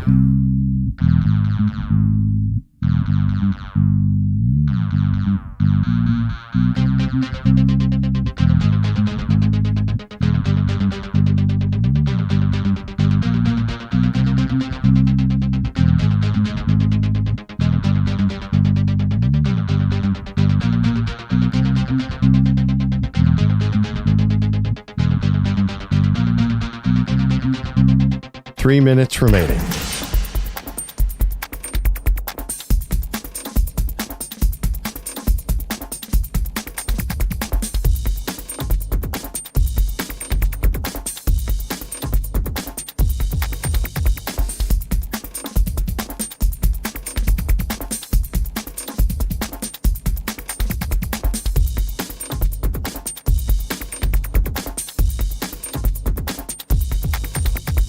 Two minutes, 30 seconds remaining.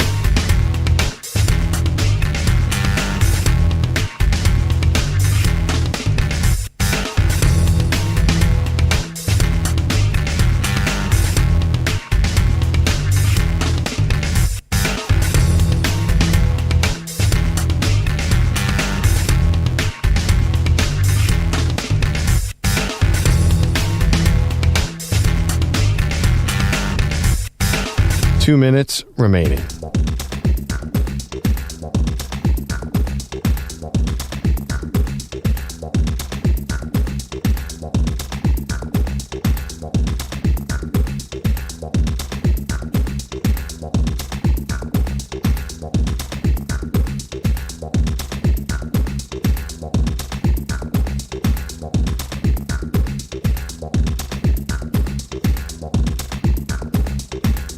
One minute, 30 seconds remaining.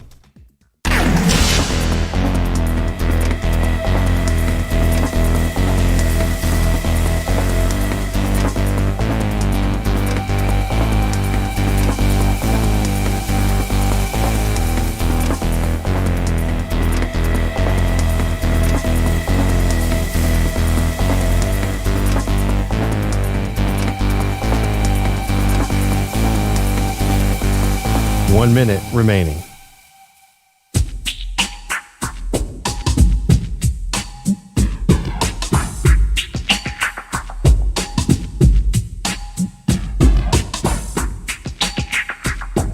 .45 seconds remaining.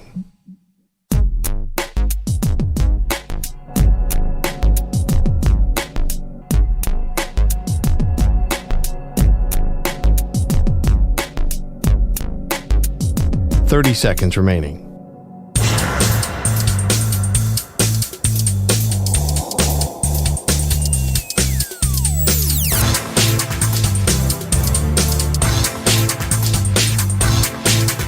.15 seconds.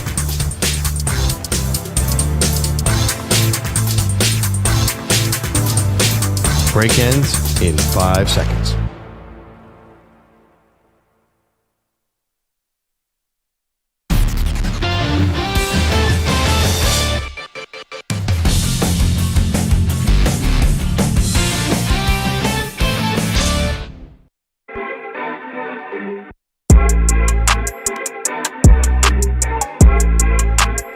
Welcome back. Maggie Gray, Andrew Perloff. Okay, Pearl. Coaching is going to become a really big theme here. And it's on the college front and on the NFL front. We already have 2 openings in the NFL. We have multiple openings in college. I don't remember a time when more college coaches got fired in season than this year. And big schools, too. Big Not schools, just that. Penn State, LSU, Florida, just to name a few. And then that'll open up other big schools, possibly. It's going to be, I think, one of the wildest college football carousels ever. No doubt. And so now we get potentially another name into the mix. Have you seen now Lincoln Riley from USC is now someone to watch, according to Josh Pate, who covers the college football, and some others. Now Lincoln Riley, who was such a big deal when he left Oklahoma to go to USC. The money was big. He took Caleb Williams with him. Yep. You know, it was such a big story. Now he could be looking to move on. If Lincoln Riley is not using this just to somehow get more money from USC or whatever, do you think he's more likely to move on to another college program or the pros? I don't think the pros would want him off the way USC is playing right now. I just don't think he'd be a hot enough name. I think if the pros were going to hire a college coach, aren't they going to take somebody who's in the college football playoff at least? I would think. Well, Cliff Kingsbury got hired with a losing record at Texas Tech. So it's kind of like the draft a little bit. Like you always tell me, a player doesn't actually have to win to be drafted high. We talk about this with Arch Manning all the time. Were Lincoln and Cliff, they were teammates, right? So, yeah. So I like that analogy. They're but here's obviously the thing. linked together. Because here's the thing, though. Sorry. Just with the NFL, like, yes, you are the head coach and you run the program. But how many times do we see NFL head coaches really focus on one side of the ball and then really don't do much on the other side? And for Lincoln Riley, he has not had a good defense at USC. Yeah. Obviously, that's been one of the biggest Achilles heels. But you get to the NFL and you have NFL coaches coaching NFL talent on defense. You no longer have to recruit it. Maybe he can just work on the offense. And if he got paired up with Cam Ward, you don't think that'd be interesting? Or Jackson Dart? I wouldn't do it. I mean, obviously, Jerry Jones was always going to hire him. By the way, Lincoln Riley was Cliff's backup at Texas Tech. I thought they were linked together. It feels like that would be the dynamic. You described it perfectly. But that being said, I mean, Lincoln Riley, I think people think that he might have left Oklahoma because he didn't want to be in the SEC. And then he goes out to USC in the Pac-12. And then they go to the Big Ten, and he's not built for the Big Ten either. I know the Josh Pate report. I can't see Florida or LSU saying, this is our guy. Because if he can't win at USC, I don't know if this offense-only formula is working in 2025 in college football. I don't see him right now as a hot commodity for NFL or college. Yeah. Maybe I'm wrong, and there's enough memory of what was happening toward the end at Oklahoma. But generally, is now Lincoln Riley, what has he done at USC? So we just had Jory Epstein on, who's a senior NFL writer for Yahoo Sports, and she said something that actually made me think, maybe not specifically Lincoln Riley, but what did she say?